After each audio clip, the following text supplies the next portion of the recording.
Hey everyone, tonight we are starting our 100% Let's Play for Vampire the Masquerade Swansong. We're going to be doing everything on this game and picking up the Platinum.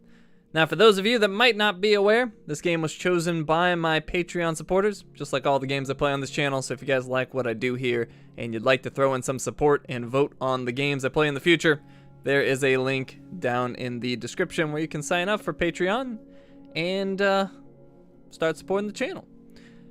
But anyways, we are waiting for this thing to launch. We got 35 seconds. Obviously, I'm going in blind. The game hasn't even released yet, so I obviously can't have played it unless I got some super secret special early copy, and I'm not cool enough for that, unfortunately. So we're going in blind, and it looks interesting. I don't know that much about it. I know it's a narrative-focused game. Obviously, there's vampires. There's clearly some weird gold stuff on this particular vampire's hands. I don't know if that's some sort of decoration or some sort of special ability she has. I don't know. But anyways, it is time. Let's do it.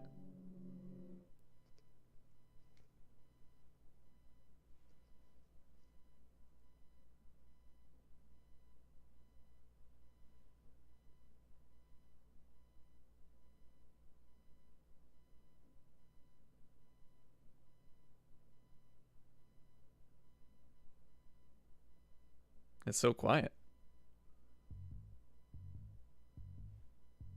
All right, apparently we're very classy vampires. Let's go into our settings, make sure that everything is good. Subtitles, I think that means on. Brightness is fine. Volume sounds a little low, but maybe it's just this loading screen. Let me know if the volume becomes an issue. It's starting to get a little bit louder now, though. I'll assume it's fine unless I hear otherwise. All right, I believe we are ready. New game. Prince's Quarters, September 4th, 2019, 11 p.m. The Boston court is in turmoil. A code red alert has been issued, which means a major crisis has occurred. Emim, Leisha, and Galeb are summoned by the prince.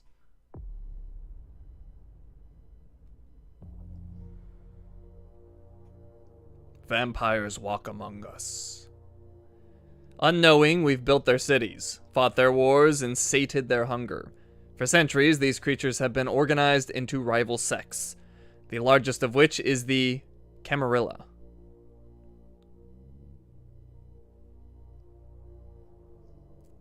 In its domains, Camarilla courts enforce the Masquerade, a global conspiracy hiding the existence of vampires from the mortal world. Breaking the Masquerade is punishable by final death.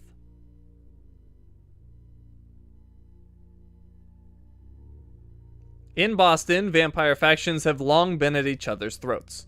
After much conflict, Hazel Iverson, the new prince, has sealed a fragile pact with a group of blood sorcerers, known as the Hartford Chantry.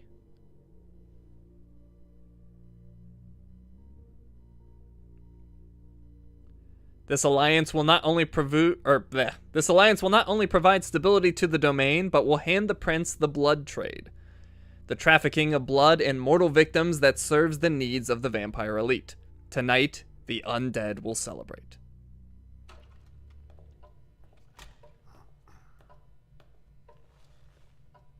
Nakon? Oh, that's the studio. Get this going. There, ready. We're all set. Now, to begin, tell me, what do you see?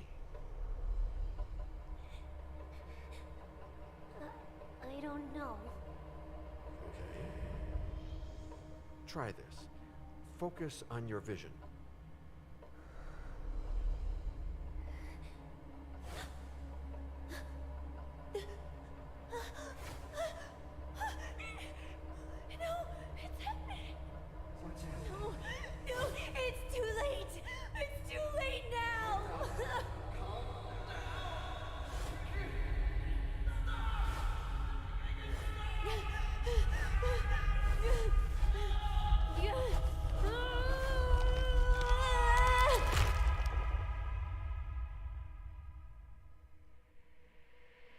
They're coming.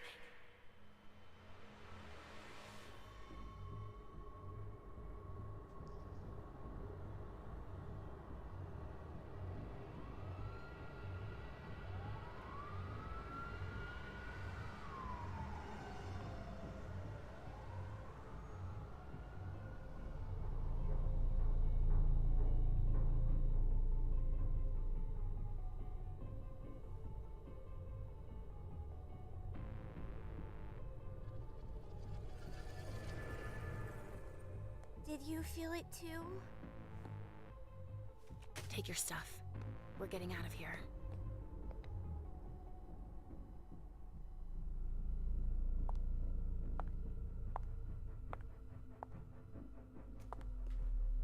We've got a problem. Call them back.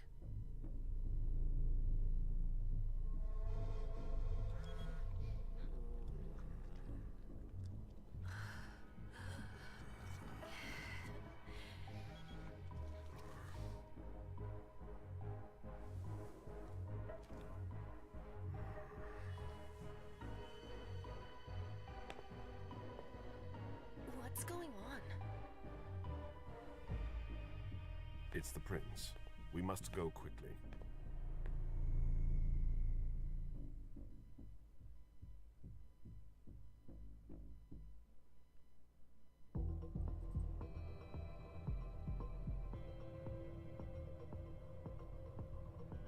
Come on. Damn it. Hurry up. Calm down. Maybe it has nothing to do with the party. You know full well I was in charge of it. If anything goes wrong, it's my head on the chopping block. Fuck. Damn it! It took Hazel months to convince the Hartford Chantry to ally themselves with us. So they finally accept, and then bam, a code red. There's never been a code red in Boston, damn it! This has gotta be bad, MM. Alright, dialogue. Skills. In a dialogue, some answers require the use of your skills. Your skill level is compared with that of your opponent. The higher rating wins. You cannot use a skill if its rating is 0. So my willpower is apparently 12. Using a skill consumes willpower. If your opponent wins, you gain a few willpower at the end of the dialogue. Okay. Alright, so I guess this category is psychology. I've got 3 willpower. A Mims, which I think is me, is 2. And Journey Atkins is 1, so I have a 100% chance of success with the psychology options. Oh, I see. And then Persuasion, I have no chance of success. So why would I even try? Alright, anyways. I guess we'll do psychology. She has nothing to hide, since it's guaranteed.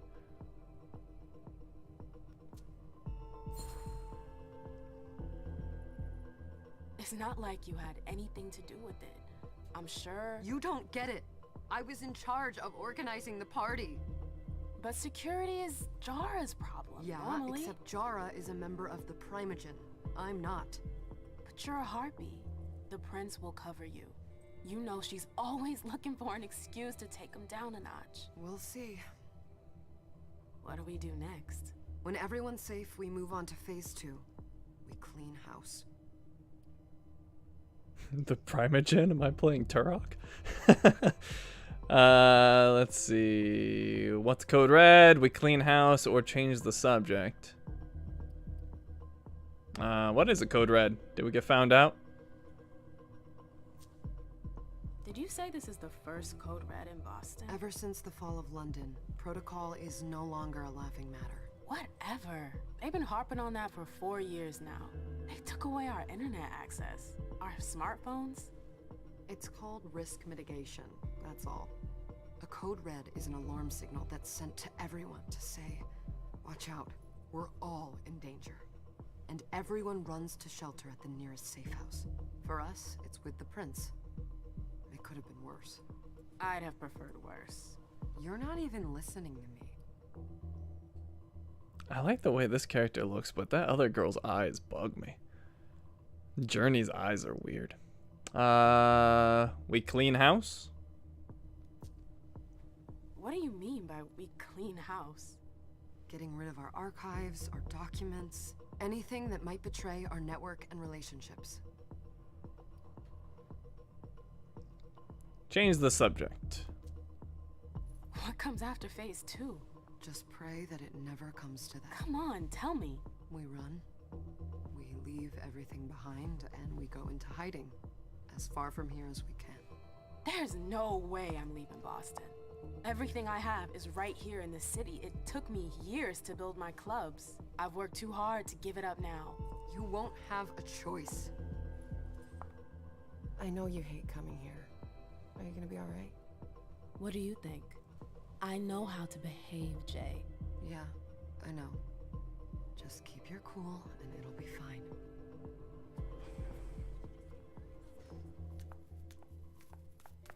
Ah, my little darlings. You're here at last. The fear that something horrible had happened to you terrified me. No call for theatrics, April. The prince asked to see you as soon as you arrived, Amim. I wouldn't dilly-dally if I were you. As for you, Journey, someone's triggered a code red. If anything has happened over there, I'll hold you personally responsible. Alright, looks like some of you are talking about the volume, so I'll just do a quick poll to see if you want me to crank the volume up or not. Turn up the volume.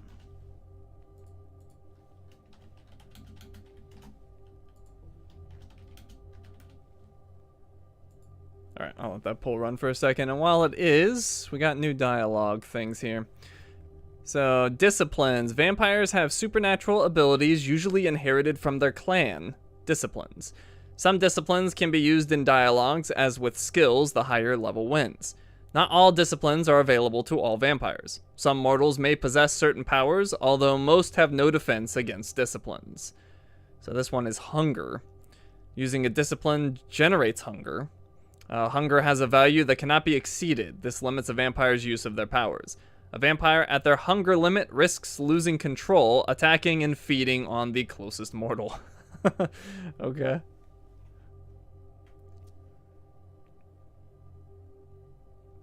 Alright, so my presence has no chance. My presence is 1, hers is 3.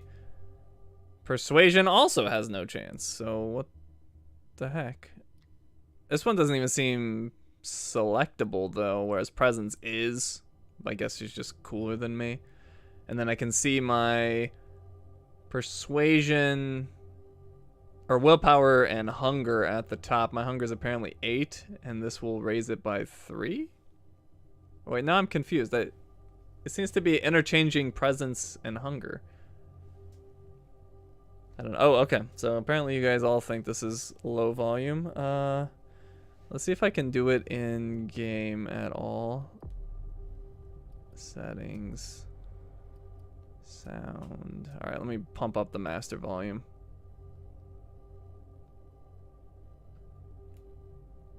Let's try this.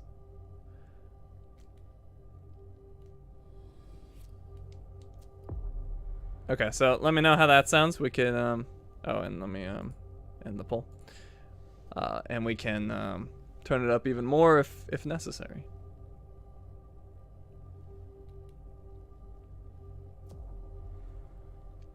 Alright, well, my only choice here is to flatter April.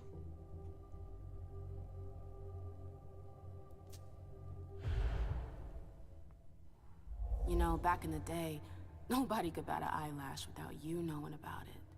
You must know exactly what Jay is being blamed for, don't you? Imim. My dear Imim. I adore you. Really, I do. But darling, please. You're way out of your league here. This alliance with the Hartford Chantry is crucial. The prince is on edge. We can't get through to anyone over there. What does this have to do with Jay? She was in charge of the whole thing, for goodness sake. Listen, both of you. From now on, I don't want to hear another word out of either of you.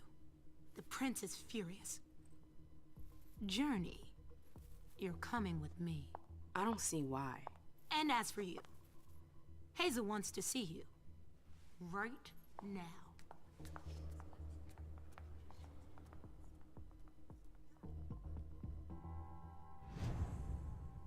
I do like the way she looks. The other characters have looked strange to me. Okay, so I got some stuff here. I got a codex. The codex lists and explains many concepts from Swansong and the World of Darkness. The main characters you will meet are also listed on the Boston screen. Alright, so we won't go too deep into this, but I do want to know kind of what's going on. Let's see, so clan. According to kindred mythology, Cain sired 3 childer, who in turn sired childer themselves. I don't know what childer. Maybe it's a vampire kid. I don't know. Anyways, according to kindred mythology, Cain sired 3 childer, who in turn sired childer themselves. This third generation came into being before the Great Flood, and some say it was their sins that called it down. The survivors, known as the Antediluvians, became the progenitors of the modern clans. Each antediluvian's blood endures in their descendants, feeding the common powers, weaknesses, and perhaps even the behaviors and beliefs of the kindred who belonged to the clan they begat. Tonight, there are 13 distinct clans among the innumerable minor bloodlines, as well as the caitiff and thin bloods, who prouder and more powerful lineages reject. Alright, but what about specifically the characters I just met? Are they in here? I got the sex and the World of Darkness. Alright, well, we'll slowly work our way through the codex as we continue and get some more context to what's going on. Oh, you guys want it up even more? Hold on, I'll do another poll.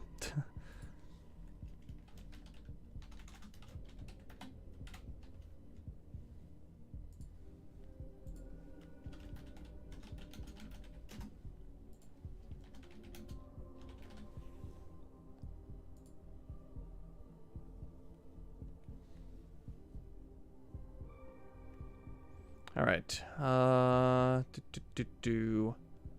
Well, while we wait on that poll, I guess I can look at a little bit more in the codex. Sex. The Camarilla. The Prince. A vampire who has claimed a given expanse of domain as their own, generally a city, and supports that claim against all others.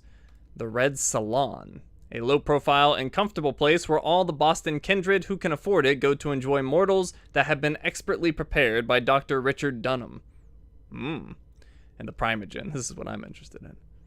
The Primogen Council, representatives of the major Camarilla factions in the area. Whether they are clan elders or a gathering of those who hold the largest hunting grounds, they speak directly to the prince, who will do best by listening to their advice. More than one lord has been ousted by their own council. Alright, and then there's only one other sect, the Anarch. Baron. An Anarch leader ruling over a domain. This is the Anarch movement's equivalent of a prince. And then the World of Darkness. What is the Beast? Every vampire possesses the Beast, a force within that pushes them to serve their baser instincts. They are urges of violence and perversion that are constantly threatening to turn the vampire into a ravenous monster, completely devoid of reason. This is a real danger for the Masquerade. Alright, and what's the other stuff I picked up? So these other categories. We got Boston. Oh, okay, so this is more Codex, I guess. We have our main character here, Emim Louise. She's the founder of the Black Rattlers. Her clan is Toreador? She's 12th generation. Date of embrace was 1929. Sire is Hilda McAndrews. Men of Bronze. Born in Harlem in 1901, Emim grew up in a family of poor African-American performers. Her father, Mason, was a musician by night and window washer by day. Her mother, Clara, sang when she was not taking care of her four children. When he was drafted in 1917, Emim's father enlisted in the 15th Regiment of the New York National Guard, the Harlem Hellfighters. and participated in the liberation of France. He joined a jazz band in his unit that became a phenomenal success after the war ended. Pathé Studios had them record an album which would become the first jazz record to be played non-stop on French phonographs. Following this success, Mason decided to bring his family to Paris and to make a living playing his music in the jazz clubs that were beginning to sprout up through the capital. Paris. Mem was 17 years old and was a dancer. She spent time with the elite who would come to listen to her father, and it took little time for her to get noticed. She discovered the Folies Bergerac, I don't know how to pronounce that, Bergerac, and their international shows. She auditioned for it and passed with flying colors. From odd jobs backstage to subbing in for other performers, she proved herself and became a headline act at just 21 years old. Her burlesque stripping act took Paris by storm, making her extremely popular. Amem began traveling through Europe, dancing to packed houses in the hottest cabarets. Amem was young, beautiful, and radiant. Her life was the night as the champagne and money flowed. She was determined and alluring, the embodiment of a free and independent woman of the early 20th century. She had a fiery temperament that soon attracted the attention of Europe's divas. To Die in Your Arms. December 1923, Amem performed 8 times at the Vienna Carl Theater. On the first night, she was introduced to Hilda McAndrews by the theater director outside her dressing room. Amem was immediately captivated by this mysterious aristocrat who attended each of her performances. They spent the nights that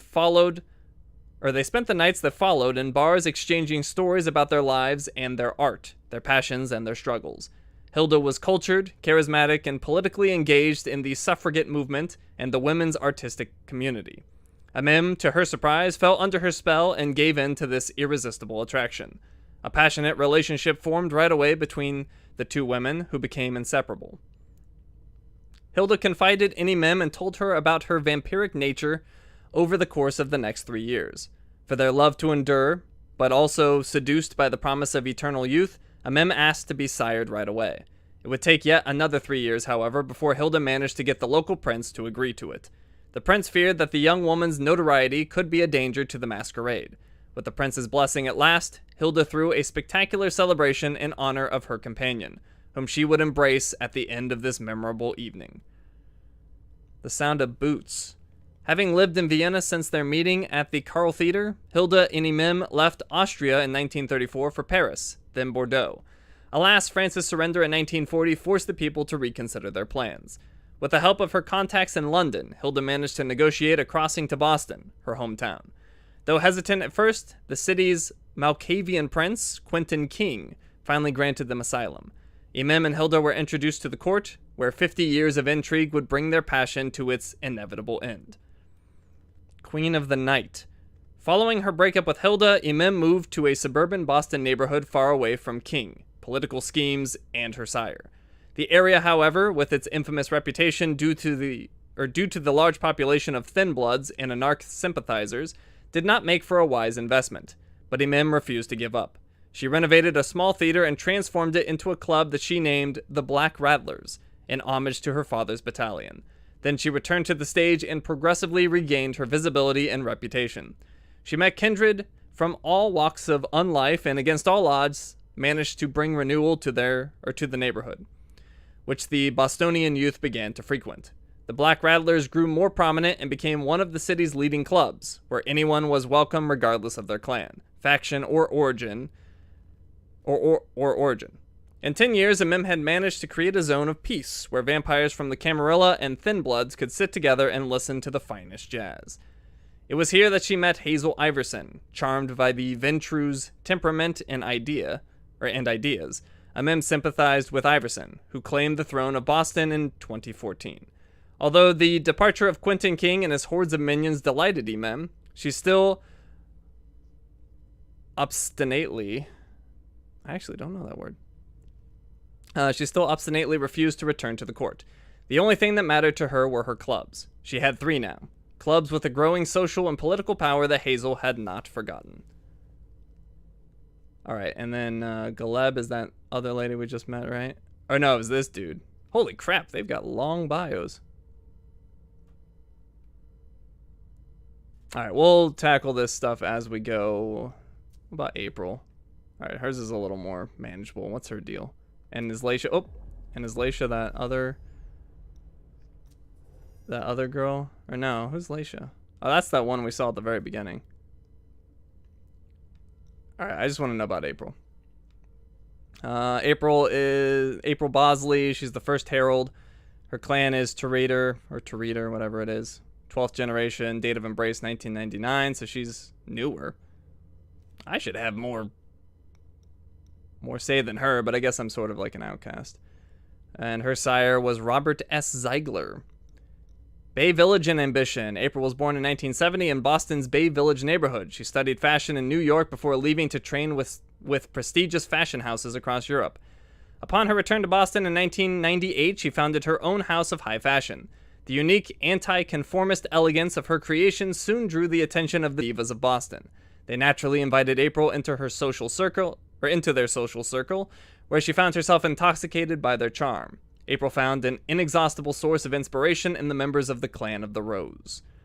The Trap. One member of the clan was a well-known art collector whom April met and became enamored with. Their boundless passion pushed her to accept an embrace that she understood nothing about after only a few months. However, her lover and sire quickly lost interest in her after the pride of flaunting his conquest in the most fashionable spots in Boston. The first years of April's unlife were spent alone, in solitude. She found refuge and support in one of Emem's clubs, where she learned all about her new nature and the history of the kindred. There she met souls who were worn out by their mad hopes and suffering. The Bond. It was in this club that she first met Hazel Iverson, a kindred whose embrace and abandonment by her sire reminded April of her own circumstances.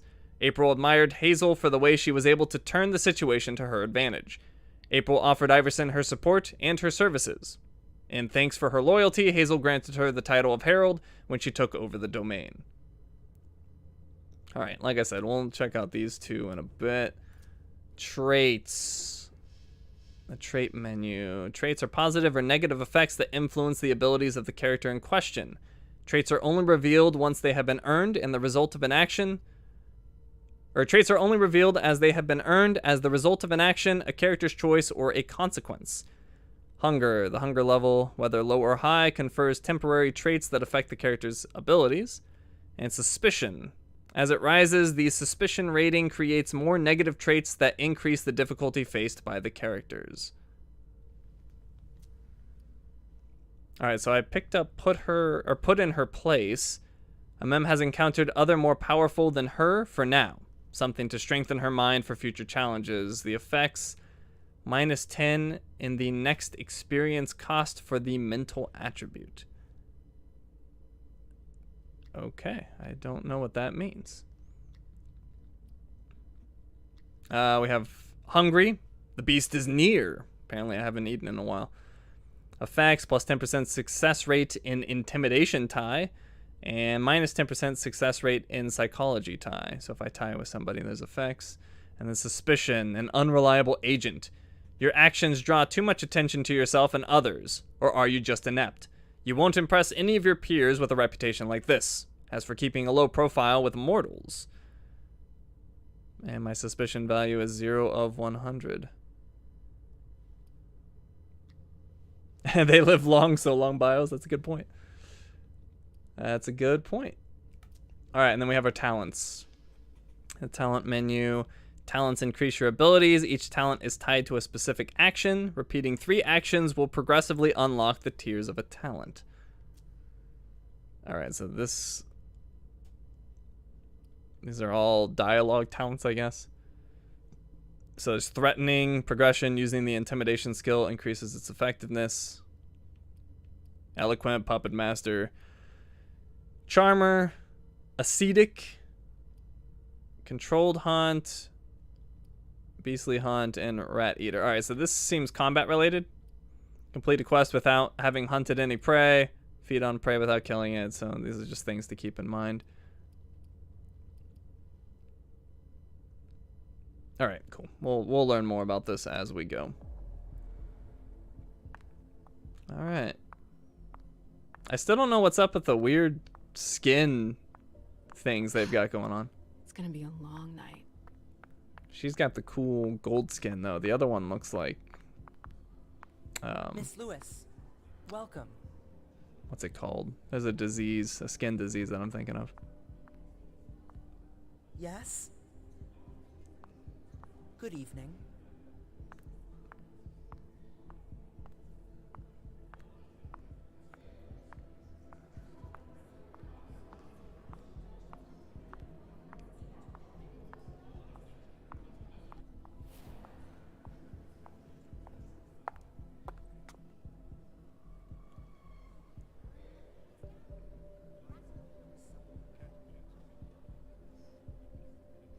Consider it done.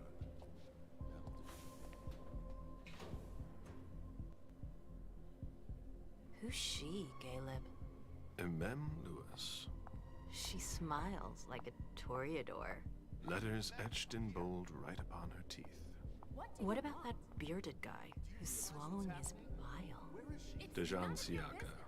A Tremere warlock, then? Keep him at a healthy distance.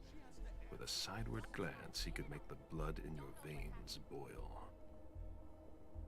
Is court attendance usually this sparse?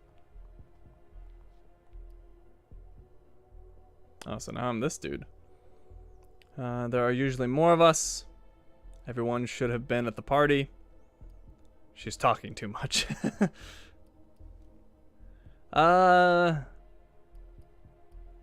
You know what? It might become a little much. Oh, you all wanted me to turn the volume up. Let me do that really quick. But it's getting closer, so I guess we're close. We're close to where we need to be. What do you guys think? Do you think it'd be too much to start polls for a lot of these dialogues? I could be a little more selective. I don't know how you guys want to do this.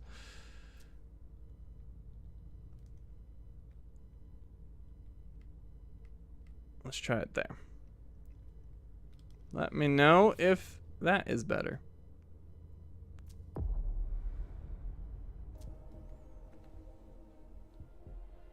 Actually, you know what? I'm not going to start polls. If you guys have specific options you want me to check, just type them. Unless it's like a really important decision, I'll just pick. But I'll be checking chat if anyone has a preference. You love polls? My only concern with the polls is how long it's going to take for me to set each one up. That'd be a lot of pausing. So there are usually more of us. Everyone should have been at the party. Oh, she's talking too much. I'm going to say everyone should have been at the party.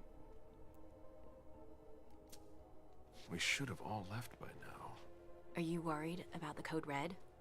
I'd hate to be Caius right about now. Why? He's second honcho of house security. This promises to be a busy night. I know what you mean. It's one thing to have been told that the Nosferatu don't age well. It's another thing to see it for yourself. It's by no fault of their own.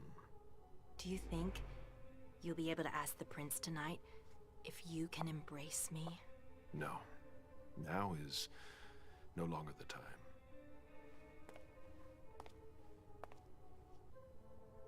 And he is your child? Mr. Beryl Underwood.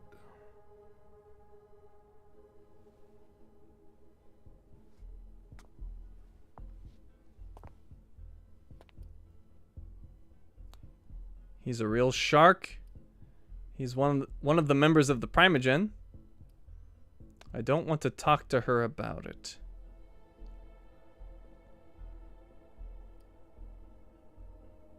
He's a real shark.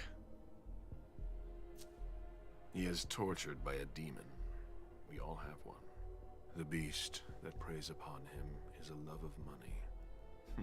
If someone held a stake to his heart and cried your money or your unlife, he'd ask you for some time to think it over.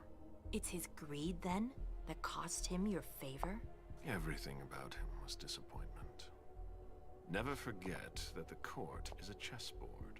We are monsters, and we sacrifice pawns. If you want to be a major piece, then behave accordingly. But... nothing can happen to you here. We're in the prince's house. She must be finished by now. Wait for me. This won't take long. It's out of the question, MM. I won't let her get away with this. All right. Calm down, Dejan. Where's Journey? What's it to you? Don't start with me. She was in charge of the party. She has to take responsibility for this. Leave her out of it. It's too late for that. Don't waste your time covering for her. She's not a kid anymore. I haven't heard from my child, and no one's able to get through to them over there. Go on then. Go and save Imani and stop wasting your breath. There are rules. Need I remind you? We're all stuck here. You're such a good boy. You'll never change. Dijon! What? Oh, come on, Hilda, she needs to grow up. Leave us.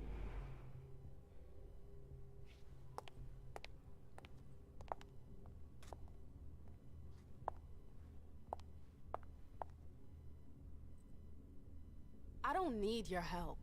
Mem, please. Stop calling me that. I was worried about you. You still haven't moved on, have you? You're always getting in my way. Lower your voice. People are staring.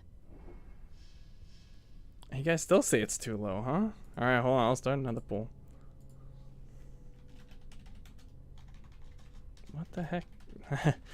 I've raised it quite a bit.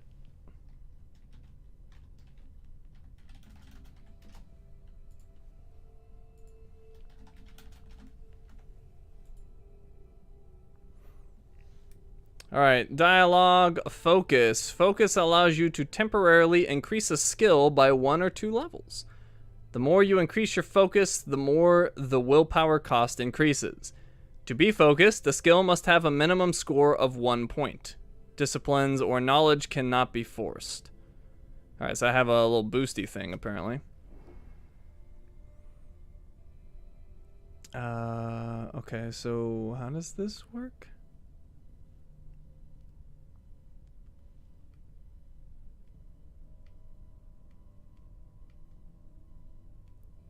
Okay, so I can do either one. So I've got rhetoric or intimidation.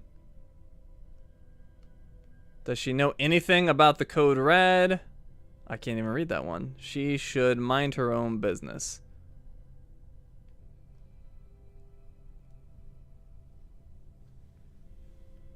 Alright, you guys still want it turned up. Okay.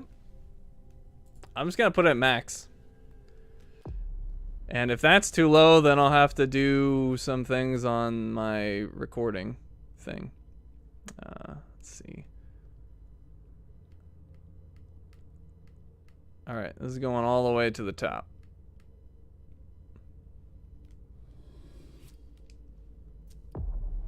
Let me know how that goes. Alright, well, I want information, so I'm going to ask her if she knows anything about the code red. So how do I use this focus? Oh, I see. Right stick. Dialogue. Tie. If the skill or discipline levels are the same, the outcome of the conflict is uncertain. The chance of victory can be influenced by a number of bonuses or penalties, as well as spending experience points. So I can spend experience to break a tie, apparently. Alright, so my success with that is only 30. Oh, and I can't focus with... Okay, so I can only focus with rhetoric for some reason. So this is my only chance. Oh, I can... Oh, I see. You can do it multiple times. So I can actually force the win by using 6 willpower, but I've only got... Let's see. I'm at 10, and that'll drop me to 7? That doesn't make sense. Oh, I've got 13. And if I... Okay, yeah. I've got 13, and this will drop me down to 7. I think I'm going to force the win here. Alright, does she know anything about the code red?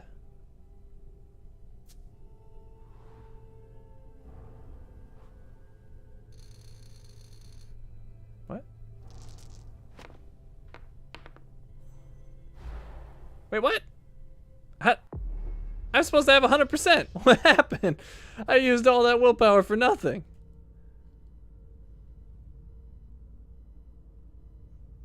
Alright, well, opponent behavior, focus. Your opponents can also focus their own skills. Ah, well, she countered me. That's not cool.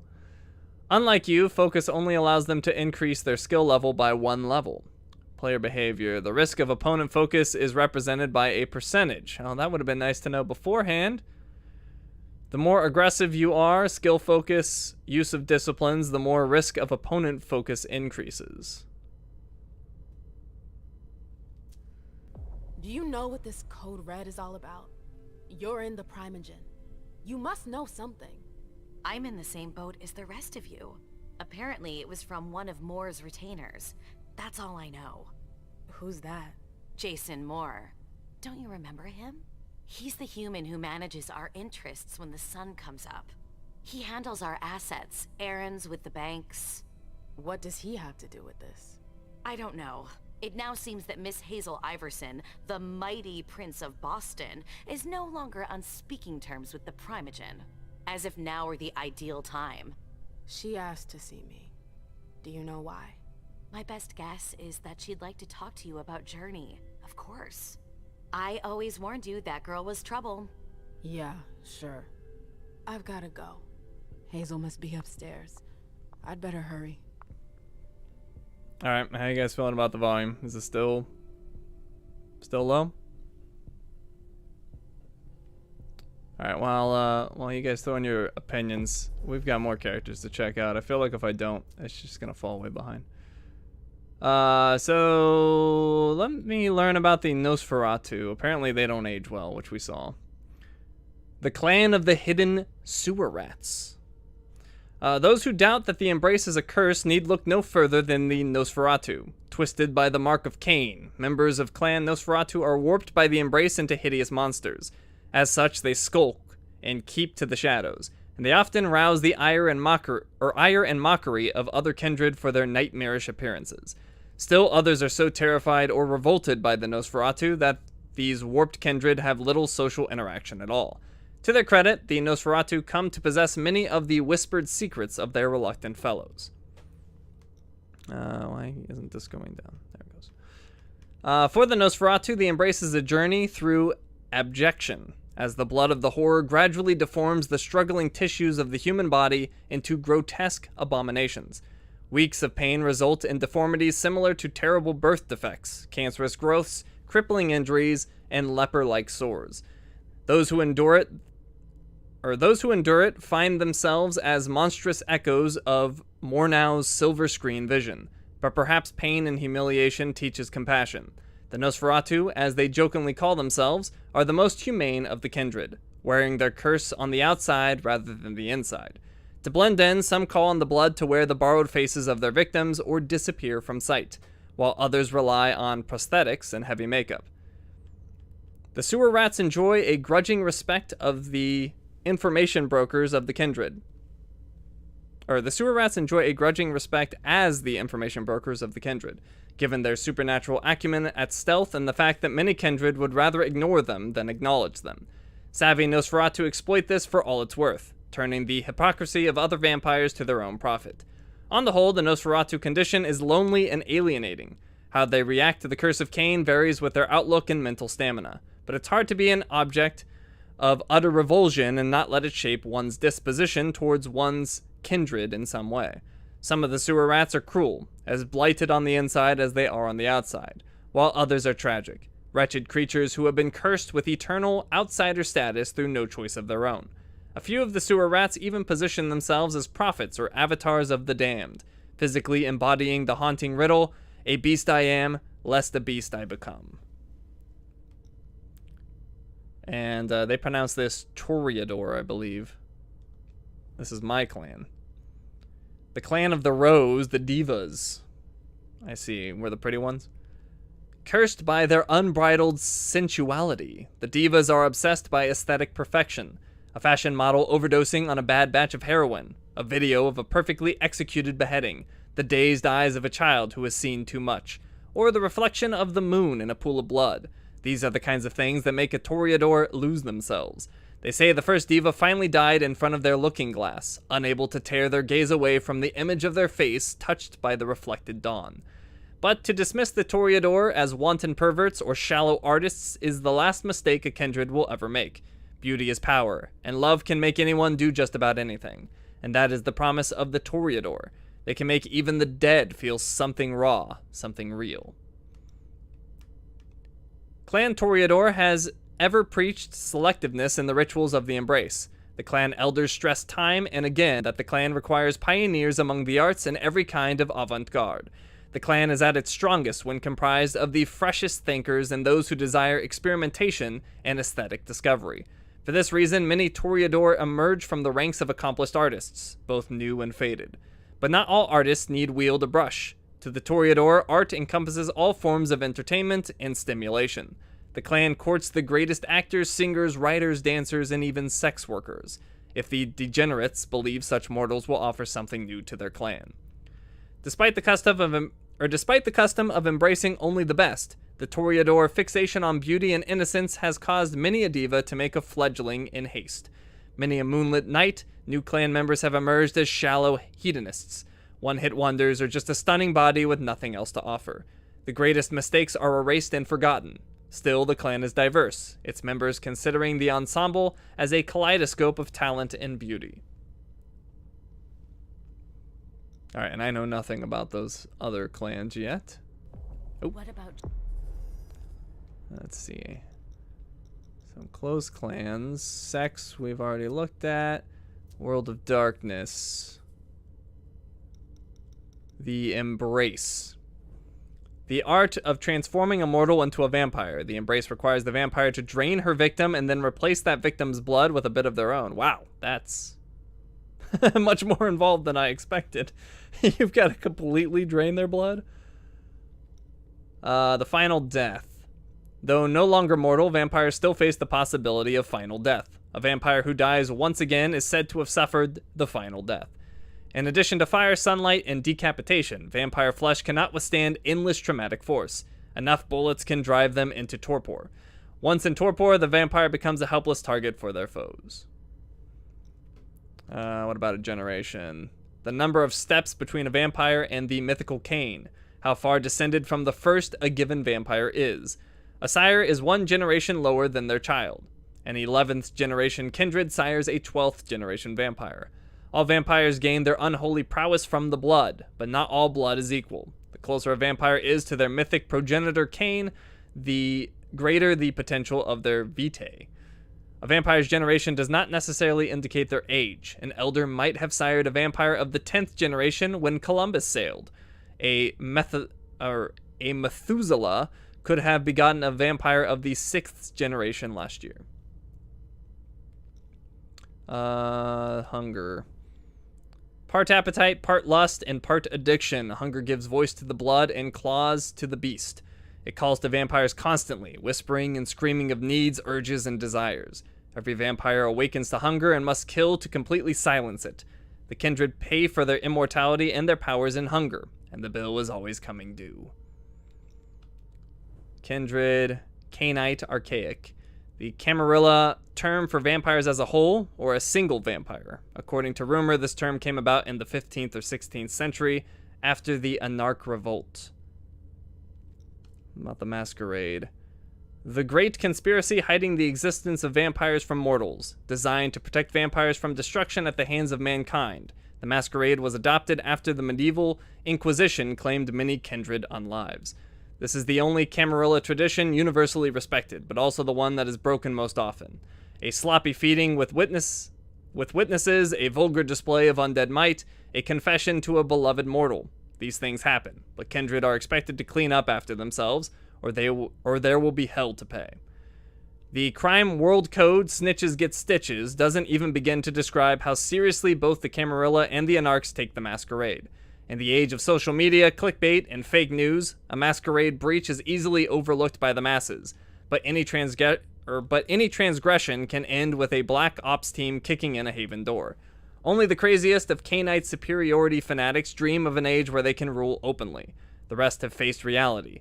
The undead fare better as parasitic powers behind the throne than as great predators or infernal lords of human dominions.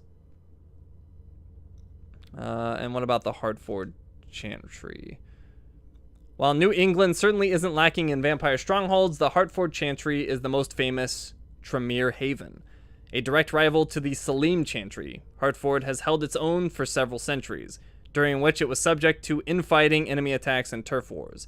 Its influence, which fluctuated over the years, greatly increased under the reign of John Rees, who led the domain until 2014. His successor, Daneb Osborne, seems intent on maintaining the same momentum in the years to come. as demonstrated by the recent detente between Hartford and Boston. I'm sure anytime there's a little symbol over a letter, I don't know how to pronounce it. Okay. Dora, I haven't seen her. Councillor Drury is not here, nor is Dr. Dunham. Mr. Leto's teams are trying to reach them, but... Nobody's answering? No. Alright, hold on. I wanted to see about this dude, Galeb Bazari.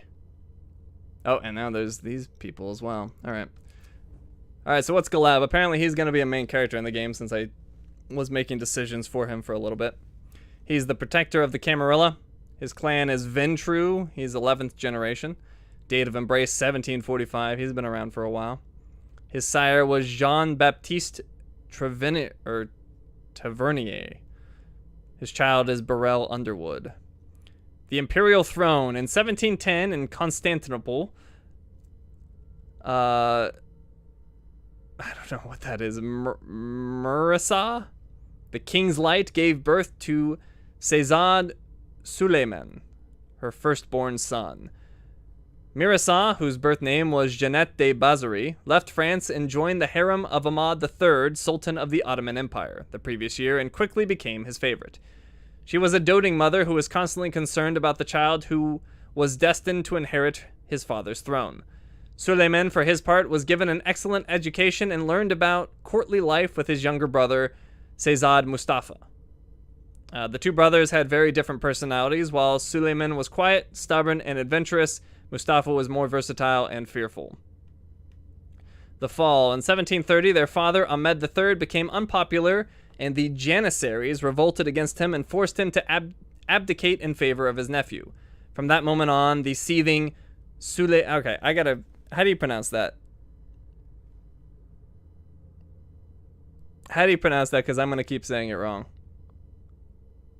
It's called an umlaut or something like that. I don't know why I know that, but that just popped in my head. The two dots over the U.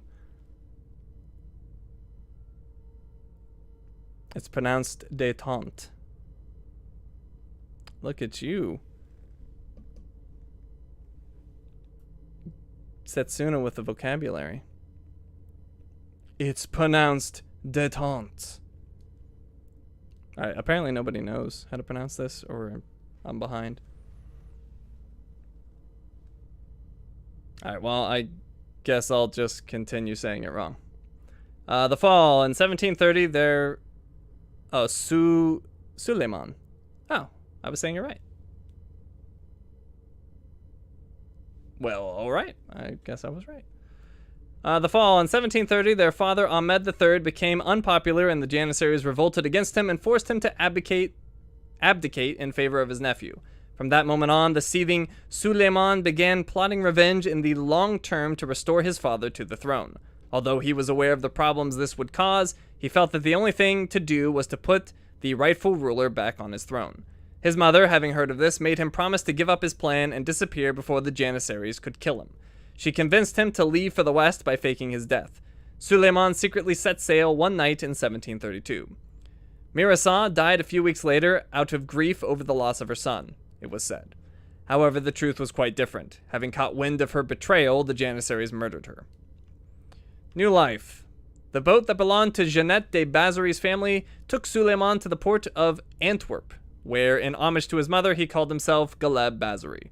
He was adopted by a family of diamond merchants who traded between Europe and the New World, and whose newfound fortune grew rapidly. Under their guidance, Galeb sailed the oceans in search of new business ventures.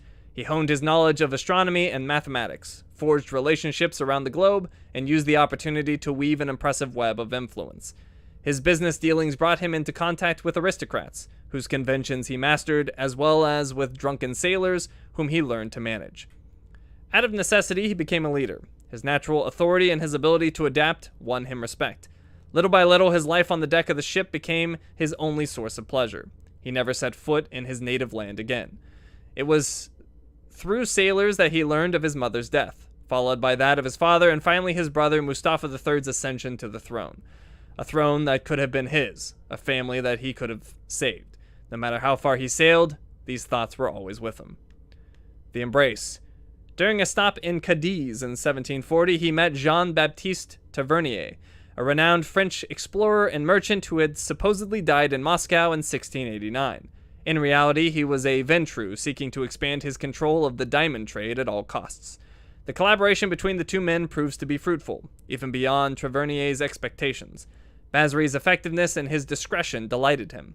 In the space of a few years, their professional dealings were enriched by secrets, and the young sailor and his mentor, the father figure that he had never really had. One calm night, after a particularly turbulent Atlantic crossing, Galeb opened up to Tavernier a bit more and told him about his background. Tavernier understood what appealed to him about his young sailor, his nobility, which, although hidden, naturally emanated from him. A thought came to Tavernier, who had never sired anyone before. He began to treat Galeb like a true member of his family and spoke to him about the occult to gauge his reaction. Then came the thorny issue of revealing his true nature. Tavernier portrayed the embrace as a gift. It didn't take much to convince the young sailor of the value of agelessness. Galeb accepted. His embrace was painful and bitter. It took him several days to be able to tolerate the beast that would now gnaw at him for all eternity. Tavernier attempted to focus his child's anger on the revenge he would get against those who had deprived him of his throne, but Galeb did not see things that way. His thirst for justice was replaced by a disgust for humankind and a growing disinterest in their affairs. He now wished to rise above the kine, to use his eternity for previously impossible purposes. His sire, who saw a certain interest in it, let his child experiment. Galeb spent half a century roaming the seven seas of the globe, getting rich by acquiring diamond mines and trading companies. He toyed with the laws of men, but scrupulously respected the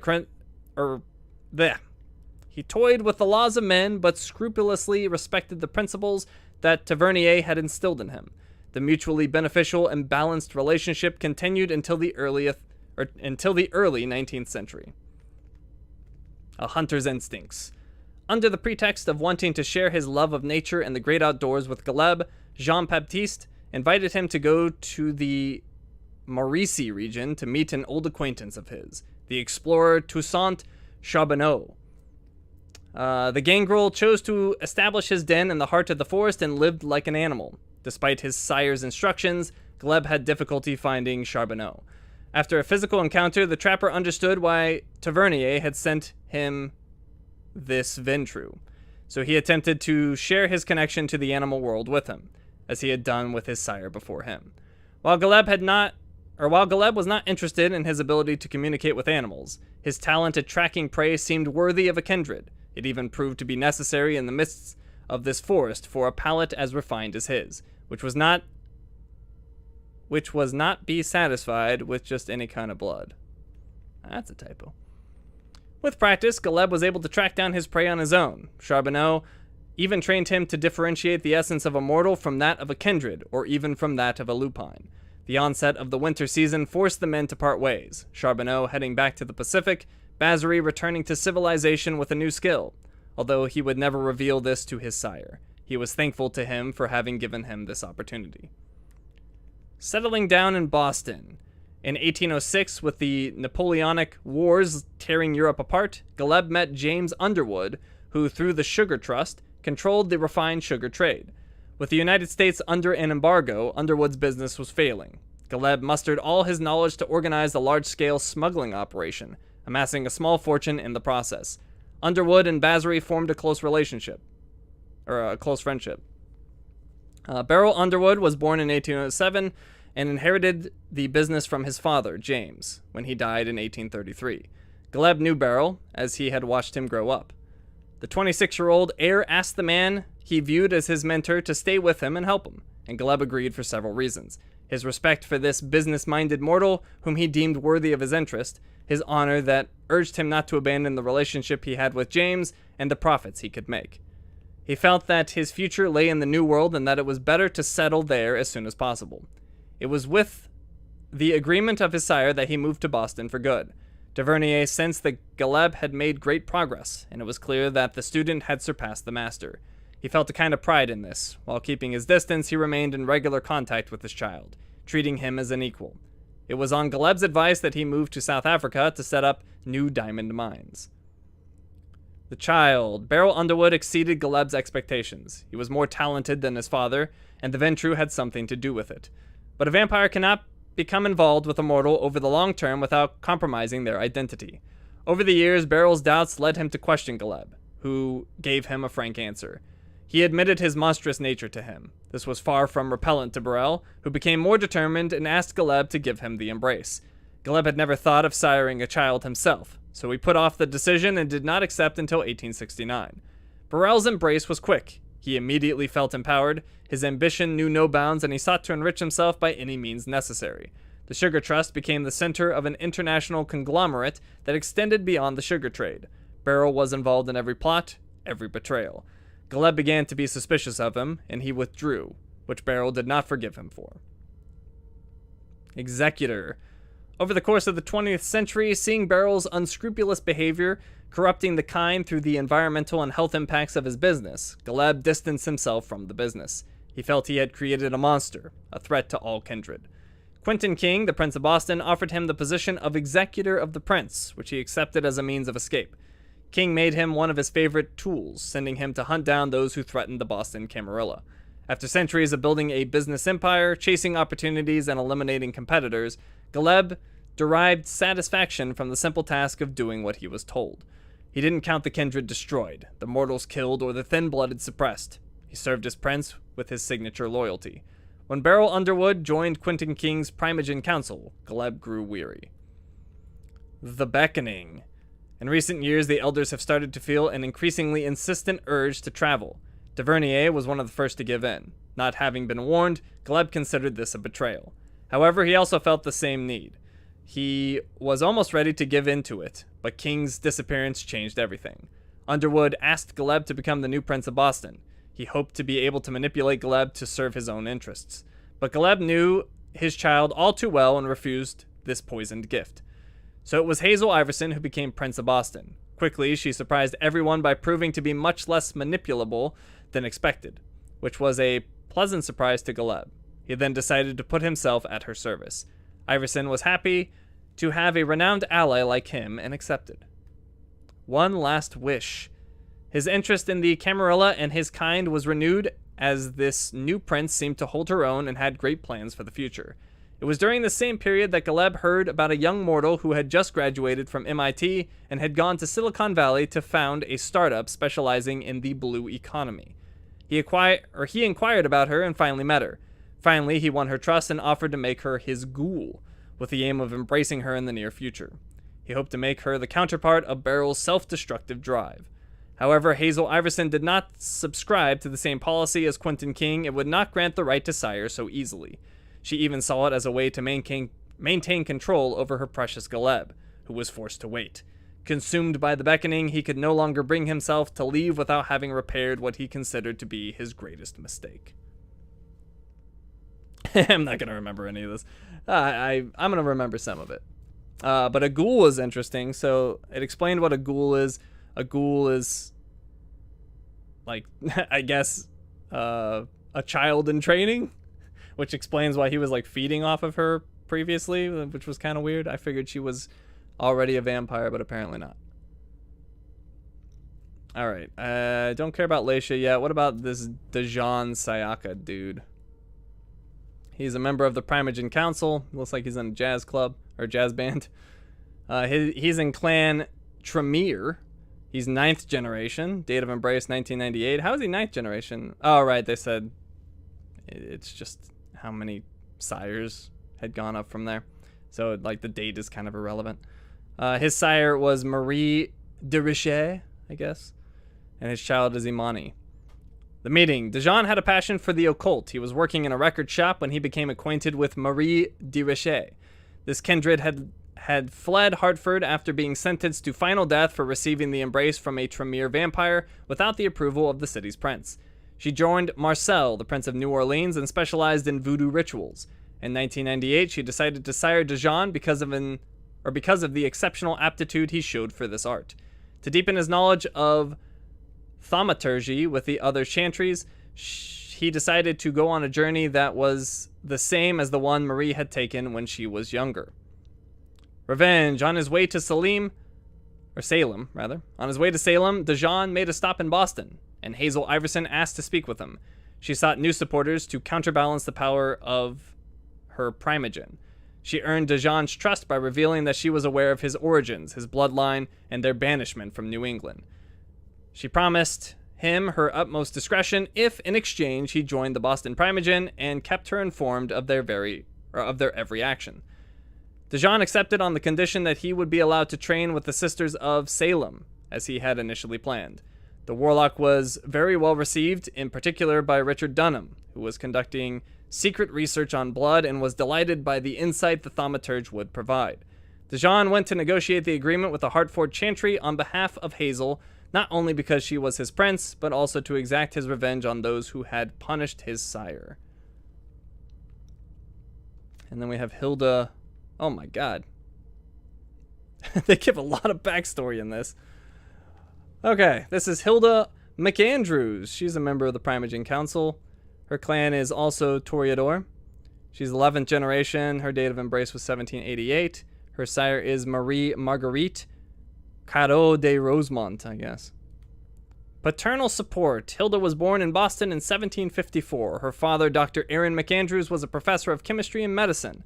Enlisted in the Navy as an officer, he was taken prisoner in England during the Revolutionary War and gradually fell in love with the country. After his release, he continued to voyage to the British Isles. He would, on certain occasions, bring along his daughter Hilda, the young painting prodigy, convinced her career would flourish there. This was how Hilda came to take up an apprenticeship in France under the tutelage of Adelaide Le Bilguerd, a great painter of miniatures and pastels. Rebirth. There she met Marie Marguerite Caro de Rosemont, an apprentice like herself.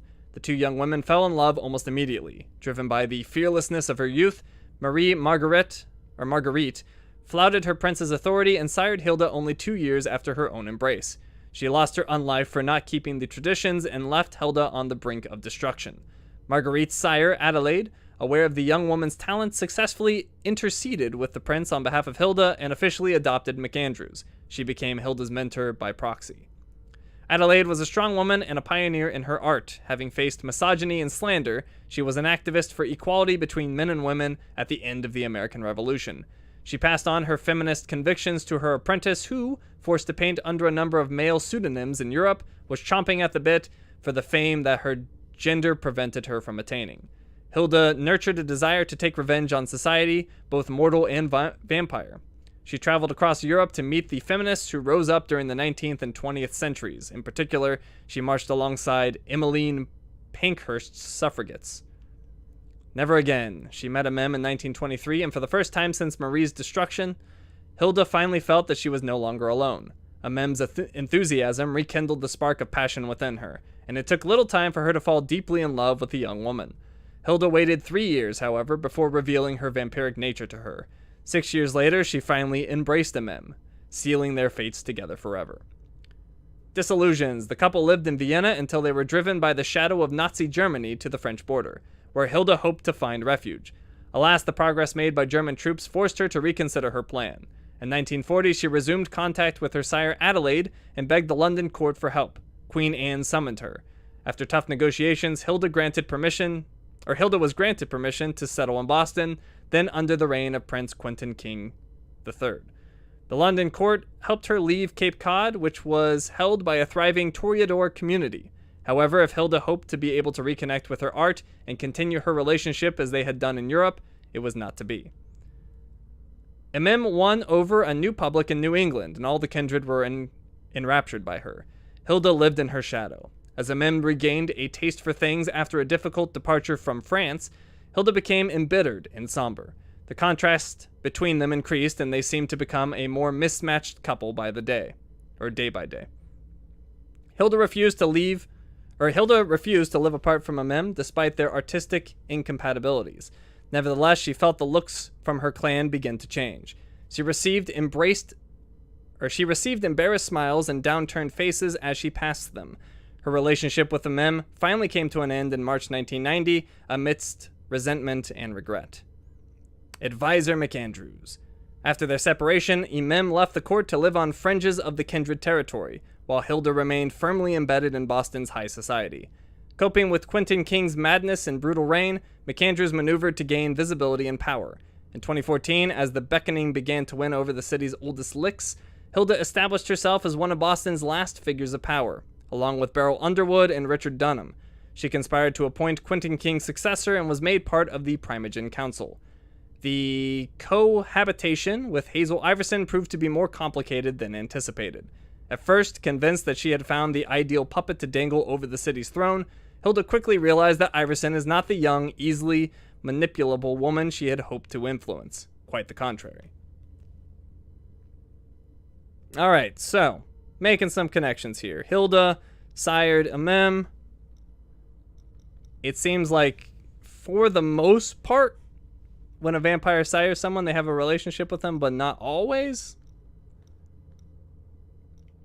And yeah. What'd you say?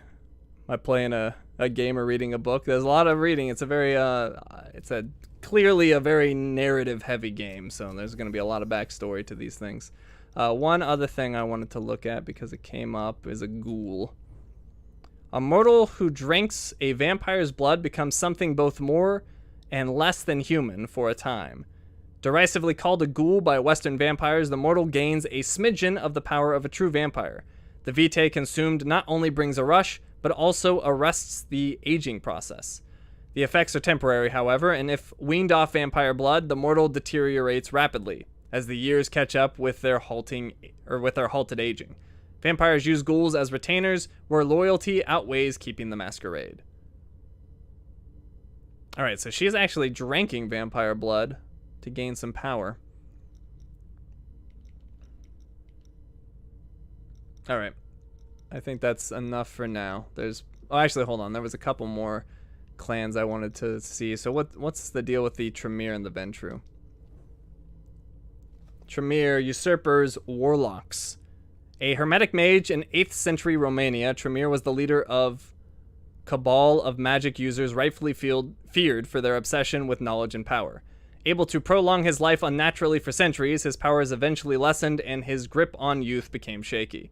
Unable or unwilling to accept his own mortality, Tremere cast his eyes on the hallowed secret of immortality. In his greed, the mage instigated the most terrifying magical experiments ever conducted, damning himself and his followers to a hell of their own making. Thousands of mortals were murdered and hundreds of kindred vivisected and drained in ritual circles before Tremere and his cultists thought they had found the elixir of life. How surprised they were to have discovered the curse of Cain. Terrified, they died and woke again to an eternity of unlife and hunger, cut off from their craft. In a mockery of their former magical rituals, now only fresh blood allows the Tremere to cast their thaumaturgic spells to twist reality. After the Second Inquisition destroyed the Prime Chantry in Vienna in 2008, the Tremere fell from gray eminences to persona non grata in many regions. The arrogance of the pyramid had made the usurpers few friends, but the need for sorcery has not disappeared. If anything, it grows as the cursed blood shifts in the veins of the kindred. Without the pyramid ordering them into rank and value, the warlocks find themselves competing with their fellow kindred and increasingly with each other for anything that might allow them to regain some of their former power. A clan-wide chase for artifacts and grimoires belonging to their ashen ancestors rival the social intrigues and ugliness, and the alliance with the Camarilla is an oft-used weapon between the houses of Clan Tremere. Meanwhile, the term mercenary magus is becoming increasingly widespread, as warlocks who were formerly bound by the will of their masters find themselves free to serve for whatever price they choose. Tremere serve in 3 ways. The warlocks serve the other clans with occult expertise, they serve the Camarilla with blood sorcery, and they serve themselves with their missions to grasp power. Though more Tremere ascend to praxis... What is that? Though more Tremere ascend to praxis these nights than ever before, whatever that means, they still claim fewer thrones worldwide than Clan Nosferatu. In truth, most warlocks acknowledge that becoming the prince is only useful if it helps them expand their knowledge. Tremere see true power as knowing the ways of shaping the world, having access to the right blood, and owning the rarest of ancient artifacts. As the Tremere ally with confused coteries, seeking them out, hunt for... As the Tremere ally with confused coteries seeking them out, hunt for well-protected relics and artifacts, or closely analyze fragments of lore relating to the Cainite mythos, all the while miserly guarding their secrets from each other. They are all united in their thirst for knowledge. A kindred who wishes to understand a piece of their history will do well to approach the Tremere for answers, as long as they are at peace with sharing a few secrets of their own, knowingly or otherwise. Alright, and then one final one, the Ventru. What's their deal? The Clan of Kings, Blue Bloods.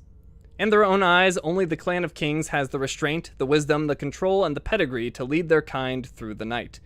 Throughout their time as god kings of ancient Babylon and lords and ladies of the Dark Ages to their contemporary roles as guardians of royal blood, majority shareholders, and campaign fund backers, they have been obsessed with the impulse to rule.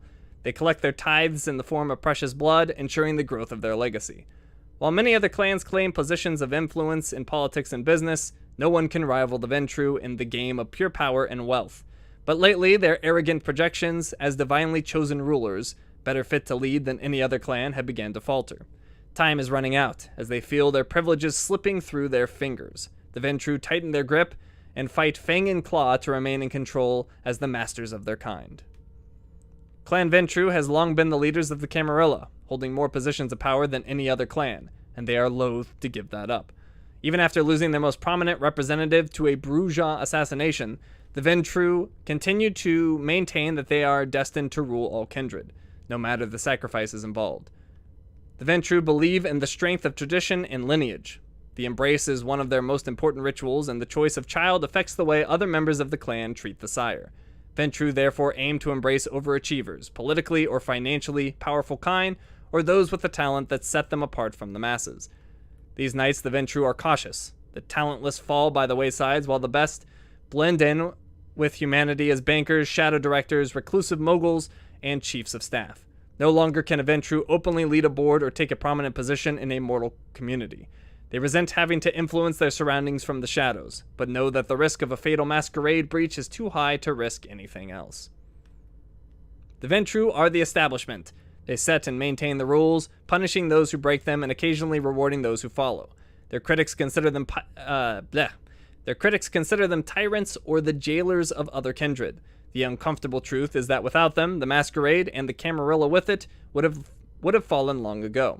The Ventru are more loyal to their cause these nights than ever before. Adversity only making them more determined to succeed and more certain that they have the right to do whatever it takes.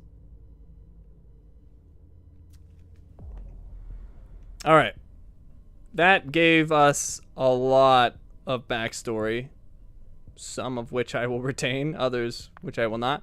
But the Toreador are, the artists, the performers, stuff like that. The Ventru are like the political leaders, basically.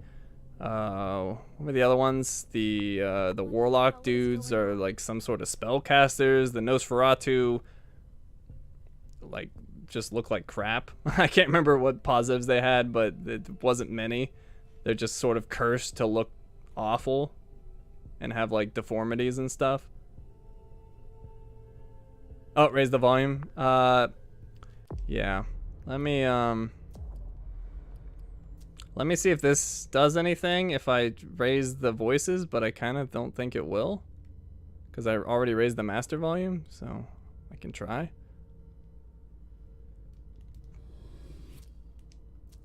Let me know how that sounds. Alright. What the heck were we even doing? I'm supposed to meet the prince, who was... what's her name again? They've all got such long faces. I forget her name already. This is Hilda. I know her. Hazel's waiting. Oh, Hazel. Did you want something? That's Lazarus MM. Sheridan. I don't even know who the heck that is. Hey, Abby. Hey, What does she know about the Code Red? What do you know, Abby? Abigail Nurmi? What do you know? Abby, do you know what's going on? I'm sorry, but I can't. Please? I feel like I've been plopped down in the middle of a minefield. There are rumors about Journey. rumors about how this is all her fault. Did you know that Jay was in charge of the party? Shit. I bet she's gonna take the fall for whatever happened. I don't think she's involved, but we've got to be on our guard. It's a lot better? Okay, good. That is good to hear.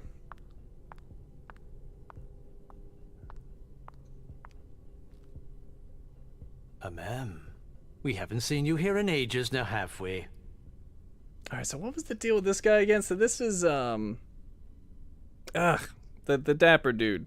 Galeb. So this is Galeb's child. And what was the deal? He, like, his ambition got a little too much, and then Galeb, like, cut ties with him, and now he's, like, grown to a position of power in this council or whatever, in this, clan or territory. I might be missing other important details, but yeah, as far as I remember, they broke ties, and they're just sort of associated now. Let's see, and I'm out of here as soon as I can. It's because of the code red. And I'm out of here as soon as I can. It's not like I'm doing everything I can to stay the hell away from here. Blunt and to the point, as usual. With a bit of luck, your suffering will be over soon. How's business these days? Why? You want to invest? Don't tempt me. What is he interested in? So I could focus on this, but I don't have enough willpower. What is he interested in? My clubs aren't profitable enough for him. I'm shocked to think you put so much as a penny into one of my clubs. They don't bring in enough for your taste, Beryl. You're right. I'm not interested in them. Now, if you don't mind, I'd like to be alone. I'm waiting for Caleb. Oh, I've been calling him Galeb, but it's Caleb. Oops.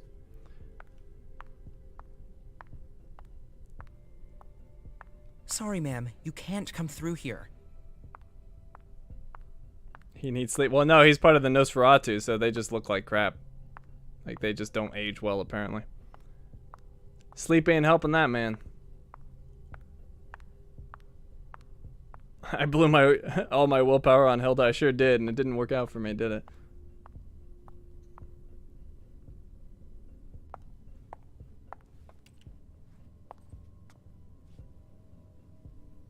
What a shitty night.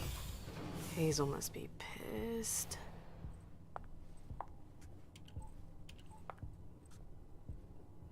What the hell could she want with me?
Is everything okay, Mom?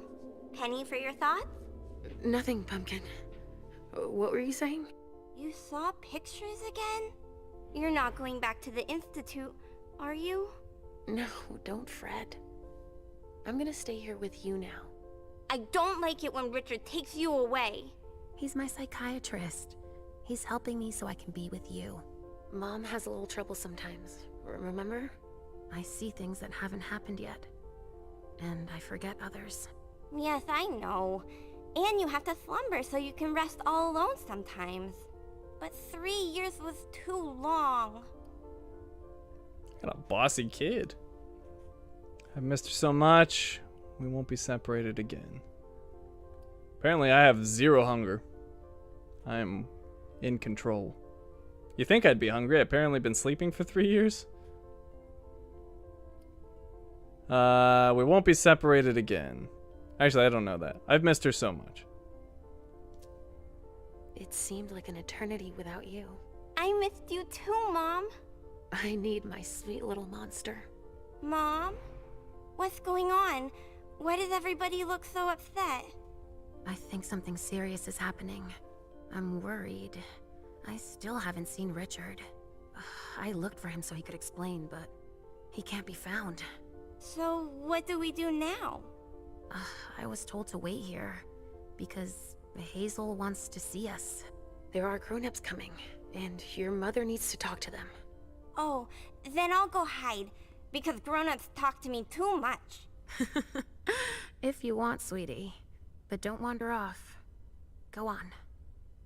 Show me what you do to make sure no one spots you. Okay, here I go. The heck?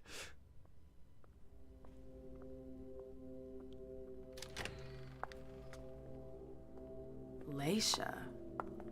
It's been a while. Hey, MM. When did you get out? Just tonight. Hazel wanted to see me. That means she's extremely worried about the situation.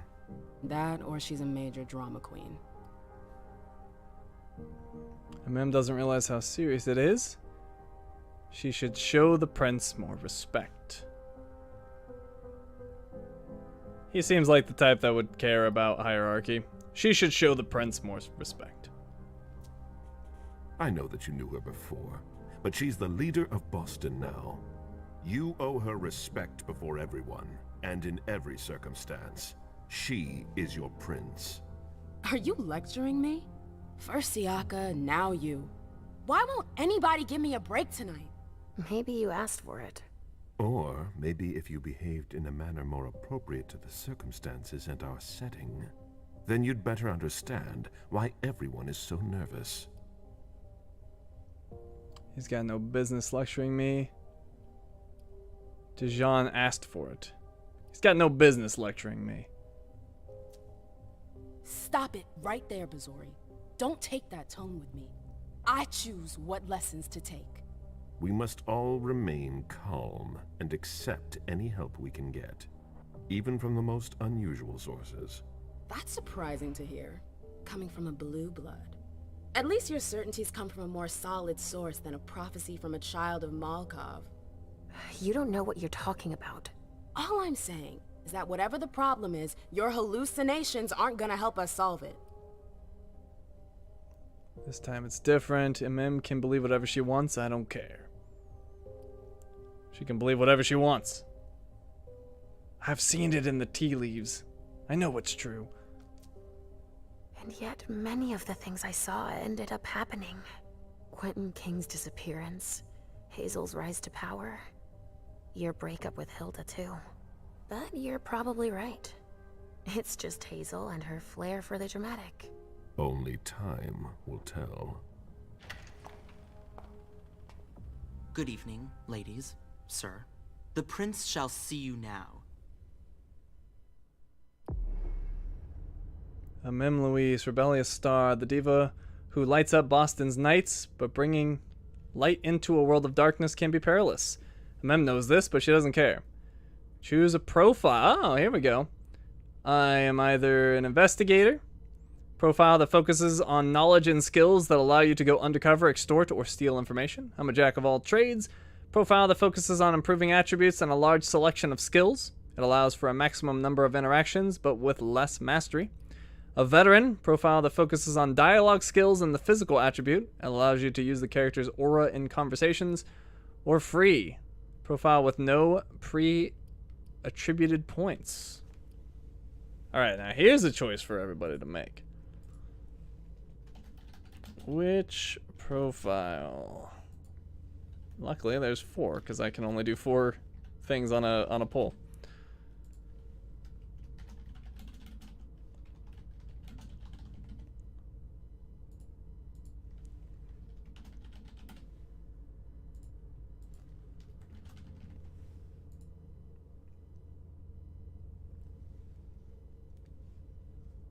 What do y'all think?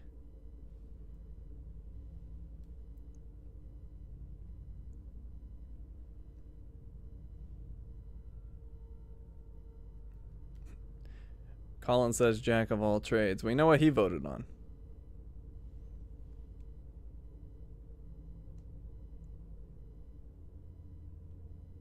I'll let this go for a little bit longer. Seriously though, is it just me or is her character model look way better than everybody else's?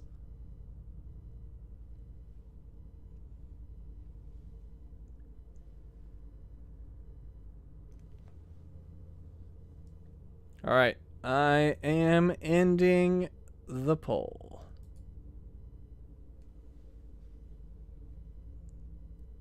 What do we got?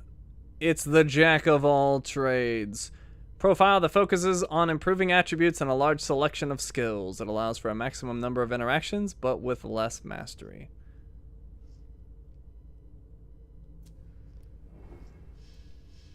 Alright, character sheet. At the start of a scene, previously earned experience points can be spent to improve the character's abilities. These abilities are divided in two areas, the character sheet and the discipline sheet. Attributes. Each attribute affects a specific list of skills and disciplines. Attributes increase the chance of victory in case of a tie. Improving them also decreases the willpower cost of focus. Knowledge. The use of knowledge skills do not have a willpower cost. They cannot be improved by using focus. Okay. So I have 0 available experience, so I can't actually improve anything. And then we have the discipline menu. The discipline sheet contains the disciplines the character possesses. Discipline powers. Experience points invested in a discipline increase the level and can provide additional powers. Discipline powers can be passive and may be used in dialogue or in exploration. So once again, I have no points currently. I can get celerity. Discipline that allows you to traverse the environment at high speed and slows down your perception of time. Presence, discipline tied to charisma, ability to influence the emotions of those around you. Okay, so I know what that does. And Auspex, supernatural perception. Once activated, it heightens your 5 senses and allows you to see possible futures and read your enemies. And then we could get stuff like this. Heightened senses activates Auspex vision, has no hunger cost, reveals interactions related to the 5 senses. The hunger cost depends on your Auspex rating and the difficulty of the interaction. I thought it had no cost. Now it says it does have cost. I'm confused. Alright, whatever. We'll figure it out later. And then we also have Awe. Gives access to presence as a dialogue choice. Not sure how that helps me, but okay. And Blink activates celerity vision, has no hunger cost. Reveals anchor points in the environment that a mem can reach using Blink. Blink allows you to move instantly from one anchor point to another. Generates 300. Oh, it generates hunger. Is that the same with the other one? Let's see. No, this one still makes no sense to me. But whatever. Okay. Looks good. Oh, wait. Oh, wait. So I can upgrade? How? Oh, wait. No, I'm still confused. I can upgrade these, apparently? Hold on. So, like, if I did that...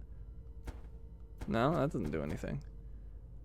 Alright, I think it's just showing where I'm starting. This is a confusing game. They're throwing me into all this stuff. Alright, so physical does what? When dialogue ratings are equal, the winner is determined based on a percentage. This attribute affects the skill, intimidation, and celerity. Okay. This one is rhetoric, persuasion, and presence. And this one is psychology and dominate. And then these are different skills used in dialogue and exploration. Alright, I understand the basics, so let's go ahead and apply. And apply.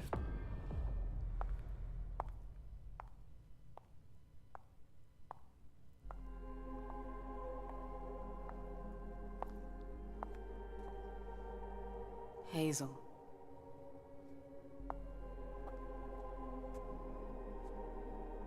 Delson. Come in, MM.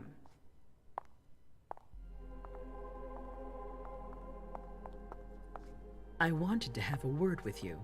What can I do for you? I'm glad you're here. It's been a long time since we last saw each other. Tell me, where were you tonight? Like everybody else, I suppose. At home, getting ready for the party. How fortunate you weren't running early. Why? What's happened? You know what the Code Red means. There was a breach. This is intolerable. These agreements were supposed to celebrate the power of my court. Instead, I've been made to look a fool in the eyes of my allies. We'll have to increase our diplomatic efforts with the Warlocks. Send new emissaries to Osborne. What's that got to do with me? Don't you worry about that for now. We have more urgent matters to attend to. We bring Journey to me.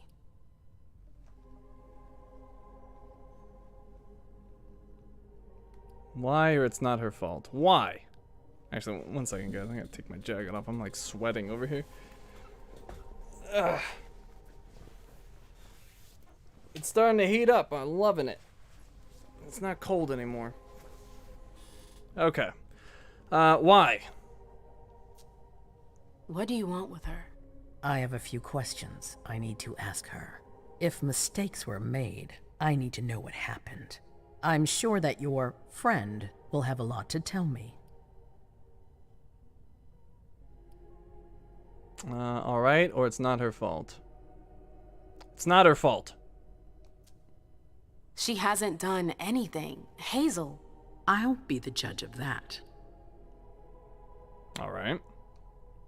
Yes, my prince. I'll be right back. I didn't bring you here just for that. I have something to offer you. I'm listening. It's about the Primogen Council. You know everyone who's in it. Beryl, Richard, Hilda.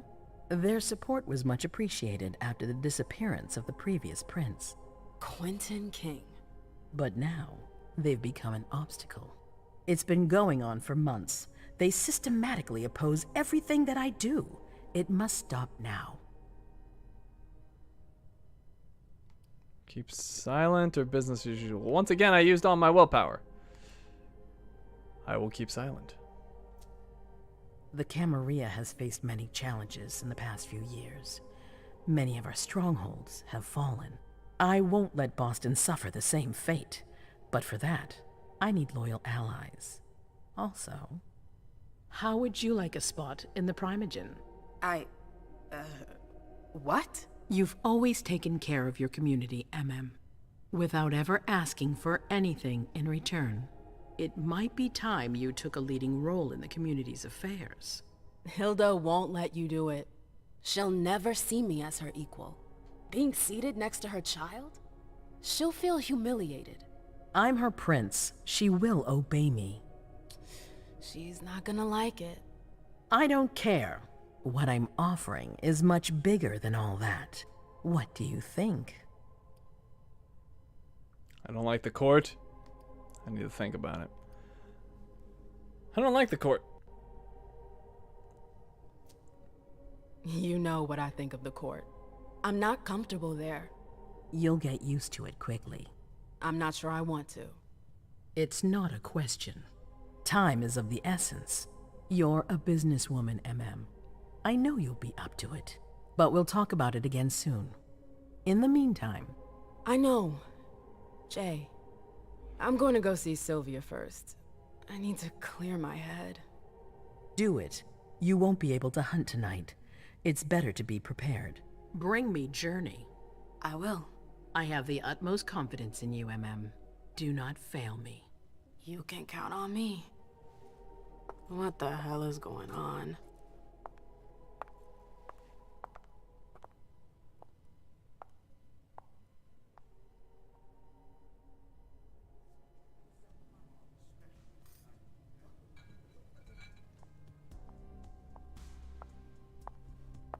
I'm happy to see you in one piece. Hey, Syl. I'd like some refreshment, please. Of course, I'll get you a glass. I was thinking more like a vessel. Oh, serve yourself. But try not to damage them, okay? They're all I've got left in stock. I get it, I'll be careful. I'm right here if you need anything else. So what, am I just gonna feed on some poor human we captured? The Hunt, safe zone. A safe zone is a place where no one can see you feed. You can find them by exploring the surroundings. Only one prey may be sent to a safe zone at a time. No news from anyone. Do you think they're... Now's not the time to be thinking about that. We're not the only ones freaking out. Look around. Exactly. We've got to keep our wits about us. Got it? Yeah. Alright, let's learn some more backstory, shall we?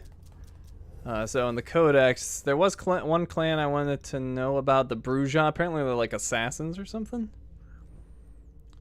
The Learned Clan, Rabble. The dream of the Learned Clan is a world where all injustice has been eliminated and the living and the undead can coexist in peace. They say it is for love of the mortals that they lead them against their masters. In truth, they may simply rage against a distant or non-existent god they can never fight, against a curse they can never end. Theirs is a dream that poisons everything it touches. As they infiltrate or instigate revolutions, their hunger and passion ensure that blood will flow, innocents die, and peace never be attained. Clan Bruja have always embraced from the ranks of those sympathetic to counterculture and revolution. They seek out allies who question normative ideas, and recognizing the fire of the oppressed, they gravitate toward the underdog. Common perception place punks, gang members, maladjusted immigrants rejected by the society that should protect them, and placard-carrying and Molotov-wielding rioters among the Bruja. While the clan definitely includes substantial numbers of vocal and visible outsiders, their desire for rebellion reaches as deep as the fraudster ripping off his own company, the lawyer representing the poor pro bono, the neo-Nazi claiming to be alt-right, and the basement dweller downloading thousands of movies illegally for redistribution on streaming sites. Fledglings embraced to fight and protest are commonly known as rabble. The Bruja can be passionate fighters but also critical thinkers. The clan activists are often very different from the clan theorists. On many occasions, the latter are embraced from former gender studies or sociology students, those who have survived near-death experiences, and people who have in other ways suffered and endured great personal loss. The philosophical Bruja, known as Hellenists, believe the best method of dismantling the establishment is to understand the social and cultural systems that allow it to exist in the first place.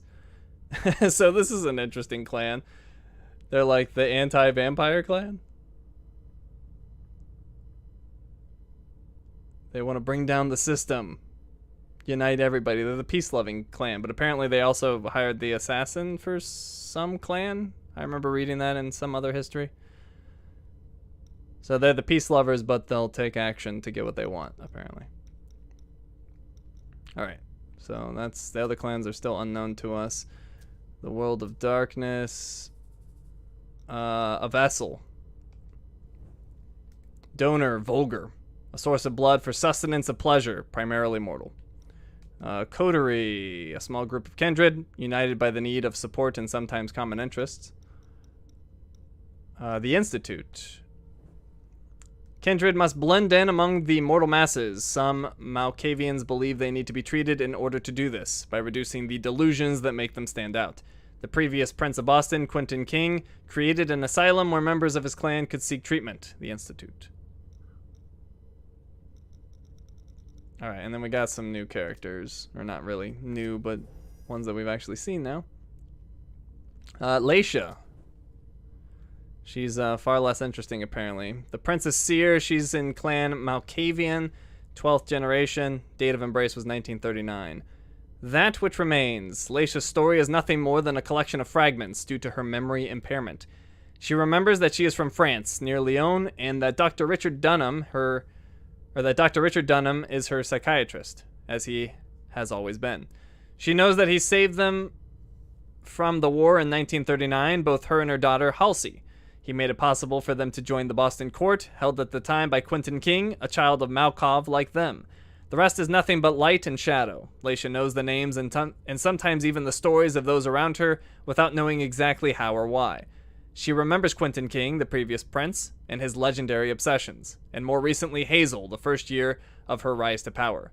Leisha remembers her warmly and fondly, despite only knowing her for a single year before leaving to be put into slumber at the Malkav Institute of Boston, as prescribed by Dr. Dunham. Leisha suffers from sudden visions where the present moment and possible futures bleed into one another. She fights her gift in order to be fit to take care of Halsey. However, this does not serve the prince's plans, as Hazel views this power as a way to master fate and bolster her ambitions. Okay. Oh. And then we've got Halsey, which is the kid. She's a vampire child who can apparently go invisible. She's in the Malkavian clan, Generation 11, date of embrace 1939. Halsey is Leisha's daughter. Her Malkavian nature has kept her mind that of a little girl. For Halsey, everything must be a game, hide and seek, a story, but above all, everything must be done with her mother, from whom she does not like to be separated. And then we have Hazel Iverson, who is the prince. She's the Prince of Boston. Her clan is Ventru. Generation is 10th. Date of embrace is 1941. Sire Nathan Appleton. Child is Miley Sellers. Prodigy of finance. Hazel was born in 1901 to Scandinavian parents. Her father relocated his maritime freight businesses to take advantage of the United States' advantageous taxation system. His business prospered considerably there, and in just 15 years he had built his fortune. His daughter undertook her brilliant studies in business and economics at Harvard in 1920, despite the limited education opportunities for women there. Hazel convinced her father to move into the world of banking. She quickly showed a certain astuteness in the subject. She invested in risky but highly profitable markets with an instinct far beyond her age. She naturally drew the attention of investors in rival banks, who went so far as to assassinate her father in order to undermine her. The police and the justice system proved to be complicit in declaring his death a simple accident. Hazel found herself alone in charge of the Iverson Empire at just 38 years old, with no allies to speak of. A prideful embrace. The isolation pushed her to accept a meeting with a group of wealthy Boston financiers in order to ease tensions and competition. In actuality, Nathan Appleton, a deceased textile mogul, had set a trap. Against her will, he brought her back to unlife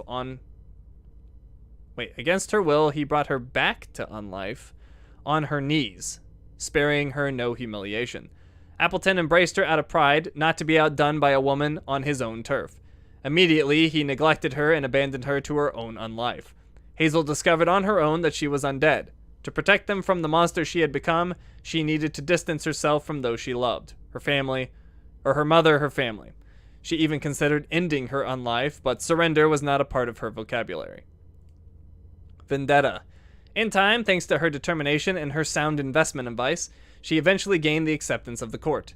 Hazel planned her revenge and methodically gathered information about her sire for years. In the end, she proved to the prince that Appleton was double-dealing with the British.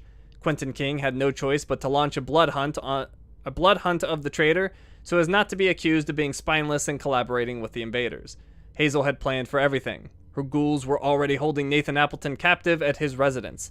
She did justice herself by making his head fall onto the rug, in the exact spot where he had made her bend the knee. She spared the unlife of his bodyguard, Delson, who since that day became her shadow as a token of gratitude.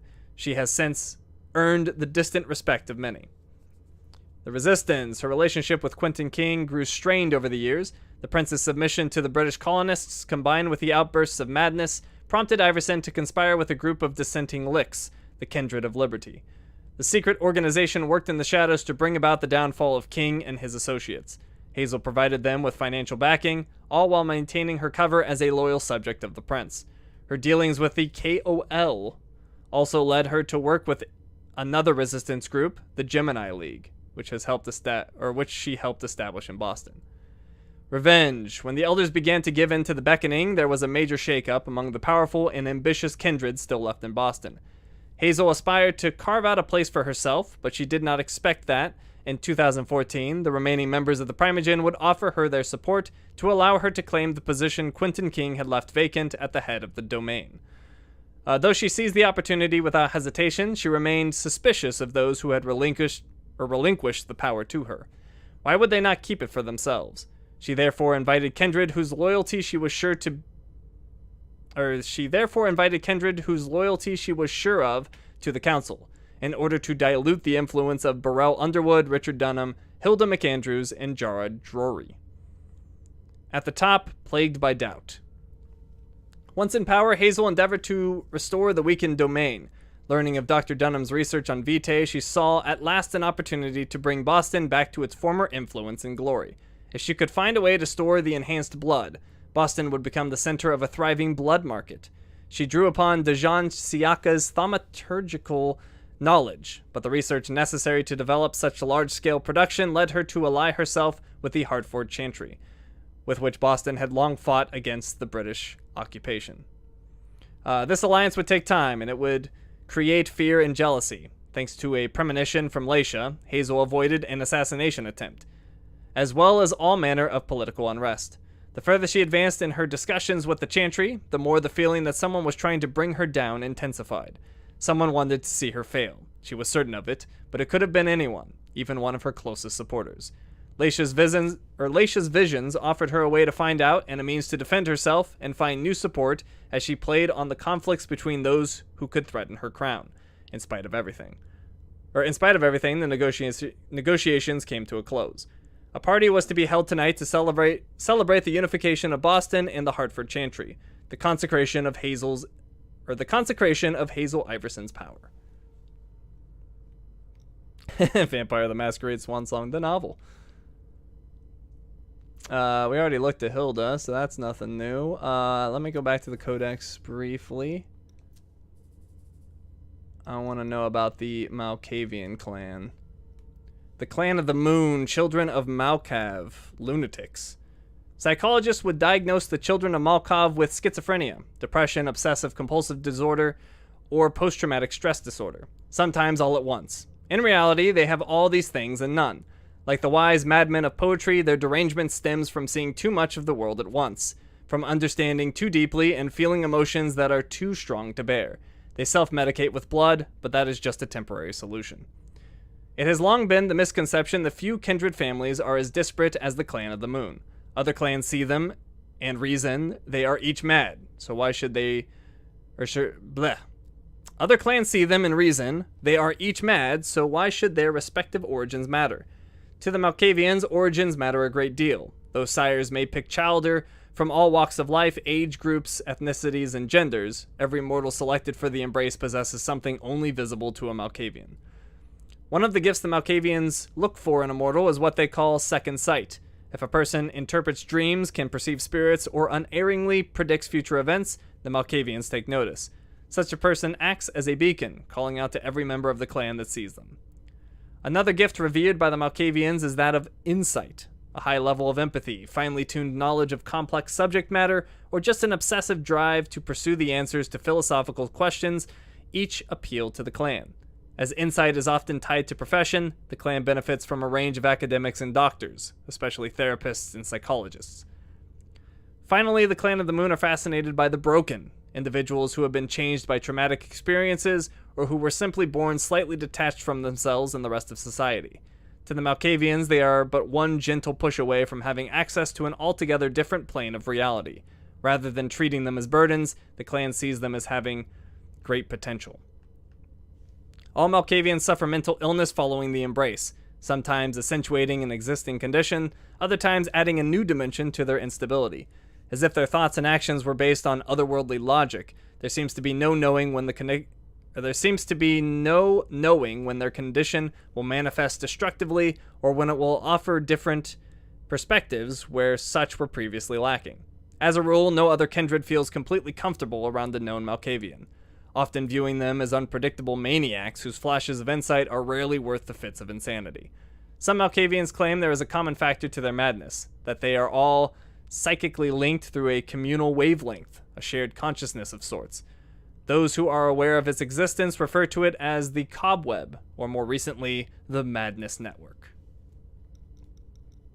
And I think that's it. See anything else in here? No, that's good for now. Okay, so apparently I'm gonna go feed on somebody, but I'm gonna talk to these people first. Let me know if I can help. I don't know why he's got all those weird symbols on him.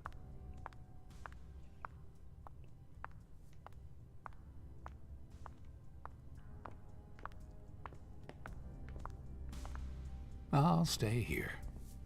Oh, so these... Oh, the masked people are vessels. Do you need me? I see. Like blood prostitutes. I don't know. Follow me. Yes, ma'am.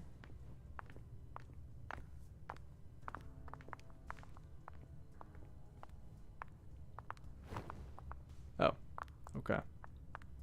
Oh, are you the one? Good evening.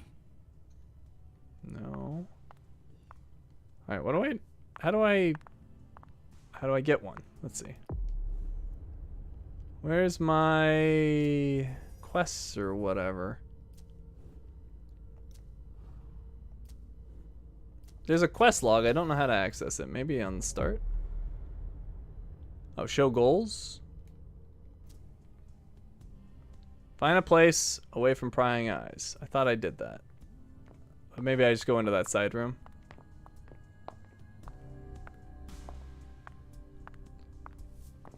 Triangle, but... Okay. Well, how about you? How about you? Triangle. No, see, I can't. It's not doing anything.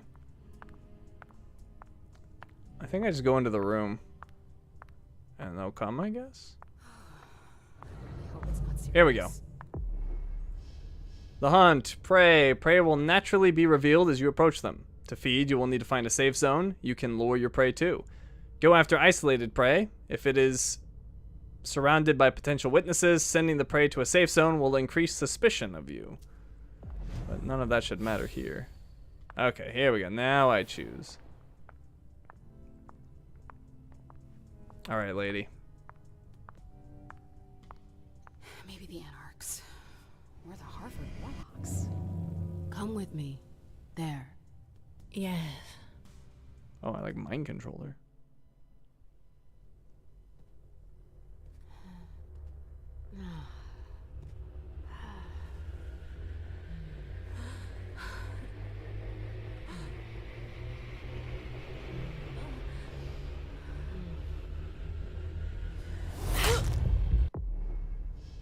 The hunt. The kiss. Vampires use their powers to charm or subdue their prey and satisfy their hunger. When feeding on prey, you can control the amount of blood you take. Press and hold the button to increase the amount of hunger eliminated. If you do not press the button, or if you don't release it before the bar is full, the prey will die, drained of its blood. Killing prey will increase suspicion. Mortals will be on their guard, while vampires will question your respect for the masquerade. Alright, so don't kill her. So what do I hold again? Okay, I think I has R2. Oh, wait. That went really fast.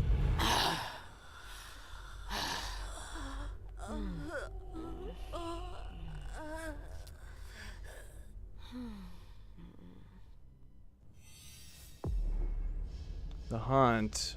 Resonance. Some prey, their blood emotionally charged, have a resonance that your character will earn after feeding. At the end of a scene, a resonance provides an experience bonus for the corresponding discipline. If more than one resonance is acquired during a given scene, only the last one acquired is saved. Second bite. If your prey survives, you may feed on it a second time. However, this will cause it to die and increase suspicion. Alright, I think she lived. Yeah, she's still breathing.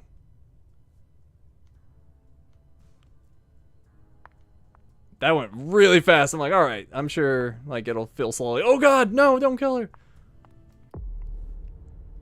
All right, was there anything new in here? It keeps telling me there's new things, but I'm not positive. Oh, the Masquerade. Wait. I've seen this before. Great conspiracy hiding the existence of vampires from mortals, designed to protect vampires from destruction at the hands of mankind. The Masquerade was adopted after the medieval Inquisition claimed many kindred unlives. Okay. I guess that first part was new? I'm not sure.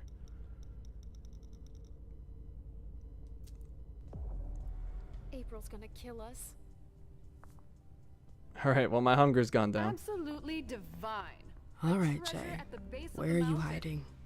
Then there are the palaces, the mosaics, I the know that gardens, voice. and the vibrant youth population. It must have been busy with the police and all. They make a lot of noise, but life always finds a way. At night, mostly. At clandestine parties, safe from their batons.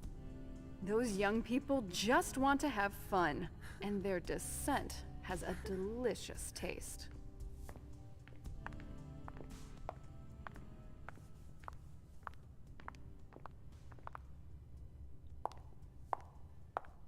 Victoria! MM!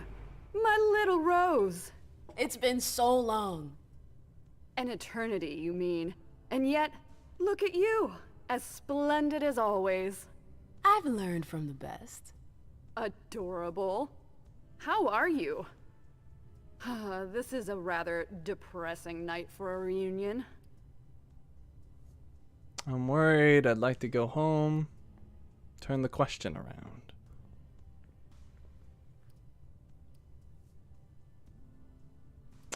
Turn the question around. What about you? You chose a bad time to visit us. Oh, don't remind me. To think I was so happy to return to Boston after so many years. Ugh, the trip was to be amazing. Hey, the night's still young. It might be nothing at all. You're right. Everyone is so tense. It's starting to rub off on me. I hear business is going well for you.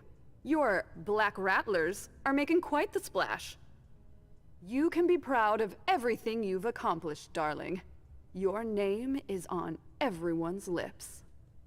Thanks. That means a lot coming from you. I'm really happy to see you again. I wish I had more time to talk. Is there something stopping you? You could say that. One of my acquaintances is in hot water with Miss Iverson. I need to help her. I'm going to give you a piece of advice then. Don't waste your energy helping others. Let others handle their own problems. Their mistakes aren't your business. I don't remember what my relationship with that Journey person is, but maybe she's like my child-to-be or my lover or something. I don't know. Jay is important to me, I guess. I don't know why, but she is. Journey is someone I can trust.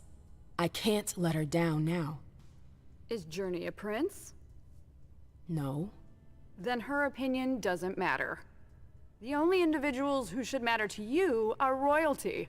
The rest, they're just for decoration. Thanks for the advice, Victoria. You've helped put things into perspective. It's only natural. I'll always be here for you, darling.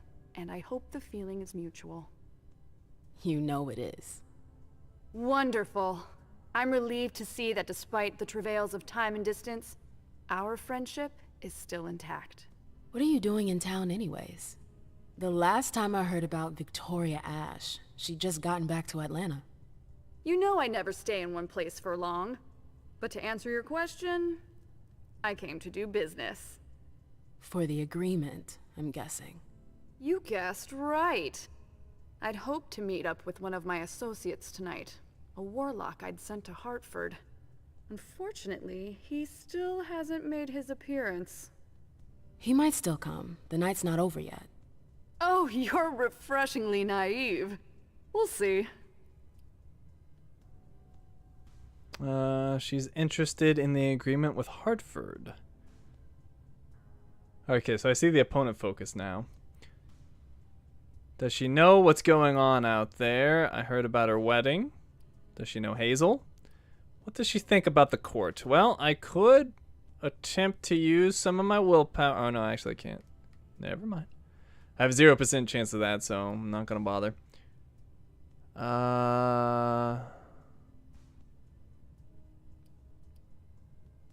What does she think about the court? You knew Boston when it was a Malkavian city. What do you think about the court now? Iverson has successfully made her mark. It can't have been easy, with Quentin's grip on the city. Boston was on the brink of chaos when Hazel took over. I don't always agree with her methods, but she gets the job done. She knows what she wants. I respect that. Our family needs more leaders like her. That would be a welcome change from our usual weather vanes.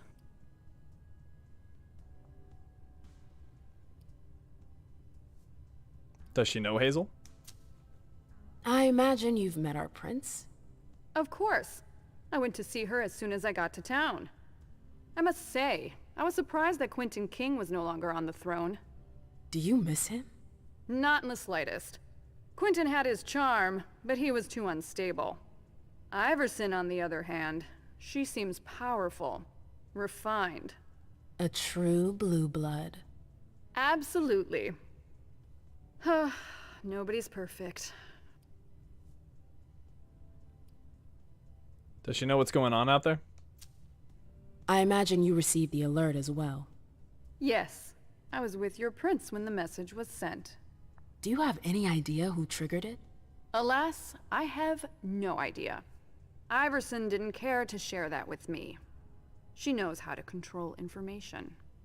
I'm not even sure she knows herself. She's going to need answers. I doubt her subjects will wait much longer. I heard about her wedding. I've heard rumors about you. Something about a wedding? Oh yes, my wedding to Tigurius. It was fabulous. We had a spectacular celebration. Congratulate her. She surprises me. Congratulate her. I think congratulations are in order. Oh, do you? It's a political marriage. Nothing more. Our family needed it. You did it for the cam? You seem surprised to hear it. You may not have noticed, but the Camarilla has lost some of its luster since the Ancili left. Our survival depends on our ability to make compromises.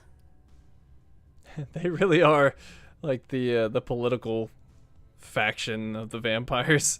They're like doing arranged marriages and stuff. Okay. I no point in trying this because that's just gonna fail, so we'll leave. I'm sorry, but I've gotta go. I understand. Duty calls, but before you leave, I have a favor to ask you. I mentioned my emissary earlier. If you hear anything about him, please let me know when you get back, would you? I thought I was only supposed to focus on my prince. Have you had a change of heart? Huh. You're using my own words against me? It's a big favor. I'm aware of that. But I'm a loyal friend, and powerful too. If you can do this for me, I'll owe you one. Fine. I'll let you know if I learn anything. Thanks, MM. I hope I'll see you again soon, darling. If you need anything, I'll be right here. Thanks, Victoria. See you later.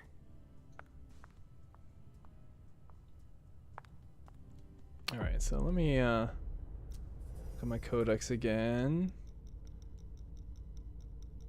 Where? I thought I had a new... Huh. Well, what's the entry for retainer?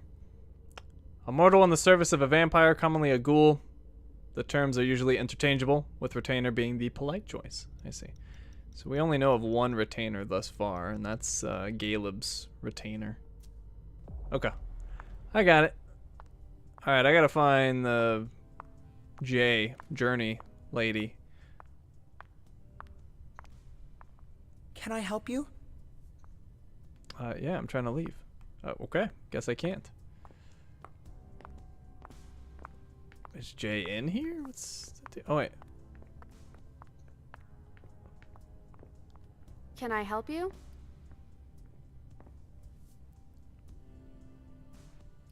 What's her job here? Do you still work for April? Well, aren't you rude? My loyalty is with the court. Seems like Bosley's leading you around by the nose, though.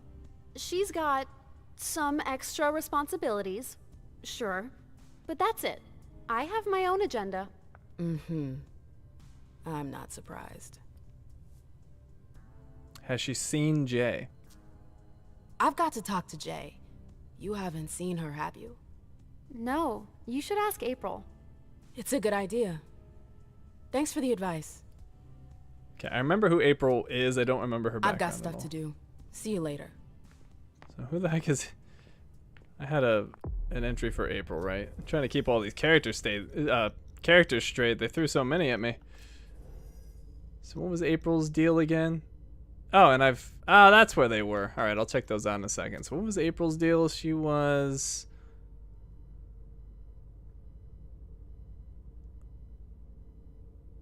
Okay. She was just an art collector? Art to clan event? Wait, study... Fashion houses... Oh, right. Okay, I remember now. She was just a fashion lady. And that was basically it. Nothing else was overly interesting. Although she got like abandoned or whatever. Alright. Anyways, Journey Atkins. This is the one I'm confused about. Oh, wow. She's got a huge bio. Journey Atkins, Herald.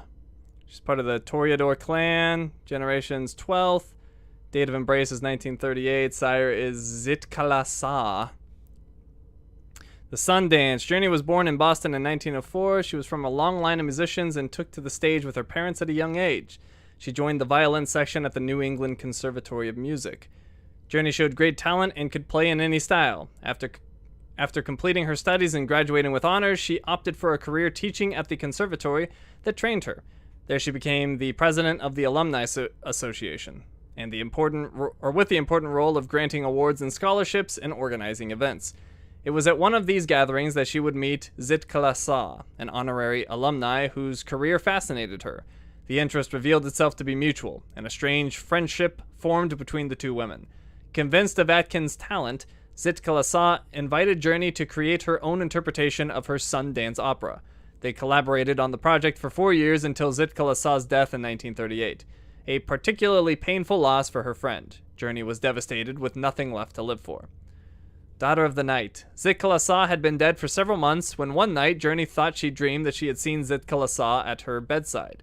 In this feverish hallucination, her mentor asked her to finish her project and perform it on stage to bring hope to her family again. Journey accepted, and before going their separate ways, her late friend took her in her arms. Atkins felt faint. She had just been embraced. Though her first encounter with the beast was terrifying, her fears and anxieties were washed away by the joy of being reunited with Zitkala. Journey embraced the night the way she embraced her music, with passion. A Toreador through and through, her talent for throwing parties brought some light back to a Boston that had been so gloomy during the reign of Quentin King. Her soirees were praised for their unparalleled creativity. Her guests also came for the thrill they provided, as Journey would sway from total discretion to absolute risk regarding the masquerade. Journey met a mem at the court of Prince Quentin King. Enchanted by the talented dancer's sunny personality, Journey grew very close with the Rose. She did so under the critical and excessively jealous eye of Hilda, whose possessiveness was a great source of amusement to Journey. Bound to a mem heart and soul, she supported her every endeavor, from her separation with her sire to the creation of her clubs. Melancholy. Whereas Quentin King's Malkavians knew how to appreciate her daredevilish side, this was no longer the case after Hazel Iverson and the Blue Bloods came to power. Faced with the austerity with which they responded to the fall of London, Journey never ceased to look for new ways to bring a little playfulness and frivolity back into the unlife. And then we have Victoria Ash, the lady we just met.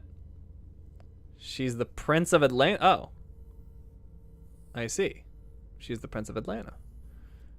Clan Toreador. Date of embrace was 1650. 8th generation, sired by Maximilian. Child is Regina Blake. The paramour. Victoria's existence was not always one of gilded lavishness. Born in the south of France in the 17th century, Victoria, then known by the name Victorine de Perpignan, which I'm sure I said wrong, was a camp prostitute for the French army. Far from lacking in ambition, her undeniable charm and wit won her the favors of Prince Louis II, who made her his mistress. The prince, however, was not alone in noticing the young woman's potential. A kindred and procurer by the name of Maximilian offered to make her his ghoul in order to preserve her priceless beauty. Victoria accepted and was offered the embrace in 1650. From one world to another. Sire and child arrived in England in 1660, but their stay was short-lived, as Maximilian was destroyed by his rivals shortly thereafter. Victoria escaped the ambush in the nick of time and fled England aboard a boat bound for the New World. She was one of the first kindred to set foot on American soil and spent the next 3 centuries roaming its vast expanses and urban wilds. She returned to England in the late 1890s, where she embraced her first child, Regina. Her appearance at a number of I always forget how to say this word.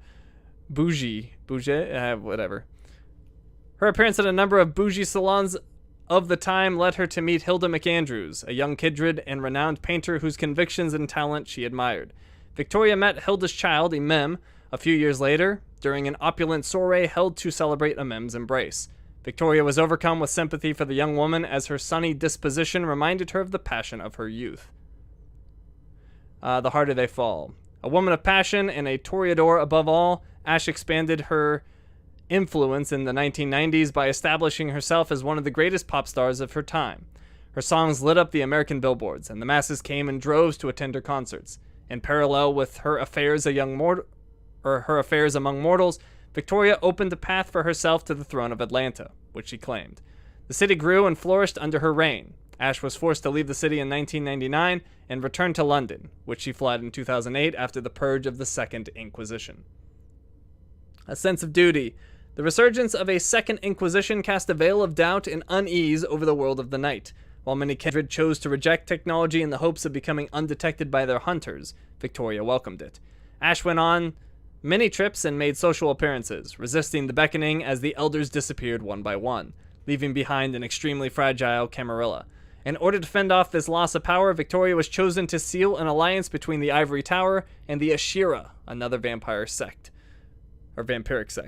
She wed Tigirius, one of their leaders, in Tehran in 2018. Victoria has been back in America for several months now.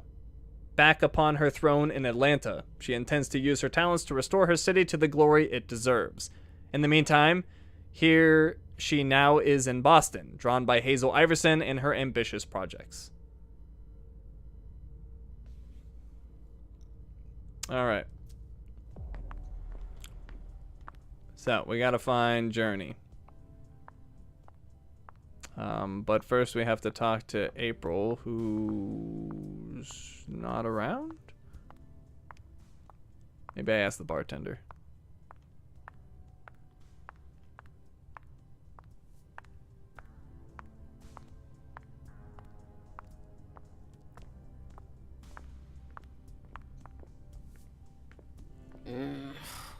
What a shitty night.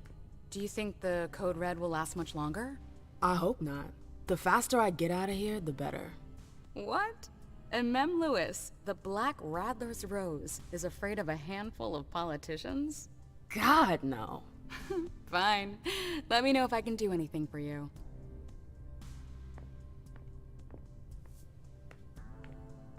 The prince has a floor all to herself? Miss Iverson has the top floor all to herself? Yes, that's where she's got her office for hearings, as well as her personal quarters. Miss Bosley is the only one who has access to them. There's a surveillance unit? I heard the prince put together a surveillance unit. Yeah, the cave. Mr. Leto and his team spend their nights there. It's just below us. But don't even think about going down there. It's only for sewer rats. I'm looking for Journey. I'm supposed to find Jay. Do you know if she's done talking to April? Huh, good question. I saw her earlier, but she wasn't with Miss Bosley. She went into that alcove on your right, but that was a while ago. Thanks. You might want to avoid hanging around with her, you know? I've heard stuff about her. I know, and it's not true. She didn't do anything, all right? Fine. Sorry. Did you need anything else? Nope. Thanks for the vessel. My pleasure. Come back anytime you want. Such a strange exchange. Or a strange exchange. Like, oh, thank you for the human. They were quite delicious.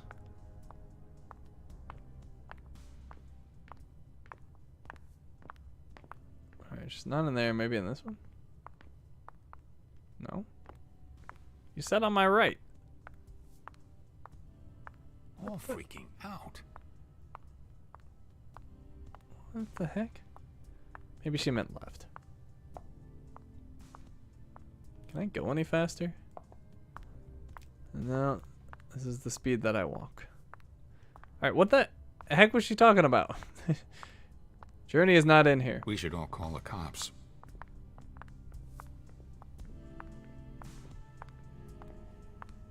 I'm confused. Unless she's in here. But I can't seem to open this.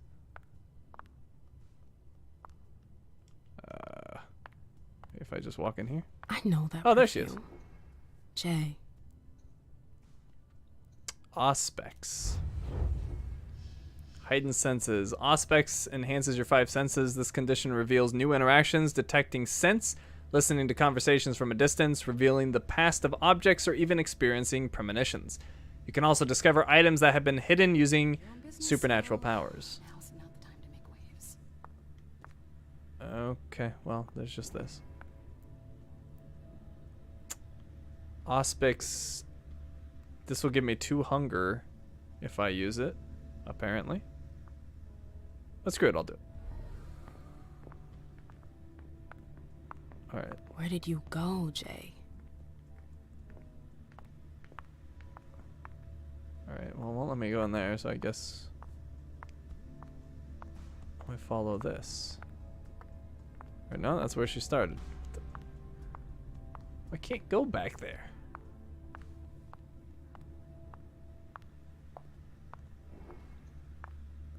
Okay. Well, let me through. Hello? I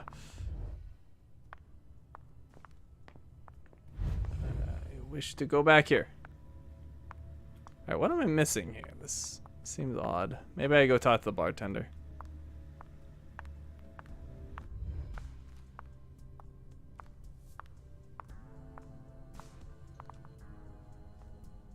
Yes? Nope. What am I missing?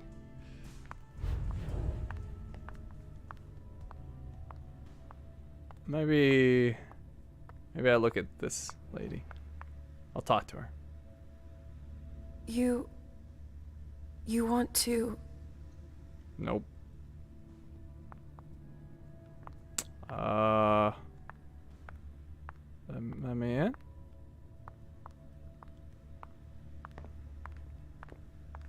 Turn around. Why am I turning around?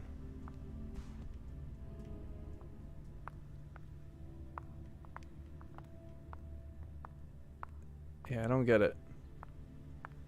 She clearly went through there. I can't seem to go through, though.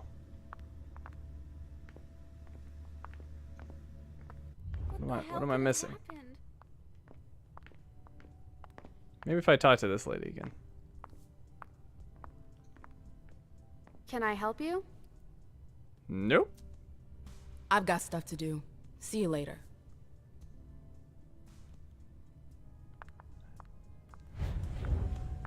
Well, I may as well see if I can pick up anything else over here, but I'm confused.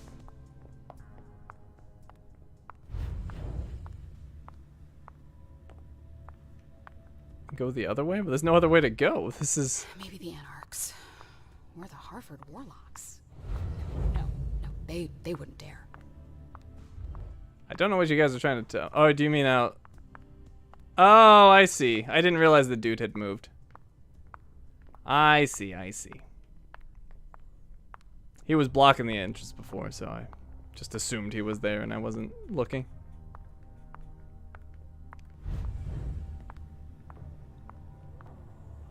Caius will hear about this. Okay, he's dropped. Underwood and Fang.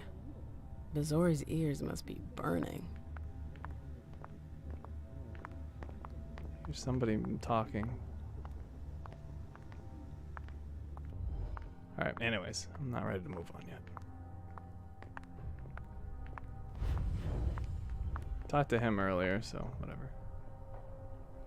I'm sorry about before. I'm just a little edgy tonight.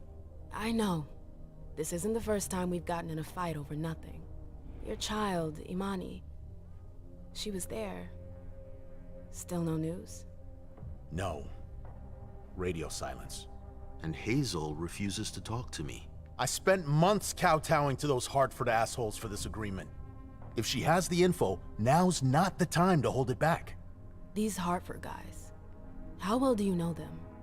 Well enough. I won't let things end like that. What does he know about the Chantry? You told me you knew the Hartford Warlocks well. Yeah, some of them. I was in touch with their representative, Deneb. He was supposed to replace me on the council. You're leaving us? Not really. It's part of the agreement with the Chantry. Deneb and I were supposed to switch places. Why was Hazel doing business with them? She had plans for the blood market in the region. We were meant to be in charge of supplying high-quality blood. They were supposed to take care of stabilizing it, or try at least. That's nuts. Has anyone ever tried it before? Never. That's why I'm worried. I don't give a shit about Hartford, but this project is really important. I understand. Any news from Jay? I'm looking for Journey. Have you seen her? No, I'm sorry. I assume you've already tried her office? Well, I'll leave you to it. I've got to find Jay. If I see Journey, I'll tell her you're looking for her.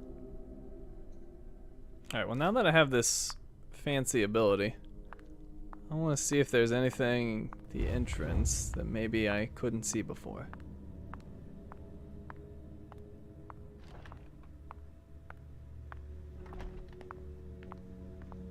Took the elevator to get here. Oh, apparently I found her. I found her trail again. I guess I'll go this way after all.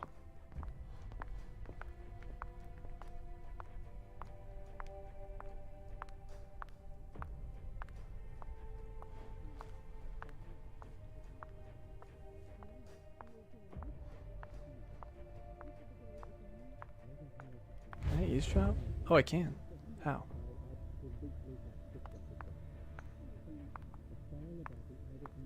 They can't hurt me. Keltum and Lazarus. I smell gossip. This can't be happening. I swear, she was standing there, playing me for a sucker, pretending she just happened to be in the archives. And what did you say to her? I played dumb. I said, as you like, Miss Abigail. Everything's gonna be fine. And I left. Calm down. A page from a file about an old party that she tore out. But why would she need that? Why now? I wonder. Okay. Well, let's talk to Caleb's, what are they called? Ghouls? Retainers? Whatever. Hey, Fang. Good evening, Miss Lewis. Call me a ma'am, please. Did you come with Caleb? Yes, but he's so very busy. You didn't happen to see Journey, did you? I'm sorry. I don't know everyone's names yet. Alright. The archives, what's this? Internal memo. Dear all, please don't forget that if you have any issues with the archives, you need to contact the Lazarus, not me. Thank you. April. Shit.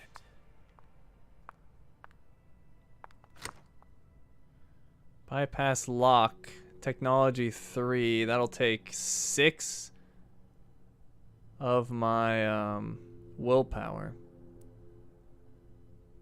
Yeah, screw it. Let's do it. They can't hurt me. Here, close it. Yeah, there we go. Alright, what we got in here? They said they took a page from something. I was just eavesdropping. What's this? file about a party from a few years ago. Confidential file. Solstice party. December 22nd, 1998. I like how she said a few years ago. It was like 20. Let's see. How do I keep going with this? There we go. At the request of our prince, Quentin King, the winter solstice will be celebrated at his home on the 21st of December for the entire night. At his behest, this celebration will be inspired by the masquerades in the European pagan calendar. Invitation message approved by our prince. Your esteemed Prince of Boston, Quentin King, does you the distinct honor of inviting you to the winter solstice celebration at his home. Inspired by pagan masquerades, please come accompanied, and above all, masked. You will be able to pledge your respects and allegiance to revered prince throughout the longest night of the year. You are expected at 7:30 p.m. on December 21st, 1998. Please note, refusal is not an option. The safety of N+1s is not guaranteed. Page 3 was torn out. There are traces of blue ink on page 2. Okay. Page 3 was torn out. There are traces of blue ink on page 2. But can I do anything with that? Apparently not. Okay, oh, actually, I didn't try that. Oops. I didn't try L1. I don't know if it works in that screen. A file about a party from a few years ago. Let's see. Can I do L1? Page 3 was torn out. There are traces of blue ink on page 2. Apparently not. Okay. But there was another option. Jay, what were you doing in the archives? Study contents. I would need 2 education for this, which I obviously don't have. I am not educated. Oh, what's this? Confidential file. Solstice party. December 22nd, 1999. At the request of our prince, Quentin King, the winter solstice will be celebrated at his home. All this seems the same. So follow the example of Horace, who wrote of the freedoms of December when slaves could eat at the table of their masters. And come with your servants or mortals to join us on the longest night of the year. You are expected at 7:30 p.m. So this is... Oh, I see. The first part's actually different too.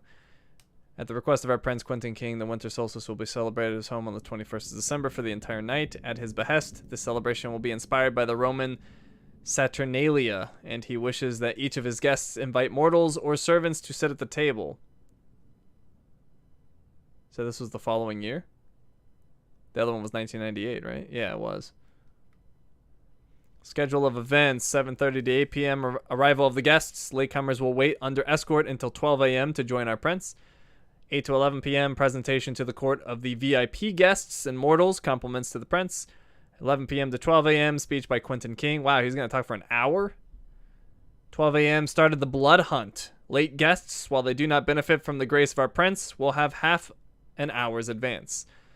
12 to 12:30 a.m. agapes. See the vessels section. 12:30 a.m. the champions designated by the prince leave for the hunt. 12:30 a.m. end of the night. Entertainment. See the shows and vessels section. The festivities may be interrupted at any time by the victorious return of a champion. The diablerie that will be given as the reward will be done in public.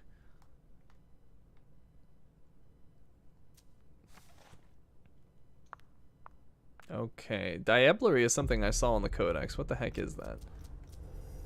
What is a diablerie?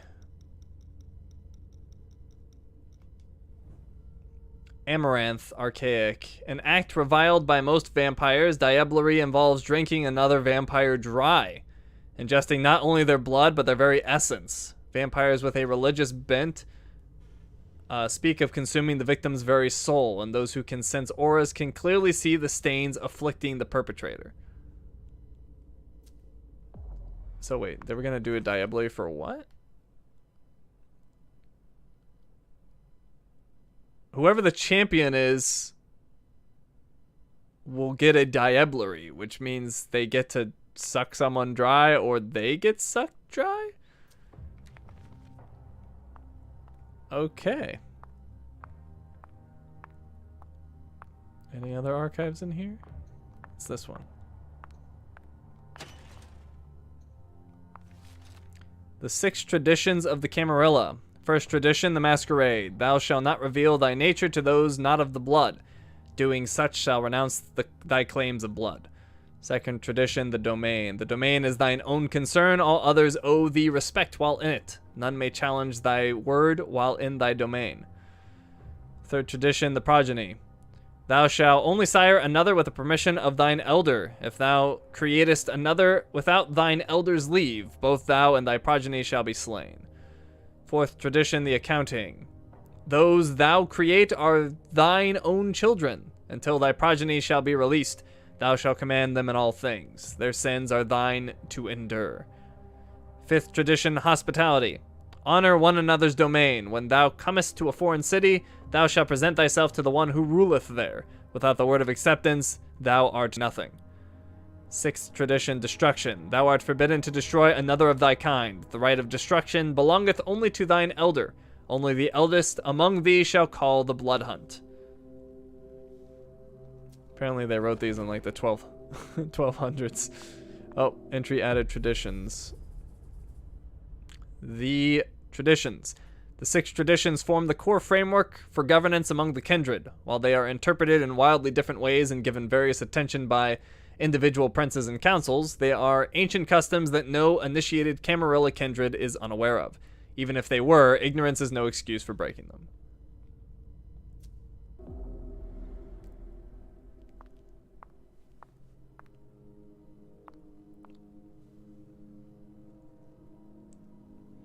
Diablerie, they get to suck an older generation blood, strengthening their blood. Yeah, but it sounds like it kills them. Oh, what's this? Oh, we could hack it if we had enough technology knowledge, but we don't. And actually, I had 3 before, so it consumed it? Interesting. All right, how does that work? All right, so if I look at my... So my technology... I thought was 3 when I broke in. I don't know how I pulled that off. Or no, I strengthened it by using my willpower. That's right. Alright, last items borrowed. Last items borrowed, September 1st, 2019. File name, Hartford Unification Party. September 4th to the 5th. Borrowers, Jara Drury. Date, August 27th, 2019. File name, Prince's Birthday Party. March 17th. Borrower is Lazarus Sheridan. Date, August 14th, 2019. File name, History of the Court, about Caleb Bazary. 1975 to 1985. Borrower is Beryl Underwood. Date, August 12th, 2019. File name, 2019 Census. Borrower is Jara Drury. Date, August 12th, 2019. File name, Listed of Trusted Suppliers. Borrower is Lazarus Sheridan. Date, August 2nd, 2019. File name, Secure Destinations 2019. Borrower is Caleb Bazary. And date, July 26th, 2019. File name, History of the Hartford Chantry. Borrower is Dr. Richard Dunham. Alright, so this Jara person seemed interested in who was at a party and the census for that year, so that's kind of interesting.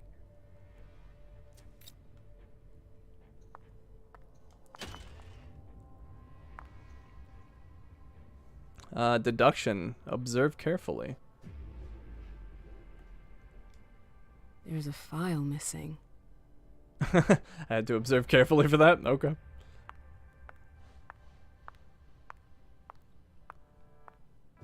Alright, well. Interesting. Come on, Imani. Now's not the time for this. What are you talking about over here?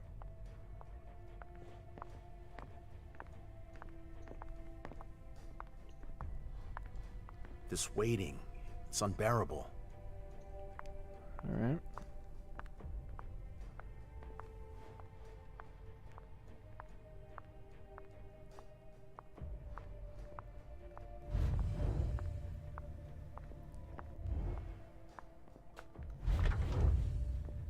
All right, so that's Journey's office. I don't know why she has an office here. This is the Secretary of Keltum Hamdum. Whatever the heck that means. It's locked.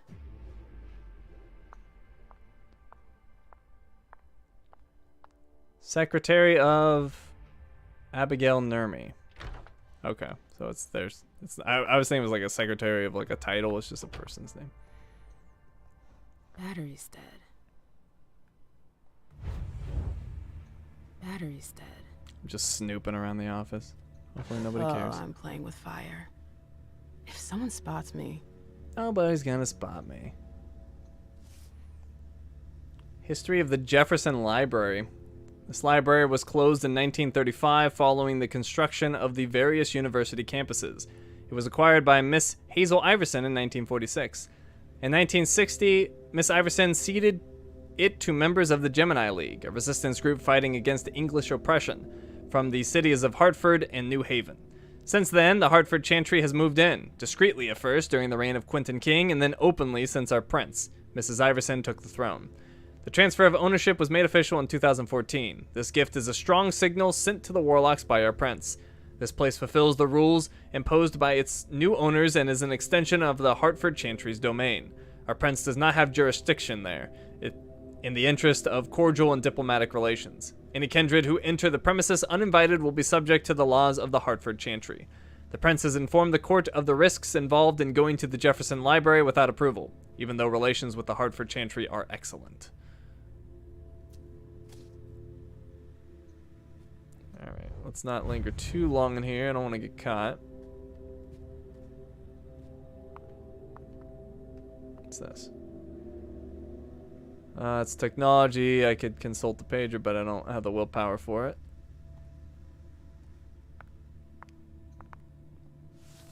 Confidential Domain Administration 2018 Annual Financial Report at Miss Iverson's request. This report provides a summary of Mr. J. Moore's annual audit of the finances and administration of Miss Iverson's domain. The data provided by our wealth manager leads us to conclude that the accounting year was balanced for this year. The absence of any substantial profit is explained in part by the investments made in the development of the Red Salons, namely, development and expansion of the Red Salon on Cellar Street, owned by Dr. Richard Dunham, purchase of lab equipment, refrigerated cabinets, decoration, and expansion of the bar area, investment in Dr. Dunham's research, external laboratory expenses, specific mortal test subjects. Wow, I'm stumbling all over that. Let me try again. Investment in Dr. Dunham's research, external laboratory expenses, specific mortal test subjects. I even stumbled on it again. Purchase of several real estate properties for the expansion of the Red Salon chain. Another portion of the profits was transferred to the Hartford Chantry to support thaumaturgy research, as stipulated in the pre-unification agreements. Mr. J. Moore reported that in July he had requested a detailed account of the expenses incurred, which appears to have corrected some of the occasional excesses in their estimates. In this respect, we would like to emphasize that given his success in protecting our interests, it is strongly recommended that Mr. J. Moore's personal protection be maintained for the coming year. Mr. J. Moore's recommendations for 2019. Expansion of the real estate portfolio in the neighborhoods adjacent to the domain. Mr. J. Moore has managed to convince about 30 owners to stagger the acquisition throughout the year. The projected investment is $60 million, with an actual value of $82 million. Development of the Red Salons, continued investment in Dr. Dunham's research, but with the establishment of a financial administrator in the person of Mr. Underwood to manage the financial aspects of the sites. Continued funding of the Hartford thaumaturgy research. On this subject, Mr. J. Moore recommends that the unification agreements with the Hartford Chantry stipulate that this research be relocated to Boston following the signature of the agreements. In fact, he thinks it is preferable to monitor the amounts involved as closely as possible.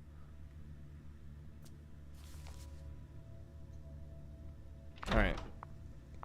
And then we have the Secretary of Lazarus Sheridan. I've got to hurry.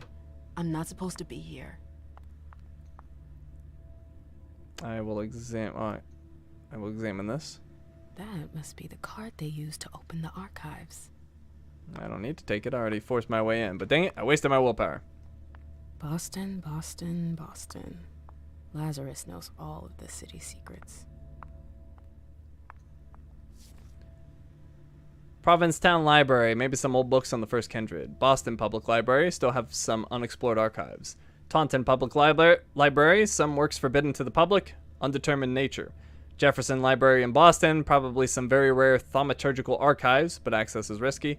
Woburn Public Library, unexplored archives. Cambridge Library, 2 ancient tomes on the history of the Ventrue in Boston.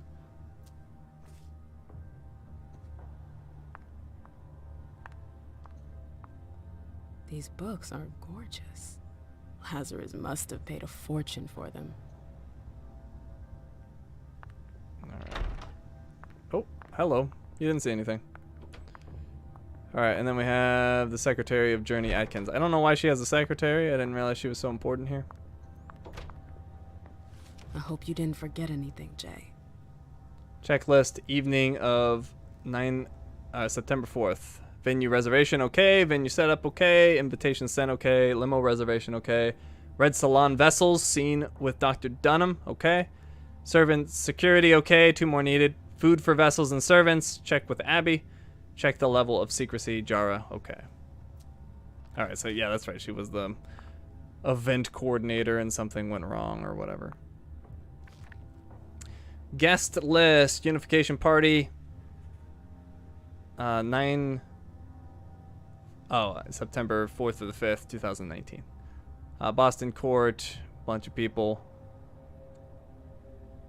Vessels for consumption. Ask Dr. Dunham for the list of vessels from the Red Salon. Alright, I don't think there's anything particularly need to see there. Oh, the Red Salon.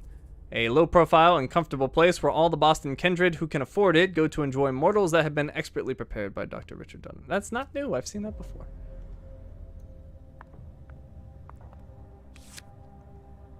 What did I just get? Consumable collected. Club business cards. Ah, my inventory.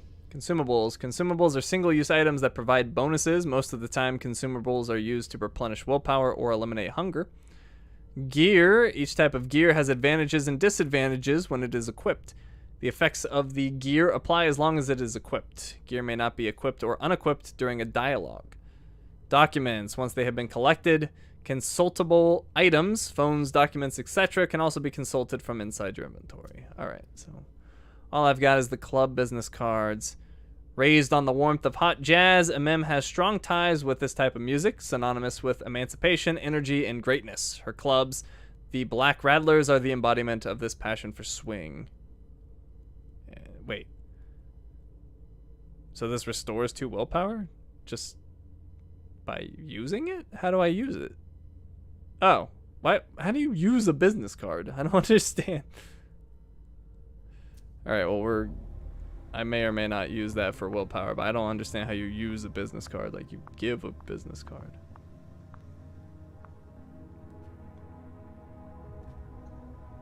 Look at the picture. Is it Kala Sa? Jay always got along well with her sire. Lucky bitch.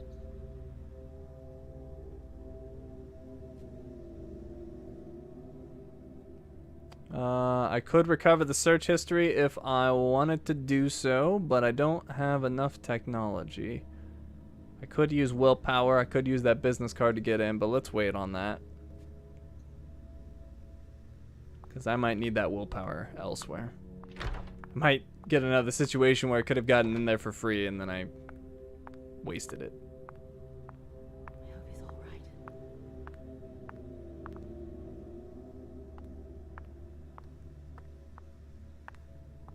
April Bosley. Well, she went in here. Oh, you again. What do you want? It is. It is I.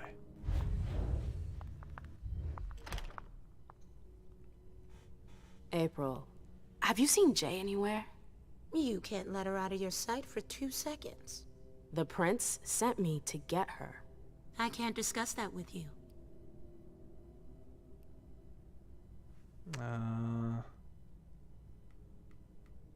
Okay, that's not gonna get me anything. I won't tell anyone. You can tell me. My lips are sealed. The only way I can make sure you don't talk is to keep my own lips sealed. What does Journey risk? Not that I think in a million years this is what happened, but what if Jay messed up somehow? What would happen to her? Depends on the mistake. And how bad the consequences were. At best, the prince will be mad. At worst, Destruction? yeah. There's a good chance of that. Drop it. Fine. I won't insist. If you see her, tell her I'm looking for her. Yeah, sure. What attitude?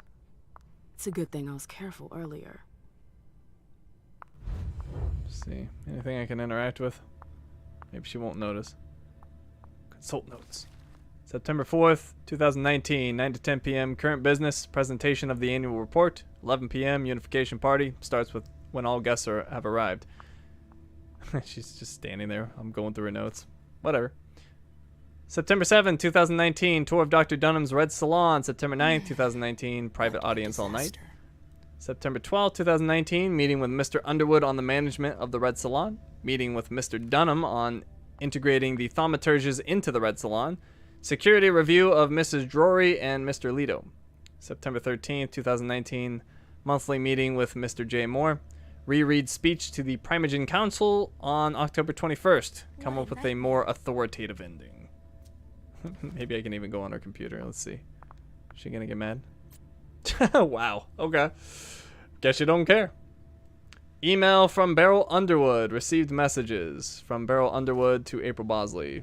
January 3rd, 2019. Subject, satisfaction for once. For once, I wanted to say just how much progress Journey has made in organizing the opening night of the Red Salon. I stopped by for a surprise visit last night to check the quality of the services, and you did not disappoint. Please don't embarrass us in front of Hartford. Be you. And then we got email to group. Oh. What a disaster. Sent messages from April Bosley to organization group, September 4th, 2019. Subject, last minute checklist.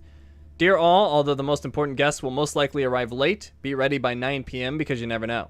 Please check the following things every 15 minutes. State of the vessels, no excessive drunkenness unless desired by one of our guests. Impeccable cleanliness everywhere all the time. Make sure that everyone is comfortable. There are enough of you to satisfy any request. If there is a problem, page me. Make sure that no one is bored while waiting for Miss Iverson and Mr. Osborne to arrive. They're scheduled to get there at 11:30 p.m. if anyone asks, but nothing's for sure as usual. This party is of the utmost importance. In the words of Miss Iverson, mistakes will not be tolerated. April Bosley.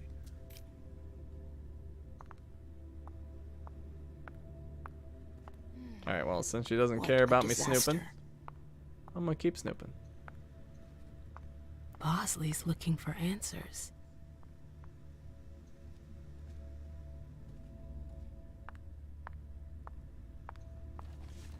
Crystal Alexander, phone number, Leonard DePriest and Luchise.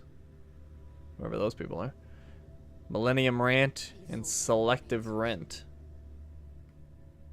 Okay.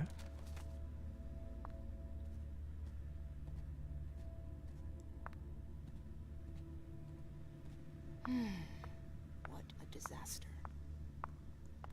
I wonder where this goes. Well, apparently I can't use it. Alright, anyways. Journey went this way.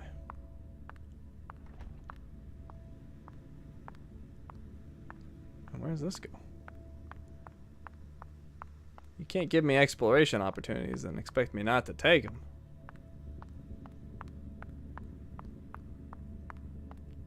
Where the heck did I end up? Oh, am I... Oh, that's Hilda. Alright, well those dudes are guarding that. I can't go that way. Can't go that way.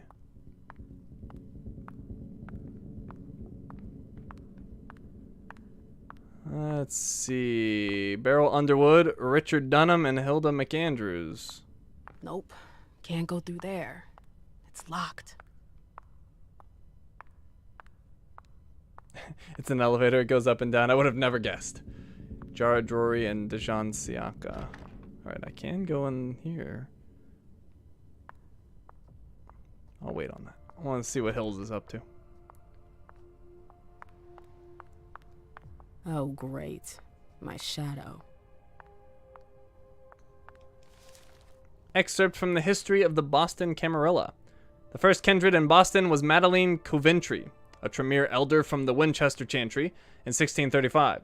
Shortly after that, the Blue Bloods settled in the city and ruled the entire Massachusetts colony. What's she up to? After driving out the thaumaturges, the Bruja, Gangrel, and Malkov families took control of the city during the American Revolution in 1783. There was much confusion regarding the distribution of power, and the Tremere returned to the city and created the Boston Chantry. This was also a time when the Sabbat, active in Maine, began to attack Camarilla settlements throughout the Boston area. The Tremere chantries of Boston and Salem competed for dominance for almost half a century before the Salem colony was overtaken by the Sabbat in 1831. The children of Malkov took advantage of the turmoil and seized power in 1825. Quentin King III became the prince of the city until his death in 2014, having supposedly given in to the beckoning. Quentin King had to contend with the machinations of the Sabbat, the powerful Giovanni in Boston, and the British settlers who vied for his position. More than a century of secret alliances were forged to pit one group against the other and eventually defeat them by tearing each other apart. The prince kept the Sabbat horde at bay, in part by accepting the British support of William Biltmore.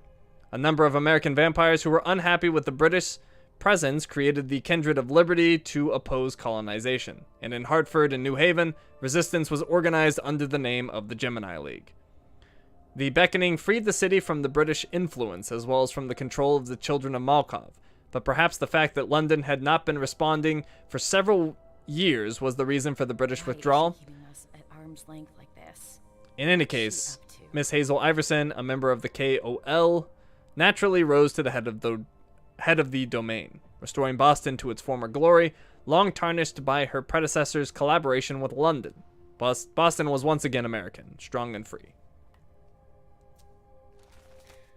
I'm tired of waiting. Alright, so now that we've heard about these clans, the Gangrel were one of them. Oh, Child's in here. Child, a vampire created through the embrace. The child is the progeny of their sire. This term is often used derogatorily, indicating inexperience. Alright, so what's the deal with the Gangrel? Wolves, animals, ferals. A hunger older than mankind burns inside the wolves. When other kindred curse their appetites and choose the gilded cage of the city and the leash of social hierarchy, the wolves accept the beast as a part of themselves and run free, crossing borders between species, nations, and domains with the ease of perfect predators. They belong to the wild, and the wild belongs to them. To think of them as noble savages is perilous, as the animals have little respect for the arrogance of civilization, and only the strongest survive their bloody hunts and savage initiations. Trading stories of war and the secret histories of their kind around campfires lit with the bones of their oppressors, they have turned their backs on the Camarilla and fight tooth and claw to escape the endless plots of their fellow kindred. Clan Gangrel are outcasts, wanderers, rogues, and hunters. They make havens in the poorest parts of the city and feel no shame for doing so. They claim few domains as their own, but defer to no prince. If a feral enters the city, the prince will either accept it or have to fight the feral to get them to back down. Gangrel embrace from the ranks of survivors and fighters, leaders of prison crews and gangs, explorers, urban and otherwise, and any kind who sees the world as something to traverse instead of something to hide from. They care not for looks or title, but for accomplishment and reputation. A child may be a challenge, but the clan follows rituals and initiations to ensure the fledgling is worth the time. Success means a new, honored member of the clan. Failure means simply a forgettable reject or a pile of ash. Any mortal capable of projecting their will unto others, leading a group from disaster to success, or fighting impossible odds draws the clan's attention. This fact results in a symptom known as too many chiefs, when the clan consists of more leaders than followers. Customs encourage fights for dominance, but these rarely last until final death, as Gangrel elders advocate against taking competition for authority personally, instead encouraging a culture of healthy rivalry. Alright, so we know about all the clans except for the Caitiff.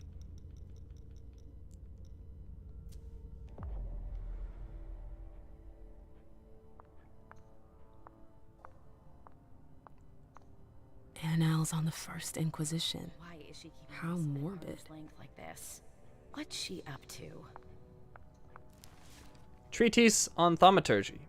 Also known as blood sorcery, this discipline combines vitae and mortal sorcery. There are no known limits to the type of rituals created by the Tremere or their fields of application. We will focus here on the different branches of this science, which is not exhaustive because few can testify to the secrets of the blood witches. The path of blood, where the powers of vitae can be manipulated. The ritual, where thaumaturgical formulas with innumerable effects are invented and jealously guarded.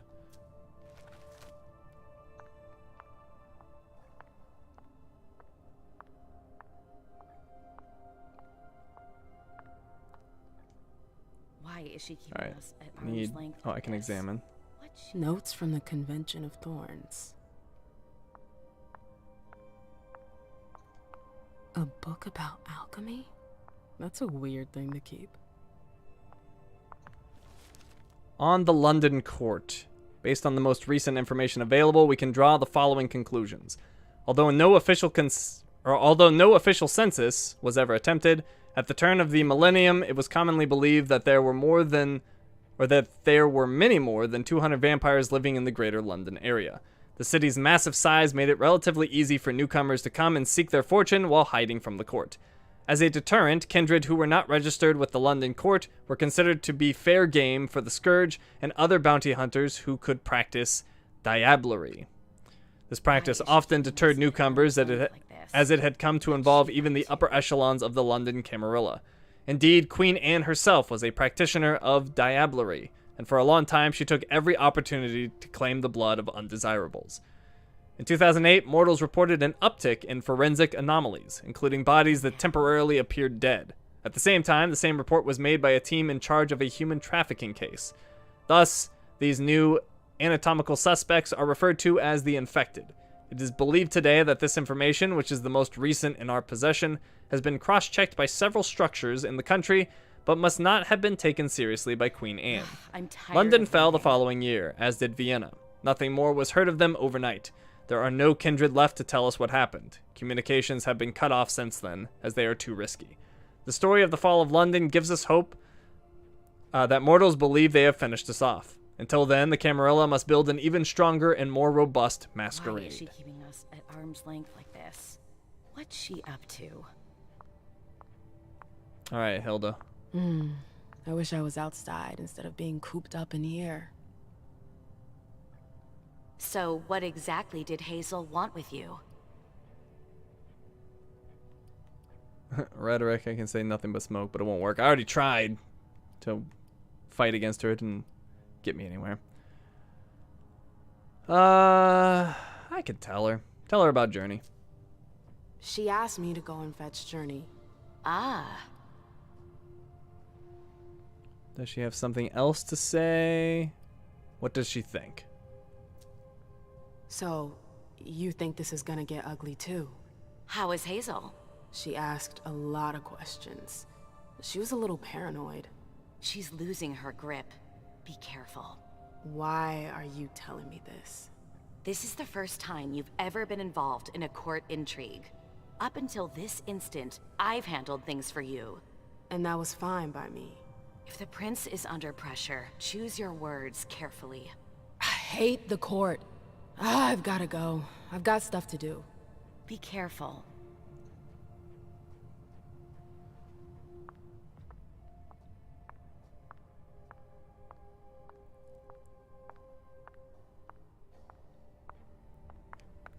All right.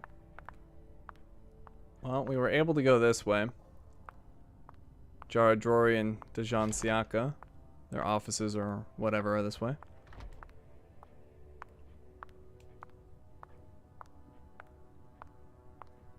Oh, and Journey did come this way at some point.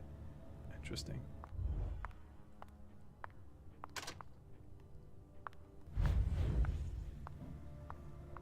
Alright, I don't remember seeing the trail go here, but we'll wait on that.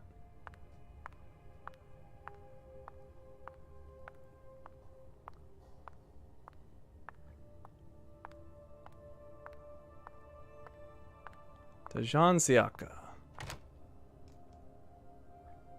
I could pick the lock, but I don't have enough security and I don't want to use my willpower, not that I think I have enough anyway.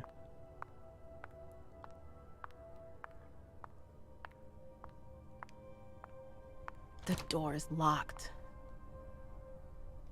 Yeah, same deal. Alright, yeah, let me go downstairs first. Just wanted to look around up here. I wish I could move faster. But I'm very dignified. I walk at a very slow pace. Oh, no return. No return action. Choices marked with the U-turn with the line through it indicate there is no going back. Before selecting one of these options, make sure you're done with this area, or done with the area you're exploring. Yeah, I'm not done with the area I'm exploring. So that's the point of no return.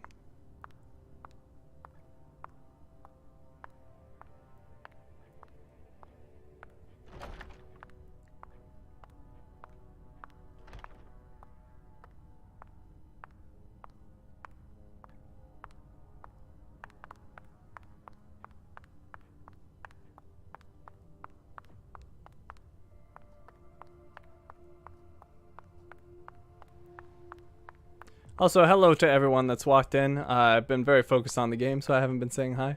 But at least for the recent people that came in. Hello, John. Hello, Linda. Good to have you. Glad you can make a stream.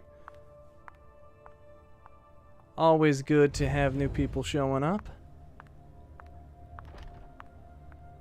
Okay. So that's where I came in. She went that way.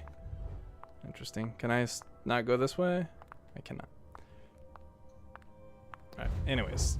She went this way. Presumably she left. I wonder if this is also a point of no return. Or is this where she initially came from? Oh, I think it's initially where she came from. Right? I guess? No, now I'm confused.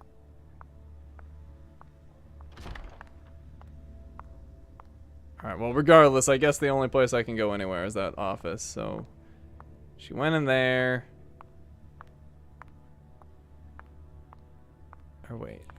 No, now I got turned around again.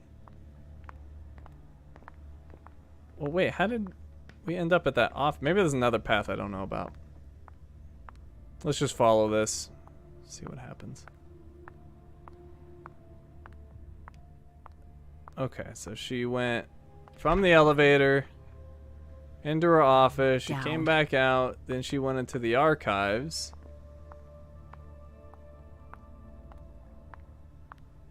From the archives, she went over to the blood bar, if we want to call it that, right?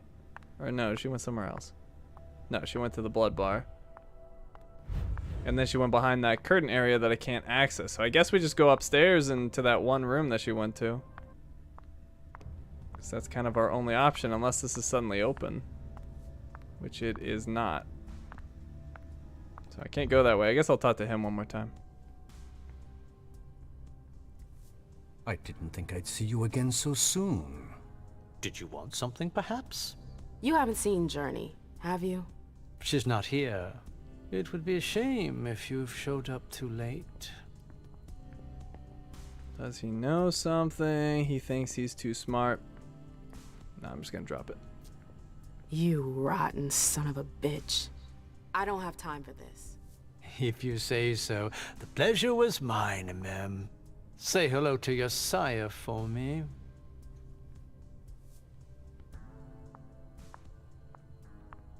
Alrighty, well. I guess that's our only choice.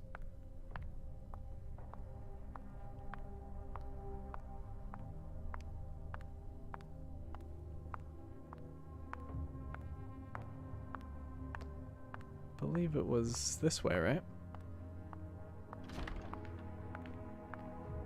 Yeah, right here. Alright, actually, did I check the door over here? I think I did. But I'm not sure.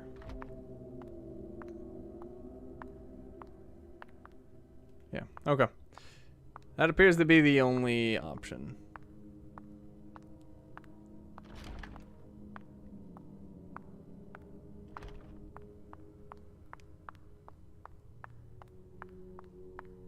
Shinies, are you certain you cannot run? I am not certain, but I've tried different buttons. Oh, well, there we go. I wasn't expecting circle to be it. Okay, apparently I don't have to go at a snail's pace. Oh, wait. Oh, no, now it's running again. Okay. Yay! It's kind of wonky. Sometimes it doesn't do it. Alright, anyways. Jara Drory. This is the point of no return, apparently. Anybody know any reason why I shouldn't continue? Is there a way to save? Maybe I should save. I don't think there's any way to save. I think it's auto-saving.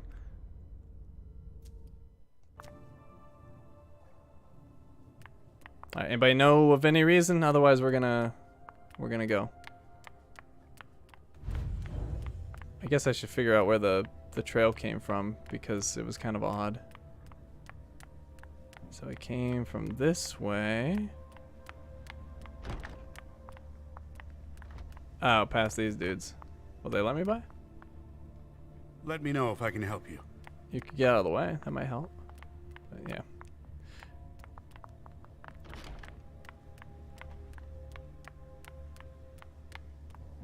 Alright, well, whatever. We're going.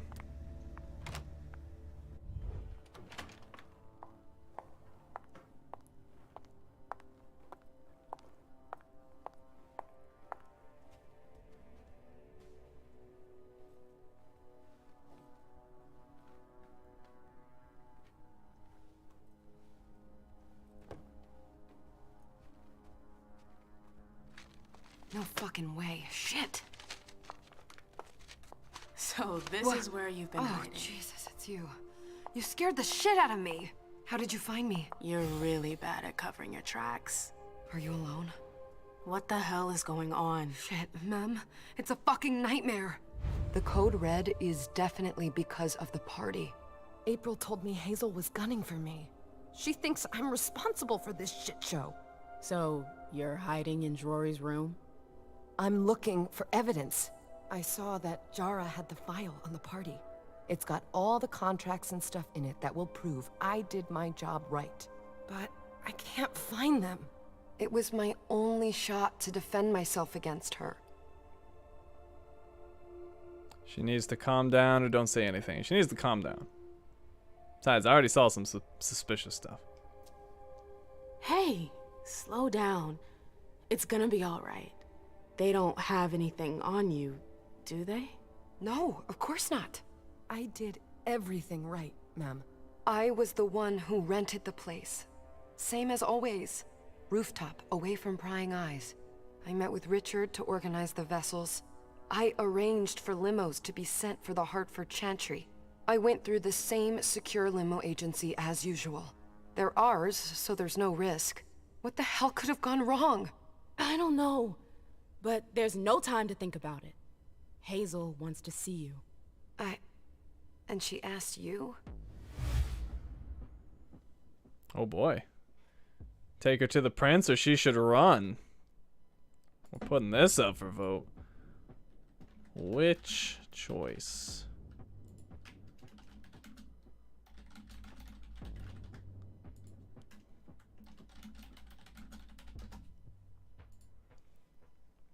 Seems kind of incriminating to tell her to run, but who knows? When the penalty is to be killed, final death.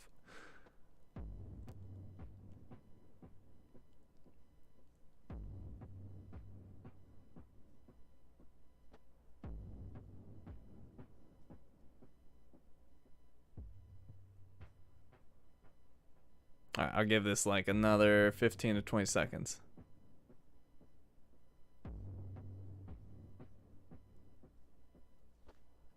Okay, it looks like we're taking her to the prince, which I agree with. I think, like, you know, hey, just run away. Then they'll find you and you'll probably be killed. So I will take her to the prince. It's gonna be fine, Jay. I'm sure you can explain everything. I'm scared, ma'am. Don't worry about anything. I'm here. I'll follow you.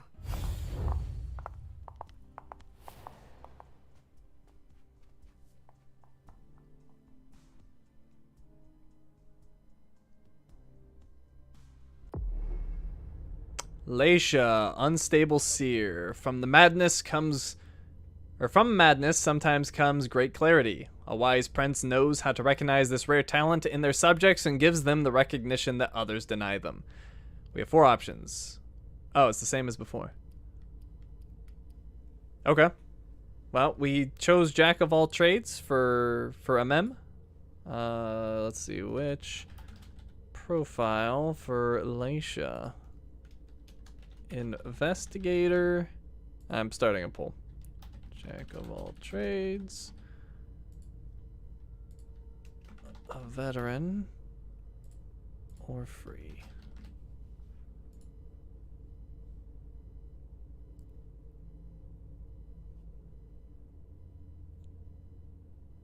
So she's part of the Malkavians, which apparently all have like mental issues. But then they get like, sometimes they get like special abilities to like see the future and other things like that. And other times they just kind of go crazy, apparently.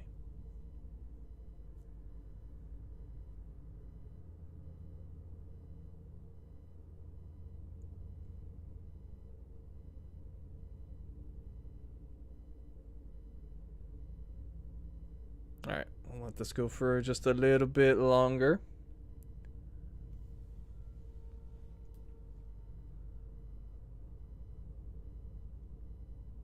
Alright, looks good. I'm ending the poll.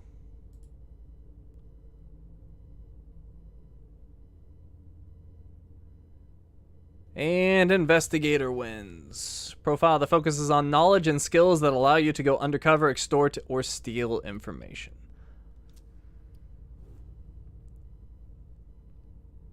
Alright, so that gave us 2 in deduction. 2 in mental. And then in disciplines, we got heightened senses. The Mask of Stealth, we got 2 points in this. Unseen passage. Laisha cannot be seen by others, but she can no longer interact with her environment. It is possible to read a document or examine an object, but they cannot be taken. Electronic equipment can still detect her. There is no hunger cost.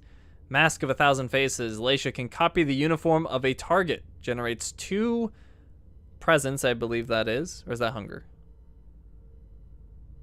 2 hunger, let's say. A maximum of 1 uniform can be copied. Can only be activated in a safe zone. Activation generates no hunger.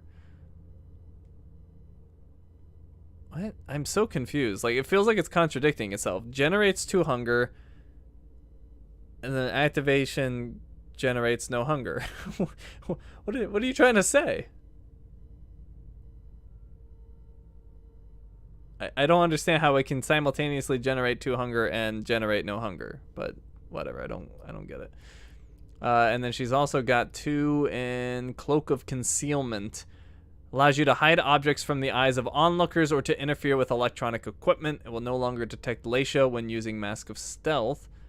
The hunger cost depends on your obfuscate rating and the difficulty of the interaction. And my obfuscate is level 2. Let's see, we also got Compel. Gives access to Dominate as a dialogue choice. Alright, so much more in the disciplines, and I get no intimidation. Physical and social and mental are low. Alright, got it.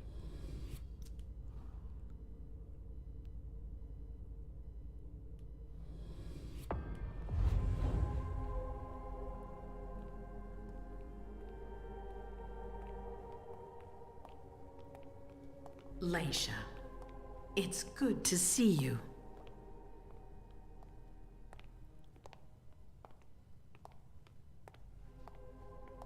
Be good, sweetie. How was your reunion with Halsey? Thank you, Hazel. Your gift was wonderful. You shouldn't have troubled. You're welcome. We should never have kept you apart for this long. Good evening, Delsin. Good evening, Laisha.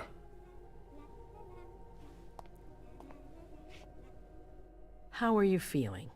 I feel great. Better and better since I got my little sugar fangs back. Wonderful. I haven't seen Richard yet. Does he know I've been released from the Institute? No, I'm the prince. It was my decision. He is your psychiatrist, but you don't need his permission for everything. He wasn't at the party, was he? I'm searching for everyone who's still missing. Don't worry about him. Thank you. Leisha, I know I can be frank with you. For 4 years, I have been working to heal the city's wounds. You've already helped me avoid traps in the past. I don't remember. I have a bad memory. That was a long time ago, you know?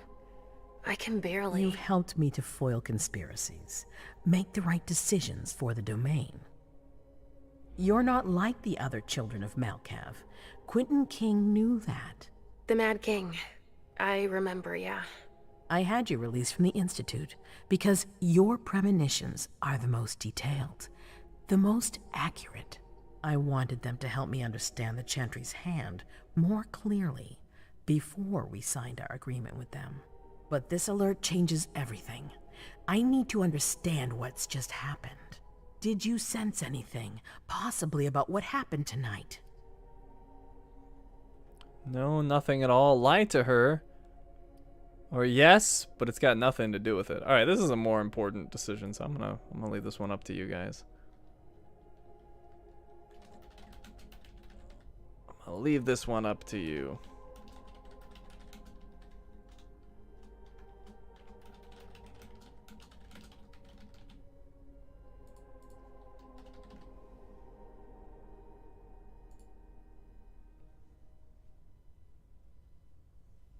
That was good timing, Miss Chin. You said, I don't trust this prince. Well, we have an opportunity to lie to her.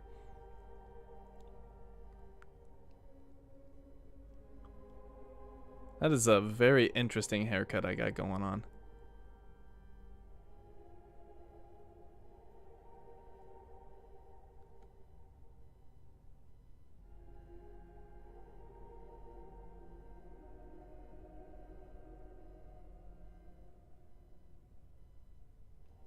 Alright, I don't want to let these go for too long, so if you do want to vote, make sure you vote quick, because I don't want to stall for too long.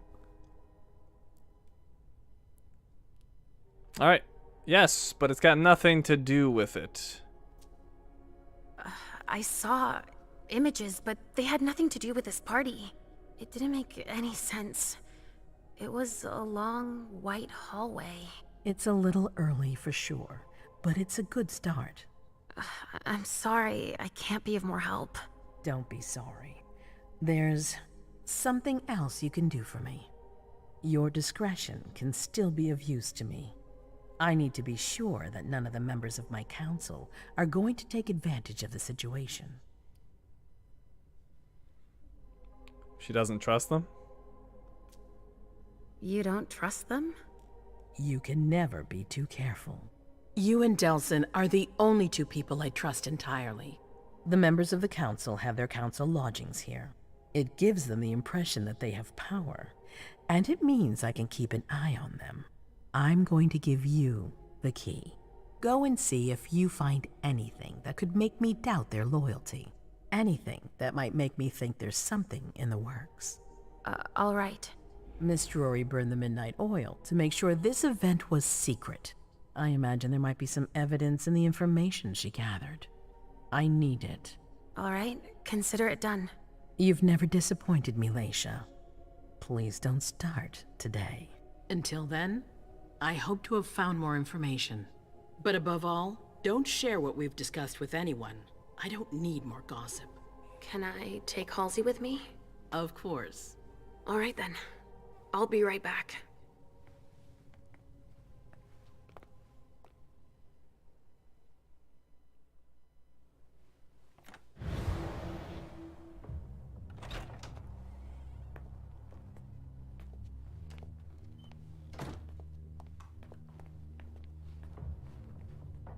I don't believe it.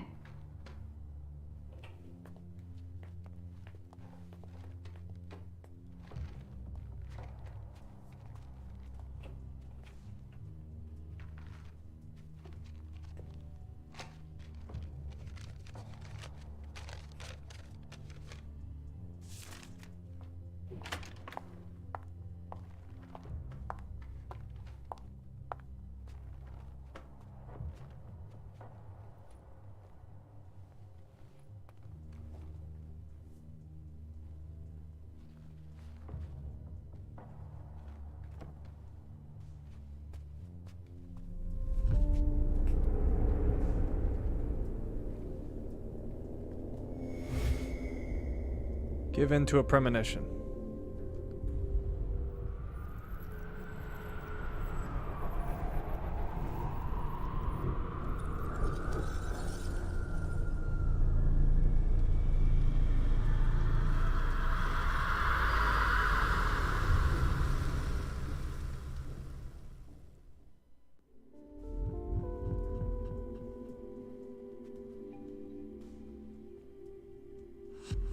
That was intense.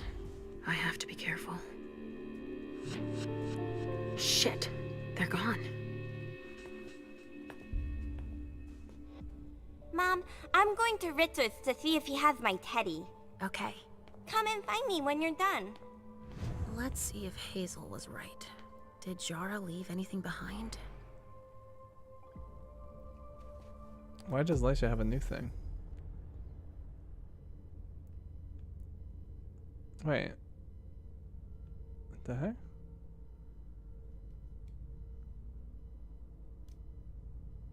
This doesn't seem new.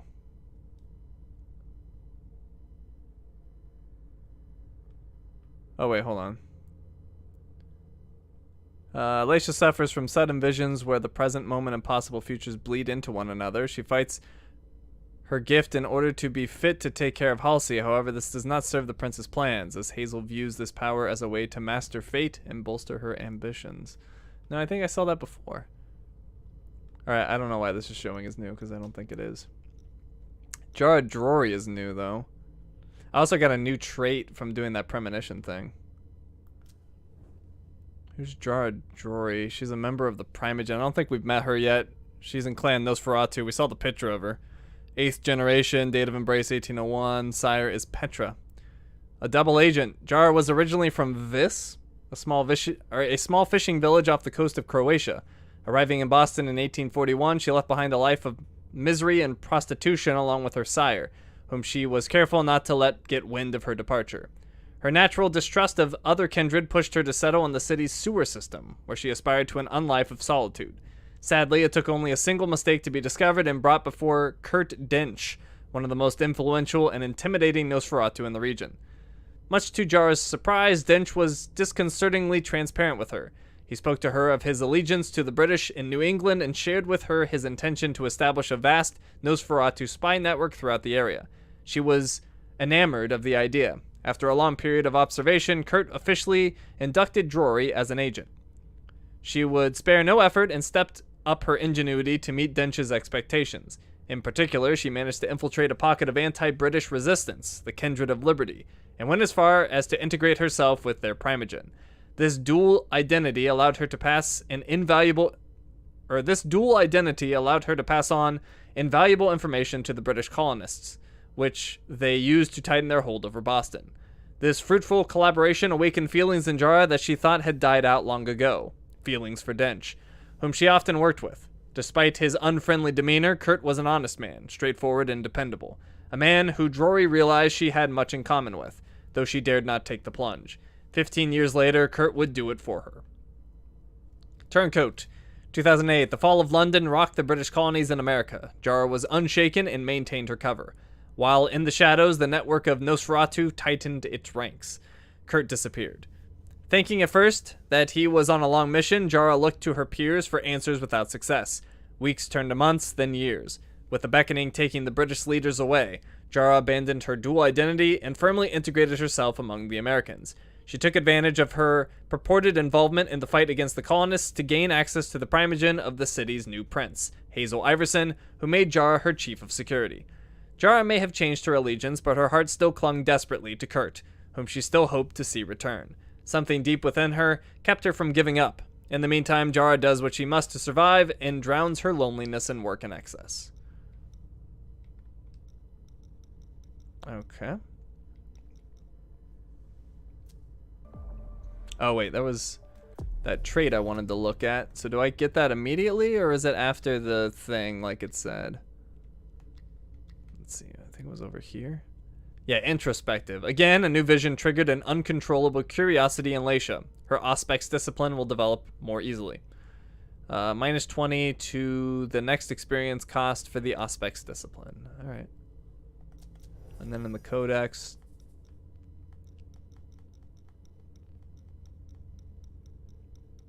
Thought there was something new, but I guess not. Alright, let's look around.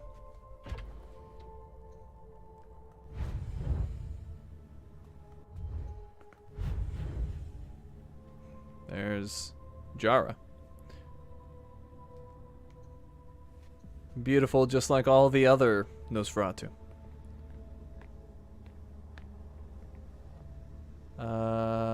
Pierce Obfuscate? Okay, I can do that. It'll give me hunger, though. Let me look around some more. Information notes. Unification Party. Summary of individual files on the Hartford Chantry. Mr. Osborne, Regent of the Hartford Chantry, ambitious and paranoid, extremely skilled in thaumaturgy. Favors unification but mentions escape routes in his private communications to be monitored. Visits the Jefferson Library once a month. Miss Wakefield, John Reese's child. She is a secretive mind control specialist who supports Mr. Osborne unconditionally, although he continues to be wary of her. She supports the unification to support the choice of her regent. Mr. Samuels, child of Upton Rowlands. This blue blood is pragmatic, well-versed in insurance finance. He is the head of a thriving business and seems to have moved to Boston on a part-time basis, residing at the Jefferson Library. Our intelligence indicates that he is there to ensure the financial balance of the agreements to be signed, which he is rather in favor of.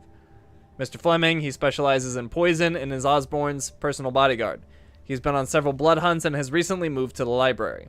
We believe that he is there to protect the warlocks in the event of a retreat. According to our sources, he is opposed to the agreement because he harbors a strong personal resentment towards Dejan Siaka. Miss Vance has lived in Boston since the creation of the Hartford branch in Boston. Unknown sire. Specializes in high-level protection rituals. Little information available. The party will be her first outing from the library if she accepts the invitation. We need more time to research her background. Mr. Woods, child of Deneb Osborne, resides in Hartford, is new to thaumaturgy. He shows very good skills in memory magic, still under the authority of his sire, and therefore in favor of the agreement made with us. Mr. Green resides in Hartford. Child of Mrs. Wakefield, nothing to report. Was embraced 2 years ago. Kept his family, his job as a research chemist. Report indicates that he is pro-unification. Mr. Chen was selected by the Chantry to come and work at the Red Salon and conduct experiments on blood stabilization. Extensive experience in thaumaturgy. The report indicates that he is in favor of the unification, but for his own interest, he only feeds in blood banks. Miss Halstead was selected by the Chantry to come and work at the Red Salon and conduct experiments on blood stabilization. Specialized in blood storage rituals. This report indicates that she is rather reticent about the unification, afraid to share her knowledge, suspicious of Boston. List of vessels provided by Dr. Dunham. Some names. Intelligence on the Hartford Chantry. In the 17th and 18th centuries, the thaumaturges were influential throughout New England, but they also experienced dark times, seeing their power erode over the years, primarily due to the encroachment of Sabbat members from northern and western New England during this period. Some Elder Tremere believed that at least one of the major convents allied with the Sabbat to bring about their downfall, though few agree on which of the three major convents is most to blame. The loss of status suffered by their entire family is a wound that still runs deep today, and has led to their great dislike of the Sisters of Salem. Operating primarily out of a chapel in Hartford, the thaumaturges have had an ongoing competition with the Ventru coteries for dominance in the state, and have been quick to exploit any opportunity. Thus, when the Prince of New Haven and Hartford came to them for help in the early 1900s, they graciously accepted. Wisely, they have not yet recalled the debt the Ventru owe them, but that is likely to happen soon. Indeed, as a result of the unification agreement with Boston, the Chantry will greatly increase its political and economic clout over the Hartford domain. Within the Chantry itself, prestige is highly prized, and competition within the upper echelons of hierarchy is so fierce that more thaumaturges are lost to internal strife than to past clashes with the Sabbat. This is largely due to the fact that Deneb Osborne, despite his understanding behavior, jealously guards his position and makes it impossible for his apprentices to progress. Whenever a warlock seems to be on the verge of unlocking a new mystery, they are often replaced by a less talented one. Today, their Boston branch is mysterious and impenetrable despite our best efforts. We think it would be wise to require a visit to the Chantry as a sign of trust. Our intelligence reports numerous disappearances of mortals in the vicinity of the building. which fortunately have gone unnoticed. This is what Hazel asked me to bring her. Alright, we got Jorah's notebook. Oh, and we got the master key to the Primogen's apartments. The key that opens all the doors to the Primogen's apartments. And Jara Drory's notebook. A notebook containing all the information gathered by Jara Drory on the Hartford Chantry. All of its members, as well as the vessels that were supposed to come to the unification party. Alright. We know about that. What's this? Weekly Close Protection Reports 2019. Subject, Mr. Jason Moore. July Week 1. Report submitted by Mr. Wu. In STR. I don't know what that means. Night visit from Mr. Hazel Iverson, accompanied by Delson Coates on Tuesday. Shouldn't that be Miss? July Week 2. Report submitted by Mr. James. Wife and child went to Costa Rica for 2 weeks. Night visit from Mr. Beryl Underwood on Thursday. July Week 3. Night visit from Mr. Beryl Underwood 2 times, Tuesday and Thursday. July Week 4. Family came home. August Week 1. Mr. Moore wants a little more privacy. August Week 2. Wife and child went to Costa Rica for 1 week. Night visit from Mr. Beryl Underwood on Friday. August Week 3. Mrs. Moore left again the day after she got back from Costa Rica. The child is upset. Mr. Moore has trouble concentrating. August Week 4. The subject must be experiencing a conjugal dispute.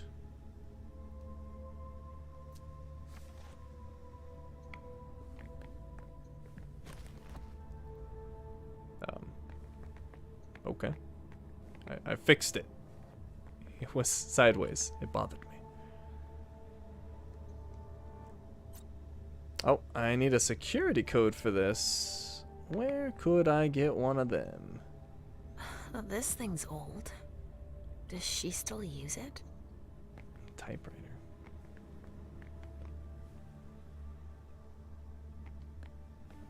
What if there's a code on here? Where are you? The time has come. Password arrival.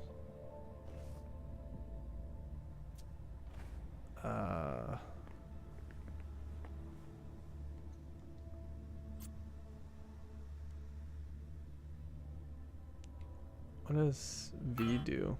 I don't know what V does. Alright, well, that must not be for this.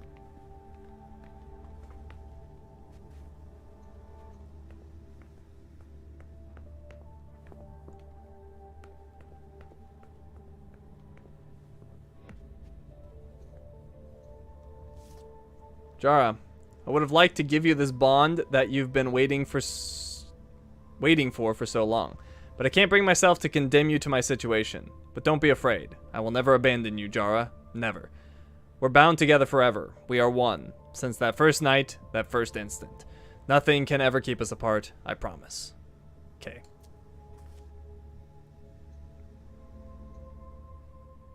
Alright, well, I don't know where I get that password. Maybe it's related to whatever this is.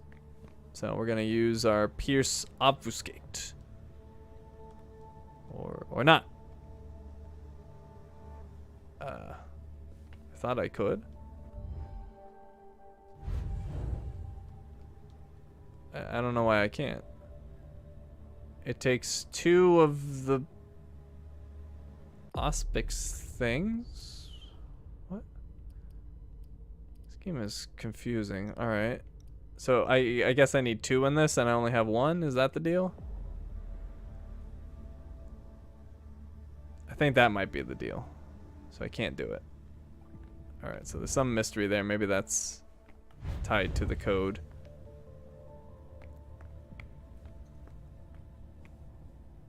There was a file next to the typewriter? Oh, I see that now. Examine. Huh.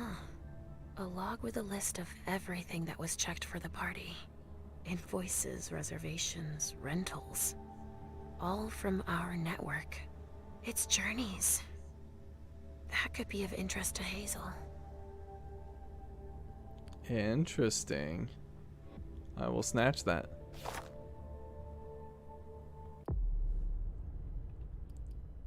Alright, file on the unification party planning. A file containing all the documents that prove that Journey did not neglect safety while organizing this event. Well, MM couldn't do it, but Leisha's on the job.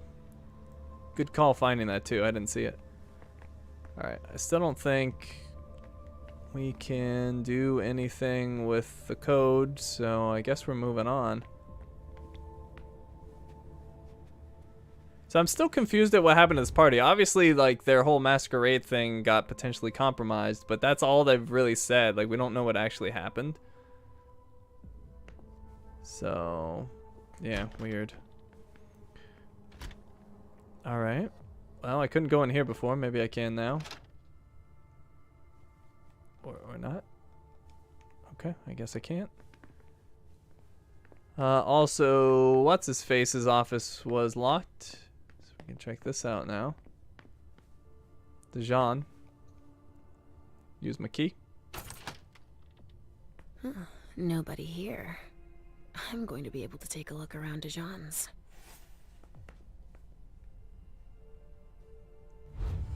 Okay. I like this dude's room.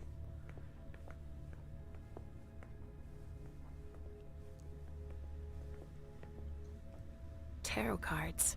How fun. The Emperor, the Chariot, Temperance. Easy. Dijon is thinking about taking a trip. What did I just take? Consumable collected. Polaroid photo. The consumables are really weird. Like, how would I consume a Polaroid?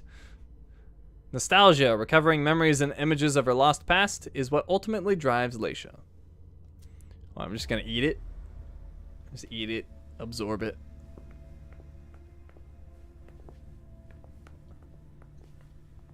The Salem Gazette. Salem Gazette, September 4th, 2019. The City Council has found a new home for the Sisters of Salem at the Salem Library in recognition of the organization's work in sharing and supporting our local history.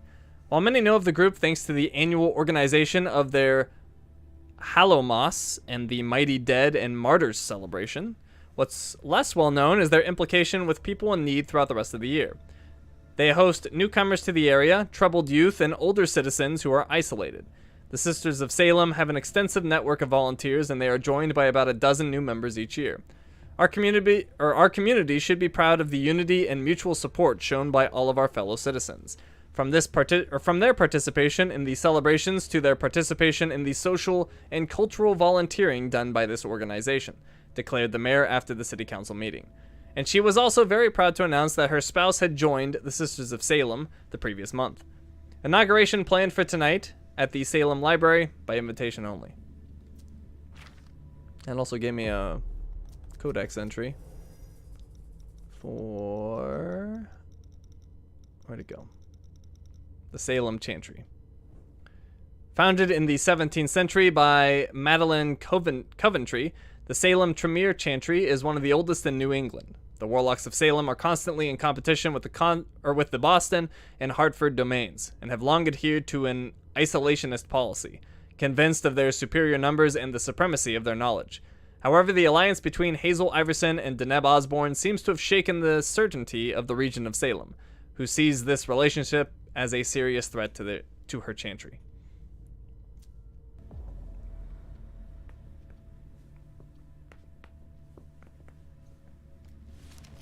Guardian Ravens. Equipment, cauldron. Ingredients, raven, corn, raven droppings, and corn straw. Blood magnet. Equipment, magnet, silver bowl. Ingredients, own blood. Concealment ritual. Equipment, knife and candles. Ingredients, fresh bird's blood, a skull, and white candle wax. Illuminated trail. Equipment, candles, white satin ribbon. Have seen the prey beforehand. Note, the prey must not go underwater or cross a body of water. And a restoration ritual. Equipment is candles and a skull. Ingredients, own blood, and a sacrificed animal.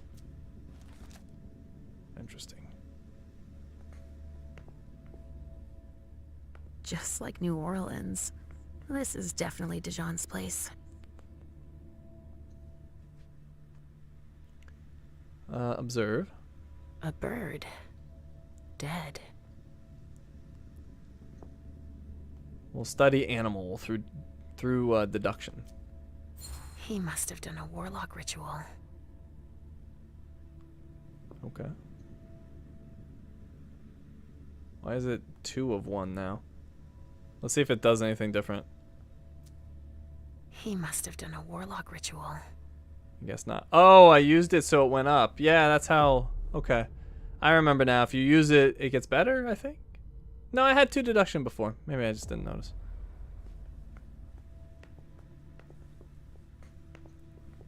What's this? Pierce off. See, I can use this one. What? But I couldn't do the last one. Why not? Alright, well, whatever. Do this one. Well, well. What have we here? My dear sisters, I hope this letter will reach you quickly. Things are critical here. It appears that we've been the target of a major incident. A code red has been issued, and we have not heard from those who have already gone to the party our prince had organized for the unification. This could be in our favor because it's possible that the Hartford Chantry is behind it. Although I have faithfully served my prince's interests while negotiating this treaty, these new suspicions could serve our interests in relation to a potential alliance between Boston and Salem. Rest assured that... Yeah. He didn't finish his letter. But that'll be enough for Hazel to make up her mind about him. Alright. Oh, I'm gonna go back to the other one and see why that didn't work.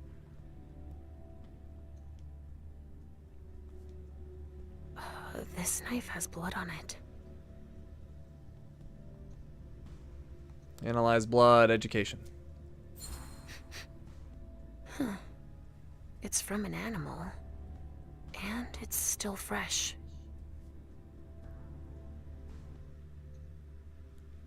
Alright, so did that actually increase it? Or what?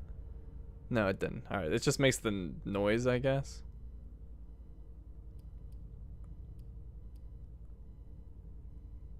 Yeah, I don't know. This game's got some confusing elements to it that I haven't figured out yet. Alright, I think we're good here.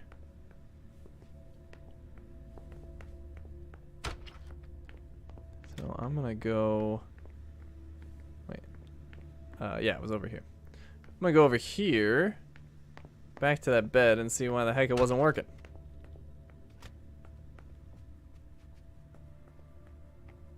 Still doesn't work. What? Why not?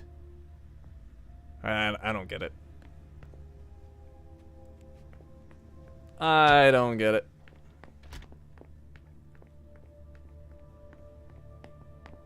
Oh, shit. Locked from the other side. Alright, I guess I can't go that way. Alright, we never did... Oh, I might... You know, this might be the point of no return over here. Let's see. At least it's nice and it tells you. Well, no, I guess we're good.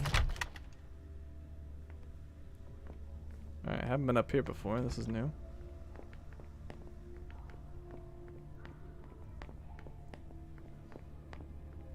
I hear people talking. I wonder if I can eavesdrop. Can I eavesdrop?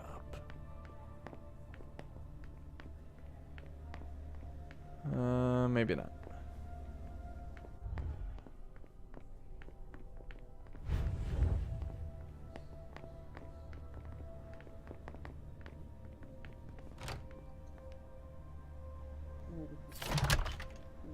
Hazel told me to keep a low profile here. This area is reserved for the prince and her primogen. Alright. Am I able to use the elevator?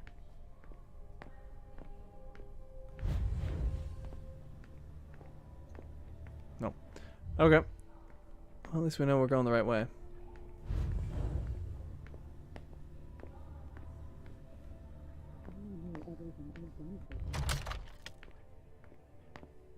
They get the fancy red hallways.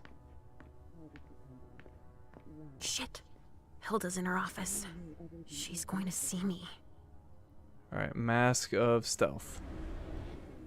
Obfuscate, unseen passage. Unseen passage allows you to move around without being seen. In this state, it is not possible to physically interact with the environment. You may, however, stealthily read a document or examine an object. This power will be activated automatically if you enter a location that is prohibited. Alright, so I should be able to eavesdrop now. Right? Yes. I shouldn't get too close. She might be able to sense me. Why did you come back? Why? Other than to show that you're doing just fine on your own. If you only knew everything I've done for you. Mem. Hilda's more concerned with the Mem than she is with Hazel. I hope she'll be happy to hear that.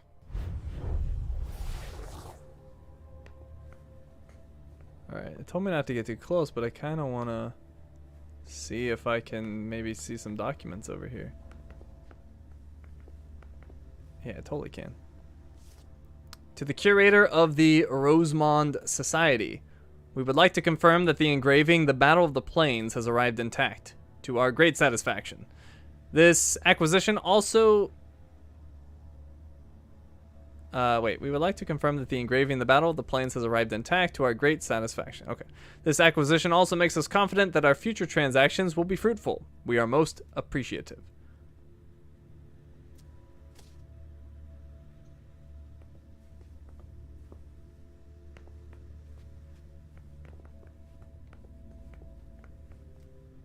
Alright, so if I turn this off, I can't. Oh, really? I can't turn off the mask, apparently? Okay, well, I figured I could turn it off, open the stuff while she's not around, but I guess not. But I can read this. November 4th, 1926. You must forgive me. I admit that I went too far, but you left me no choice. You don't understand what's going on inside me. I can't stand the thought of you watching me grow old, imagining that you'll go on alone without me after I'm gone.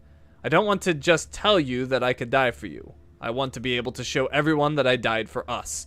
I know you're angry. I understand that you're risking your neck if I keep urging you to make me your partner for eternity, without permission. So ask for it. If you love me, I beg you, ask for it, or I'll end up dying anyway. Because without you, life will be of no interest anymore. I know that. Hilda, I love you, and you're the only one who could let me add forever to it. For real. Your Mem. Yeah, well, that didn't work out. I got a new entry for Sire, but I'm pretty sure I already had that.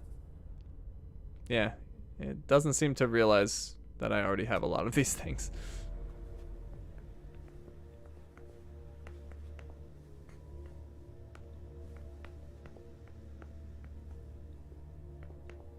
Alright, well. Hilda, you have fun with your paintings or whatever. I will remain incognito. Alright, so we got Beryl Underwood's room. Oh. Alright, be careful with him around.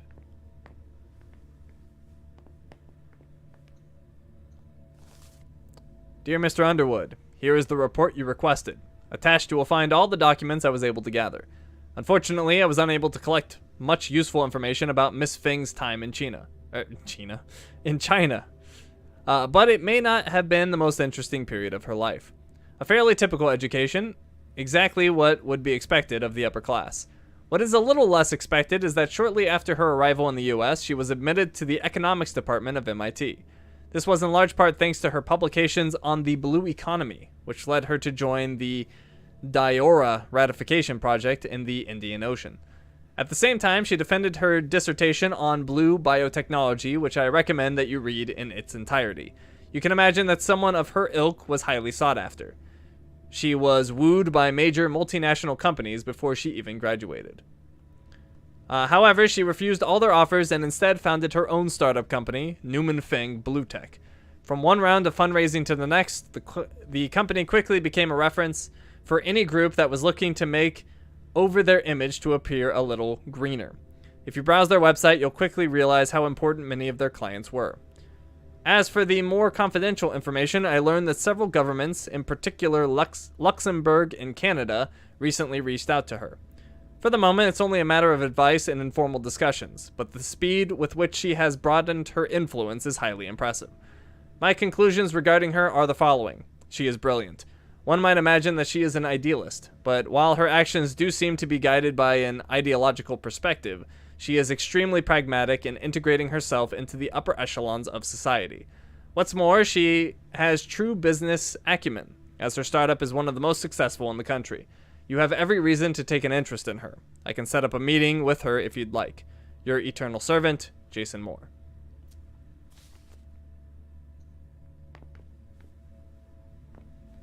Ooh, can I get close enough for that? I don't know. Oh, I can. Dear sir, Miss Iverson is honored to invite you to the Grand Unification Party in the presence of representatives of the Hartford Chantry. Your presence at these festivities is requested the evening of September 4th at 11 p.m. at 1 International Place, Boston. With our greatest respect and consideration.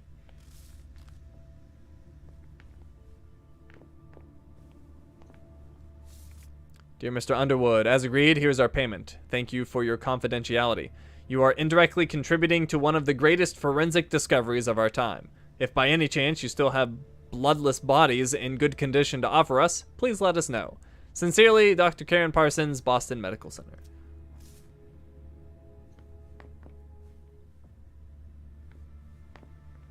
Alright, I don't think there's anything else for me in here. And getting any closer to him is probably a bad idea. I don't know how he didn't notice his door opening, though. But whatever.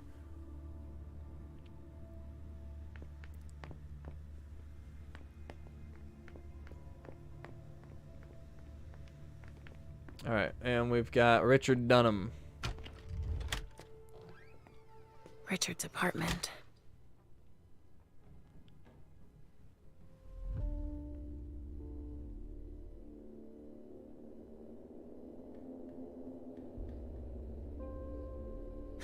He didn't change a thing, as usual.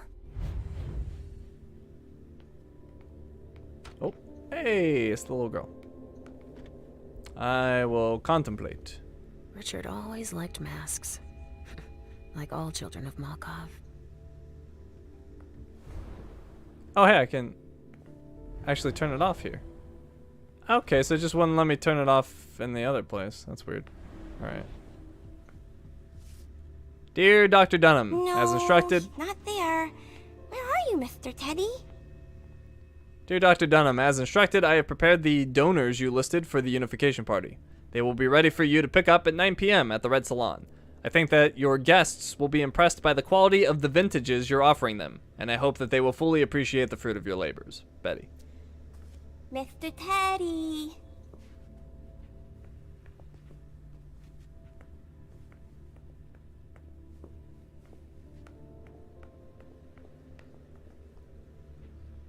Alright, I gotta drop my cloak so I can interact here.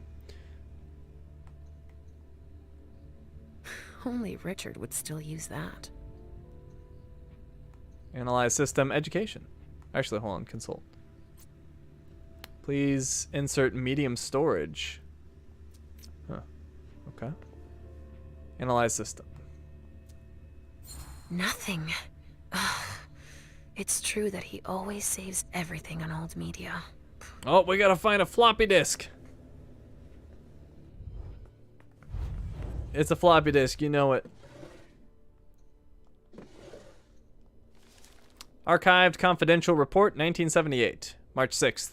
Unknown origin, 13 members of the court caught in a sudden collective panic for several minutes. Quentin King, our prince, called for an investigation. Closed without any conclusive findings in 1988. He must be hiding somewhere else. After the prescribed 10 years of investigation. October 31st, unknown origin, the servants of the Primogen apartments began to hum the same song for 1 hour. Quentin King, our prince, called for an investigation. Closed without any conclusive findings in 1988, after the prescribed 10 years of investigation. Archived Confidential Report 1999, October 31st. Unknown origin, the servants in the prince's quarters all laughed hysterically for 1 hour. Quentin King, our prince, called for an investigation. Not there. Where are you, Mr. Teddy? That was closed in 2009, after 10 years. Archived Confidential Report 2015, May 7th. Miss Hazel Iverson, our prince, reported feeling a sudden and brief mental intrusion during her speech. Hiding somewhere Miss else. Hazel Iverson, our prince, called for an investigation. Closed after investigation. Report delivered in person. August 8th, unknown origin, feeling of imminent death felt by several members of the court lasting several minutes. Miss Hazel Iverson, our prince, called for an investigation. Closed after delivered in person. October 31st, unknown origins, servants of the Primogen's apartments began vomiting for several minutes. The vessels present experienced uncontrollable crying fits throughout the night. Where are you, Mr. Teddy? Prince wanted an investigation. It was delivered in person and closed.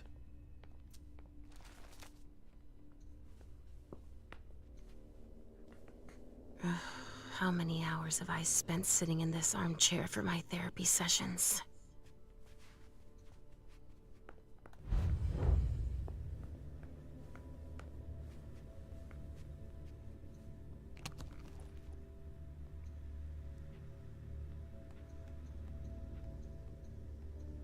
Mr. Teddy. Maybe I'll find a way to read it.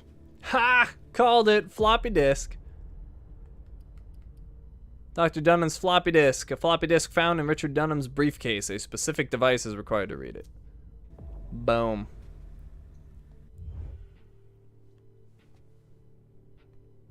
Trying to talk to the girl and it just So, winked out. did you find your teddy? No, not yet. I'm not sure he's here. What about you?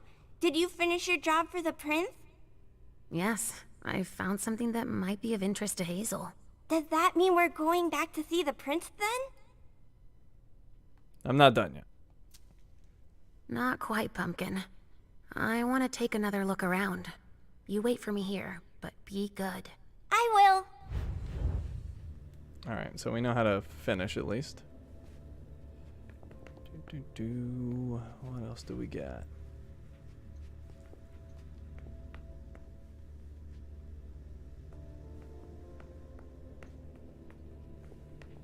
No, he's not there. Where are you, Mr. Nothing. Ugh. It's true that he always saves everything on old media. Okay. Oh, there we go. Insert that floppy disk.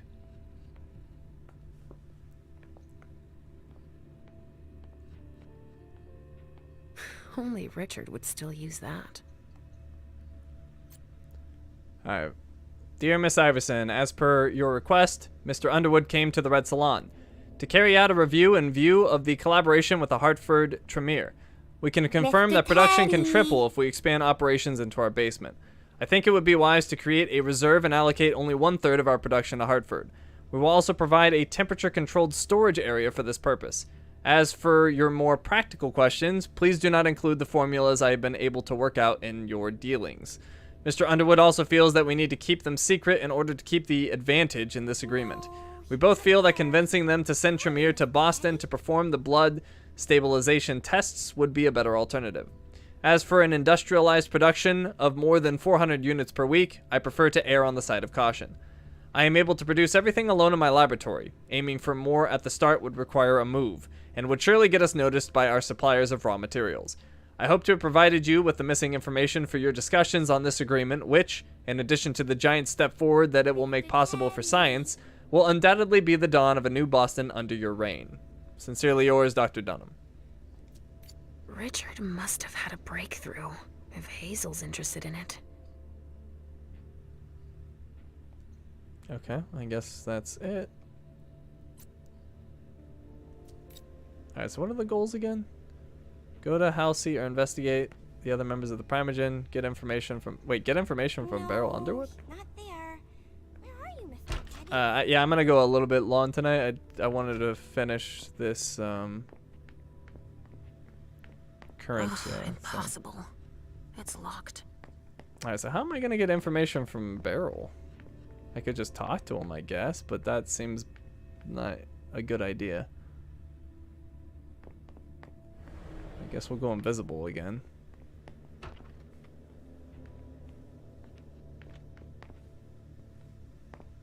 Oh wait, can I just... Why is he... What's up with his head? Can I like memory extract from him or something?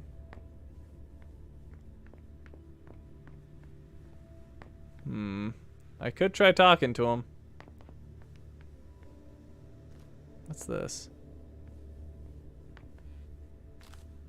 Crap, alright, hold on.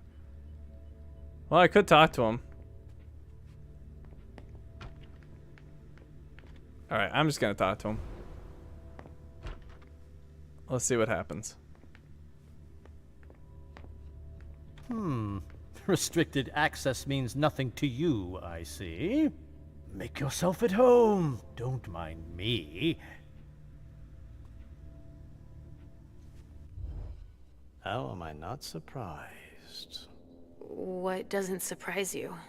For you to turn up at a time like this. The prince had me released. Of course, she needs you. I'm guessing she sent you to spy on the council. I'd better change the subject. A prince should be aware of everyone, shouldn't she? What is he imagining? What do you mean? Tell me, do you remember the last time she pulled you out of your musty hole?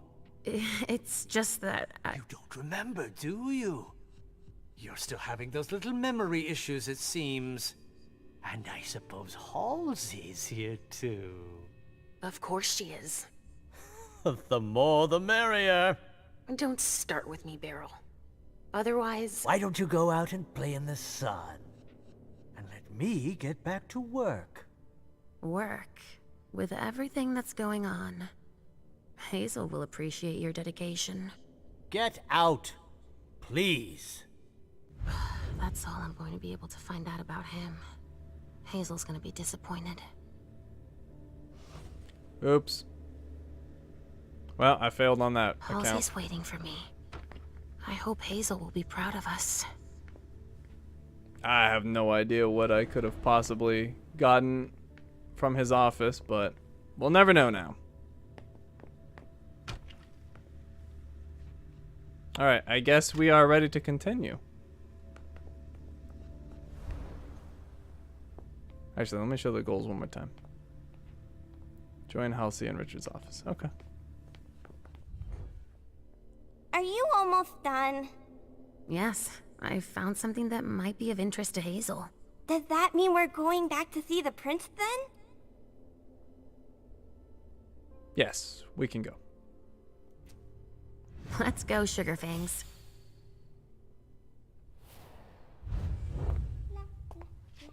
Leisha. I'm all ears. Everything went all right. I knew I could count on you. Was Halsey a good girl? Yes, as usual. Good. Were you able to find anything interesting in Ms. Drury's apartments? Yes, there was intel she had gathered on the guests, including those from the Hartford Chantry. Anything about their regent, Deneb Osborne? Yes, he seems to be obsessed with memory magic. Interesting. I gave everything to Delsin. Thank you. I'll take a look at it later. Were you able to see or hear anything interesting? I had a premonition. I had a vision. I knew you would. What did you see? Was I in your vision? I think it was me. My forehead was on fire. All right. Do you have any idea what it could mean? Not in the slightest. Are you disappointed? The important thing is that you're starting to have visions again.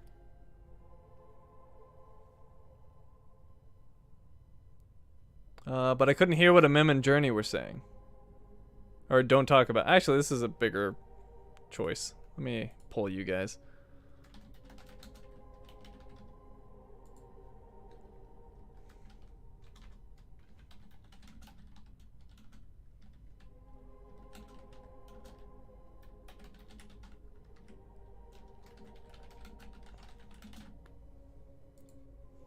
Alright, there we go. There's a poll.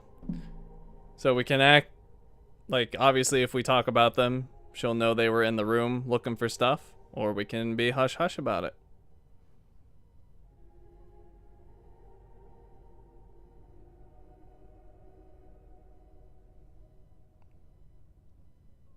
Let's snitch. Miss Chin wants to start some drama. I feel like the room's turned against you, Miss Chen. All right, once again, I'm gonna end the polls fairly quickly for this. So if you want to vote, do it fast. All right. Oh, I said could hear. I meant couldn't hear, but I assume you all knew what I was saying. But I couldn't hear what Mem and Journey were saying, so she will know that they were looking around. It happened when I was in Jara's office. I just found Journey going through her things. But she's not allowed to be there. Mem joined her almost immediately. What did they say to each other? I couldn't hear what they said. That's when I had the premonition. That's too bad. But you didn't fail, I promise. Don't worry about it. Just focus on your visions. I picked up a file on our security. I also found that at Jara's. A file on the party. It's a record of everything Journey did. That could be useful. Give it to Delsin on your way out. Anything else? Oh, got a new trait. Merciful. Although I think that replaces the trait I got before, if I remember correctly. I went into Dijon's rooms. At Dijon's, I found a letter addressed to the Salem Chantry. Did he betray me for the Warlocks? I don't know. It just said that he's participating in your project. But that he would have preferred an agreement with Salem. Oh, I understand his recent illusions a little better now. I'm going to need to have a word with him. Go on. I was able to spy on Hilda. Hilda was in her room. She was acting strangely. What do you mean? She was whispering things, talking to a picture of Mem. Touching, but that's of no importance. Nothing else. That's all I was able to find. I knew I could count on you. Thank you, Leisha. Richard still wasn't there. Were you able to find out anything else? Yes, one of my servants just came back from his bar, the Red Salon, as that's where he does his research. I had hoped to find him there. But she confirmed that Dr. Dunham had gone to the party early with a few of his vessels. I'm sorry, Leisha. No. If he had been destroyed, I would have felt it. I have to go find him. You're the most discreet of all of us, it's true. But we have no idea what might have happened there. It could be dangerous. I won't be alone. Halsey will be with me. Of course. And one last thing. Dr. Dunham wasn't the only one there. There was also Miley, my child. Bring her back to me. Yes, of course. We'll leave right away. I wouldn't expect anything less of you. Thank you, Leisha.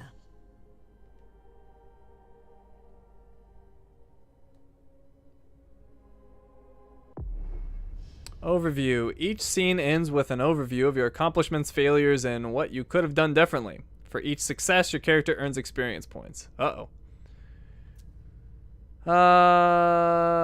Okay, so let's see.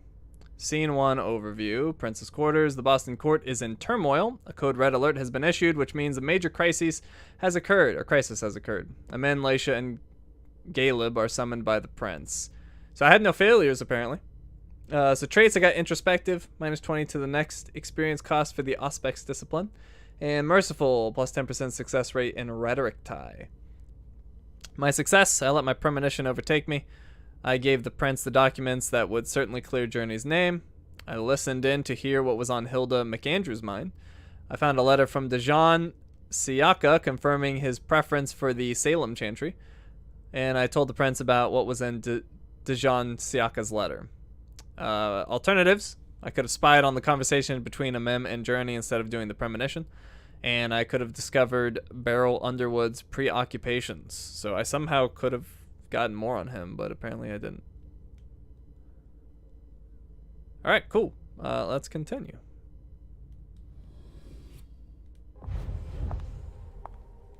Come here. Thanks, You've brought me Journey. I knew I could count on you. What's she going to do? Was there something else she wanted? What's she gonna do? Jay is waiting in the antechamber. She's nervous. Tell Delsin to go easy on her. We'll see about that. Was there something else she wanted? Did you need me for anything else? Not right now, but I will soon. I have one more favor to ask of you. All right. I'll be waiting in the next room.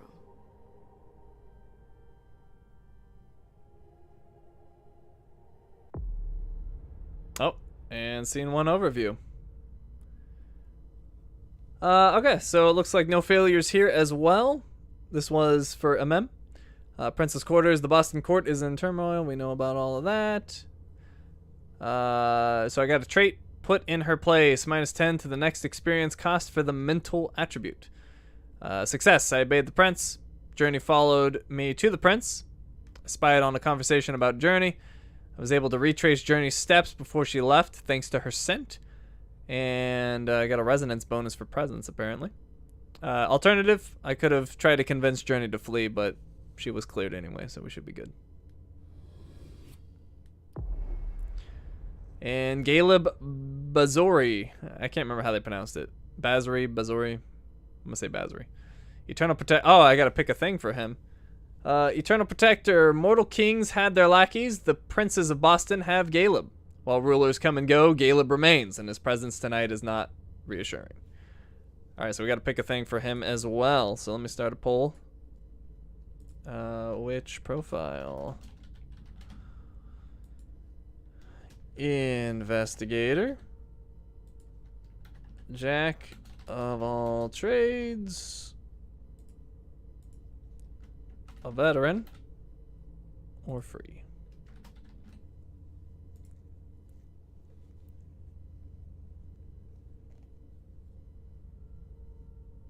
So, let's see. MM was a jack of all trades.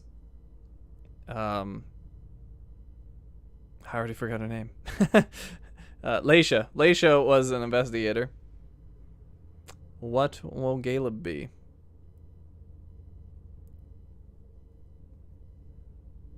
What are veterans and free? Veteran, a profile that focuses on dialogue skills and the physical attribute. It allows you to use the character's aura in conversations. And then free is kind of like make your own. No pre-attributed points.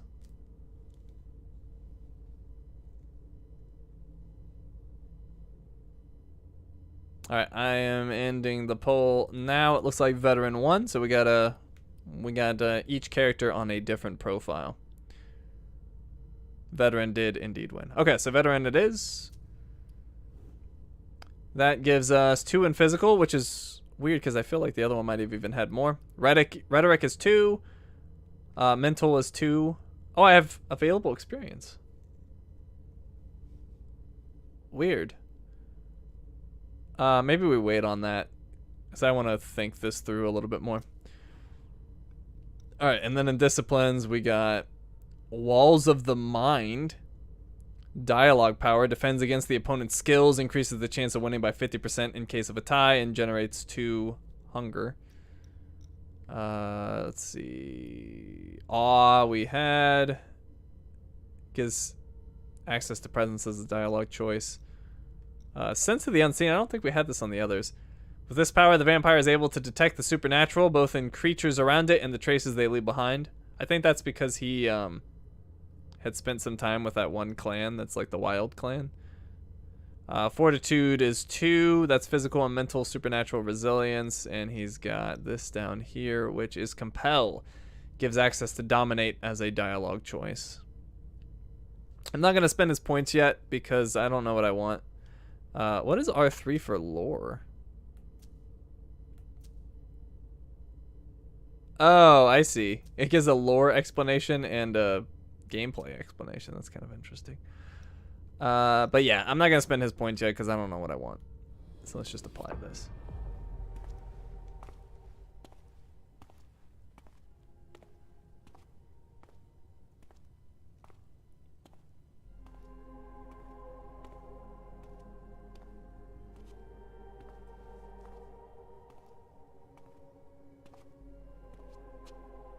My prince.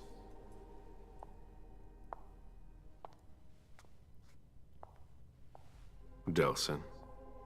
Bazori. It seems that the Camarilla is in danger. I am at your disposal. Your sense of duty is a credit to you, Caleb. You haven't lost your touch, I hope. The Code Red is linked to the Unification Party with the Chantry. No one there is answering anymore. Who was there from our side? How many of us were there? Probably a good 20, give or take. Dr. Dunham and our top spy, Jara Drory, were already there. We might have lost 2 members of the Primogen. Any word from Hartford? What about Hartford? Have you heard from them? If those dogs had anything to do with what happened, I'll cut their throats myself. Do you think they might be involved? I don't know. Go on. It's too early to draw any conclusions. Where do you want to start? Can I count on you? You have no reason to doubt me. One by one, the Ancili heed the beckoning and go east. You're the eldest in the city now. Don't do this to me. Not now. I would be very grateful to you. And Fang. How may I be of service? Go and see Caius, with Jara gone. He's in charge of security. He may have learned something. You can count on me. You have my absolute confidence, Caleb.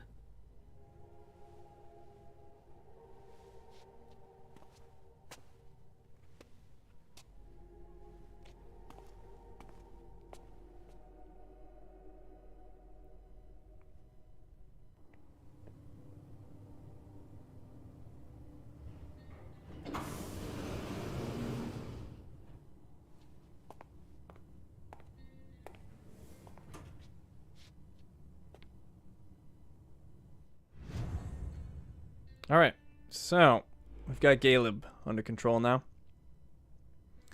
We already saw his gigantic description here. I don't think anything's new. No. So already running a little long. One thing I'd like to do, let's just get through all the Codex things because there's not much left. I've seen most of it, so we haven't looked at this particular clan, the Caitiff. The clanless, orphans. Not all kindred inherit the curse of one of the 13. Some don't care what their lineage is. Certain bloodlines of kindred have always been clanless, and sometimes childer of the clans are just born different. They're often discarded, exiled, or choose to choose to distance themselves from the clans that despise them. Pure vampires, the Caitiff, make up for what they lose in respect and pedigree by flexible blood and the absence of a crippling bane. Proud or ashamed of their clanless nature as they may be, these creatures have no family and represents vampirism at its purest and most individualistic. Many kindred incorrectly assume all Caitiff are created accidentally, that the clanless target no mortals for the embrace. This view is outdated and ignorant. These nights, the clanless are increasingly becoming a force to be reckoned with. Though more disparate, individualistic, and chaotic than their cousins, they are all survivors, and they have begun to gather, build alliances, and make childer of their own. The Caitiff who seek out mortals to perform the embrace generally target the strong-willed and those used to uncommon hardship. A Caitiff's position in the hierarchy of kindred is at the bottom, just above the thin-blooded who should not have been born at all, and they are forced to fight for their place or fall and be forgotten. The Caitiff see little point in embracing mortals unlikely to make it through the night on their own. While the Caitiff have begun to purposefully increase their numbers, most are still created when a fledgling embraced into one of the clans does not form an attachment with their ancestral blood and does not exhibit the telltale signs of their clan's curse. When other kindred talk of the Caitiff, they tell tales of Nosferatu abandoned for weeks on end without ever developing any hideousness. Painfully sane Malkavians and young Ventru able to feed from whoever they want. Unwilling to accept such a child as one of their own, the clan abandon them. Or the child senses in their blood that they do not belong, despite their sire's protests. The creation of a Caitiff is not an exact science, and many abandoned childers still manifest some of the characteristics of their parent clan, despite the absence of their bane. Okay.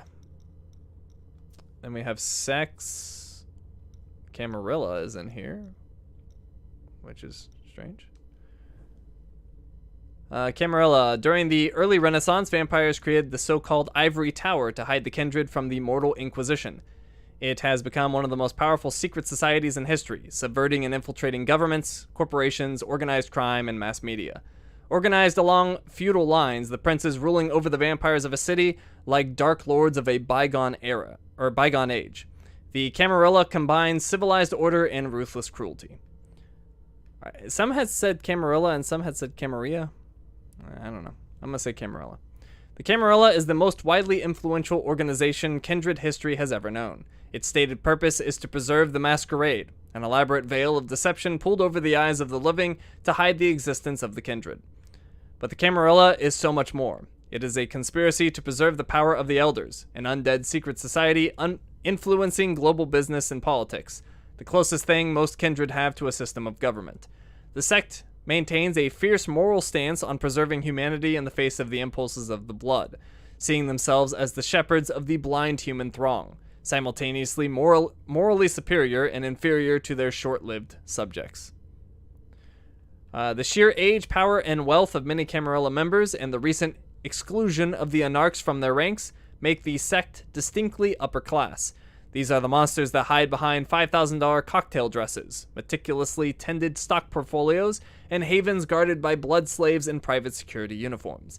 They are the 1% of the 1%, and they hunger for more. Their pawns are placed in banking and in Congress, making deals and passing bills. They are masters of disinformation, propaganda, and blackmail, never leaving a loose end untied for long. These nights, there is a lot of trying to do. These nights, there is a lot of trying to do, but the Camarilla does not hesitate to lay ruin to human lives and kindred unlives to protect the secrets of their influence. A Camarilla city is run in the fashion of a feudal court, even if their gatherings may look more like slick boardroom meetings or rough gatherings of criminal cartels. The hierarchy is absolute. At the top, we find the prince, a creature impressive or cunning enough to be acknowledged as the absolute leader of their domain. Below them are the members of the Primogen Council, representatives of the major Camarilla factions in the area. Whether they are clan elders or a gathering of those who hold the largest hunting grounds, they speak directly to the prince, who will do best by listening to their advice. More than one lord has been ousted by their own council. Some princes choose a seneschal, who acts as a personal advisor or replacement when the prince is unavailable. When needed, the court gather in secret sanctuaries known as Elysiums, often changing locations to maintain absolute privacy and using a myriad deceptions to hide kindred affairs from mortal scrutiny. Elysiums accommodate feasts, ceremonies, negotiations, and heated debate, protected and directed by the keeper and their heralds, also known as harpies. One may be hidden behind the dark rooms of an upscale fetish club, other in an otherwise unused nuclear bunker, a third in the Guggenheim's Brancusi collection at night. Order in the domain at large is maintained by a sheriff, gendarme, constable, or whatever law enforcement term is used locally. They are usually more hitman than cop. In summary, justice tends to be the norm at the Camarilla. They are usually more hitmen than cop, and summary justice tends to be the norm as the Camarilla frown on modern ideas like due process. If you get dragged before the council to plead for mercy instead of chained beneath a sunroof, you've been lucky. Alright. Anarch, all we know about is Baron. World of Darkness. Alright, so we have Blood Bond. Anyone who drinks the fresh blood of a vampire becomes progressively more attached to their donor until finally, all 3 drinks or more, the bond reduces them to servile lackeys when in the donor's presence.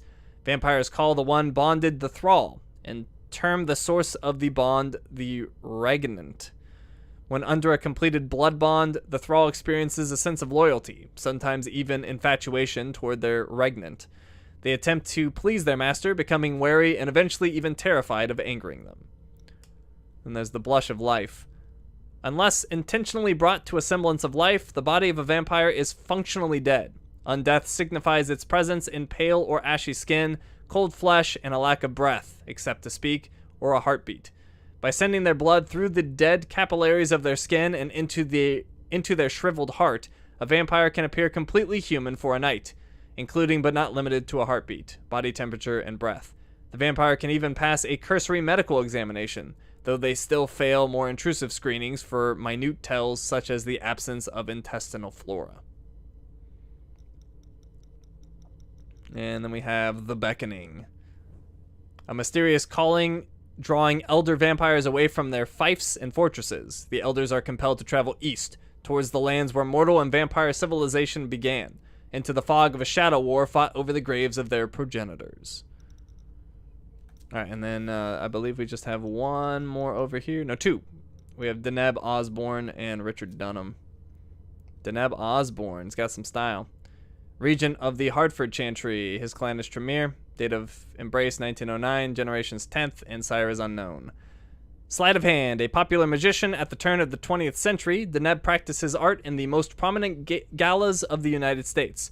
His talent for prestidigitation? His talent for prestidigitation took him to the old continent where European audiences went wild for his tricks and his personality. A charming and intelligent man, his taste for illusion ultimately attracted the attention of his future sire, a young warlock from a local chantry who presented himself as one of his most staunch admirers. After a number of encounters and discussions, Deneb was offered the embrace. He accepted without a moment's hesitation. Far from announcing his calling, Osborne took advantage of the powers that his new condition offered to expand his activities. Having completed his tour of Europe with the blessing of his chantry, he returned to America with success and acclaim. He was rumored to have real magical powers. He ended up joining the Barnum Circus, seeing the crowd as a cunning and discreet way to blend in while satisfying his hunger. New perspectives. His notoriety led him to meet one of his clan brothers who, in the privacy of his dressing room, made him an offer he could not refuse. Access to important occult knowledge in exchange for his loyalty. Drunk with curiosity, Deneb agreed to abandon his nomadic lifestyle for the protection of the Hartford Chantry. He faked his death by setting fire to the circus and left for Connecticut. His first years in the Chantry proved difficult, but Deneb endured. His insatiable thirst for knowledge and his respect for the hierarchy eventually opened the door to higher circles for him. His elders were quick to notice his abilities and mastery of power plays, to the point that he was regularly able to negotiate for new responsibilities. Regent. Already on his way to a brilliant career, The Beckoning precipitated Deneb's rise as one of the last remaining key elements of Hartford after the departure of the elders. His experience and investment in Tremere affairs enabled him to claim the role of regent, which he took on officially in 2015.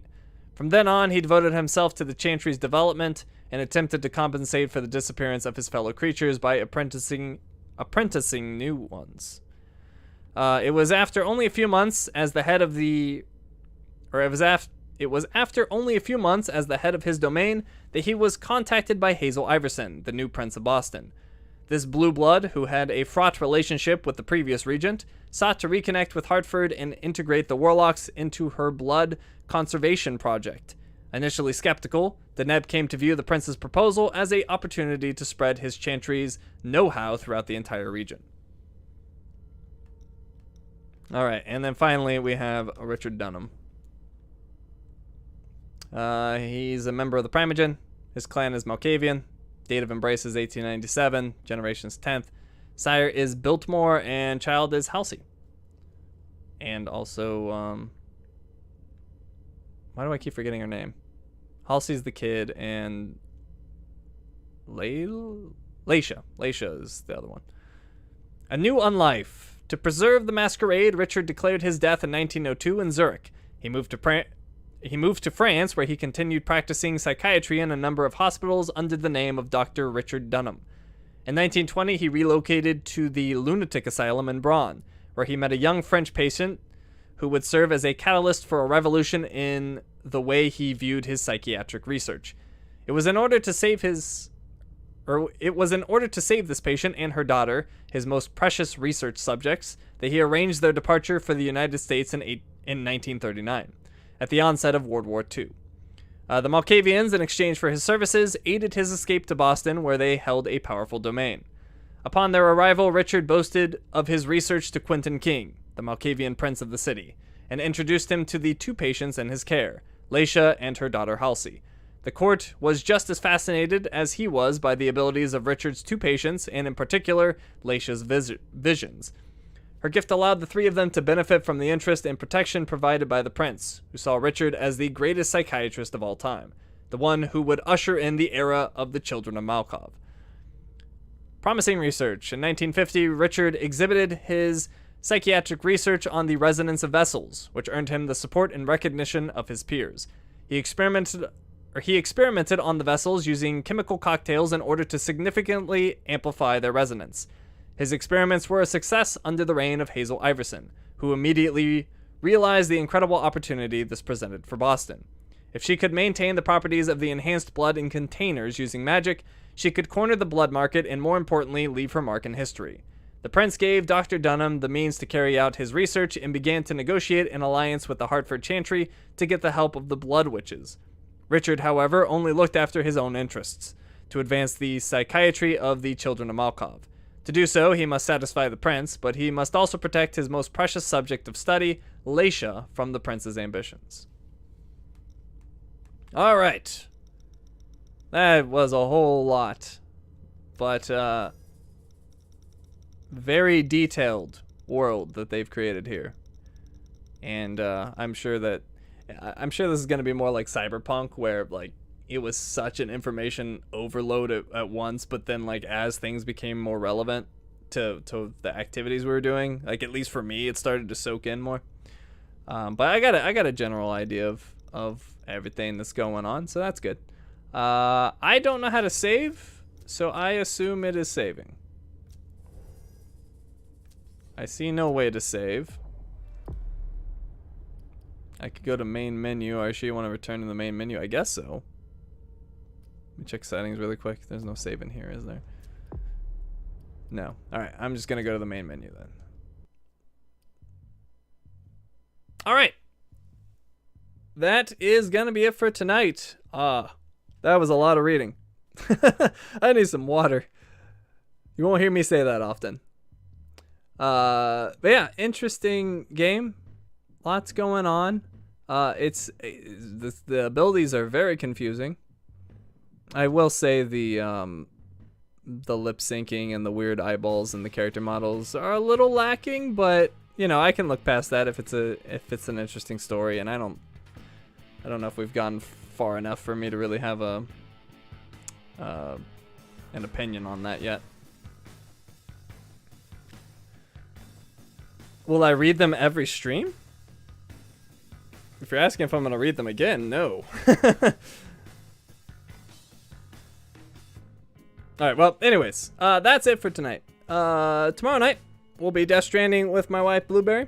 Let's see, what is today? Today's Wednesday. Friday, we'll be back here on Vampire the Masquerade. Saturday is Ghostwire Tokyo, and Sunday we'll be playing Horizon Forbidden West. For those of you that might be new here, this stream was 2 hours later than normal. Normally I start at 7 p.m. Pacific time, so 2 hours earlier than tonight. That's my usual time. We just do late streams for new releases like this one that released tonight.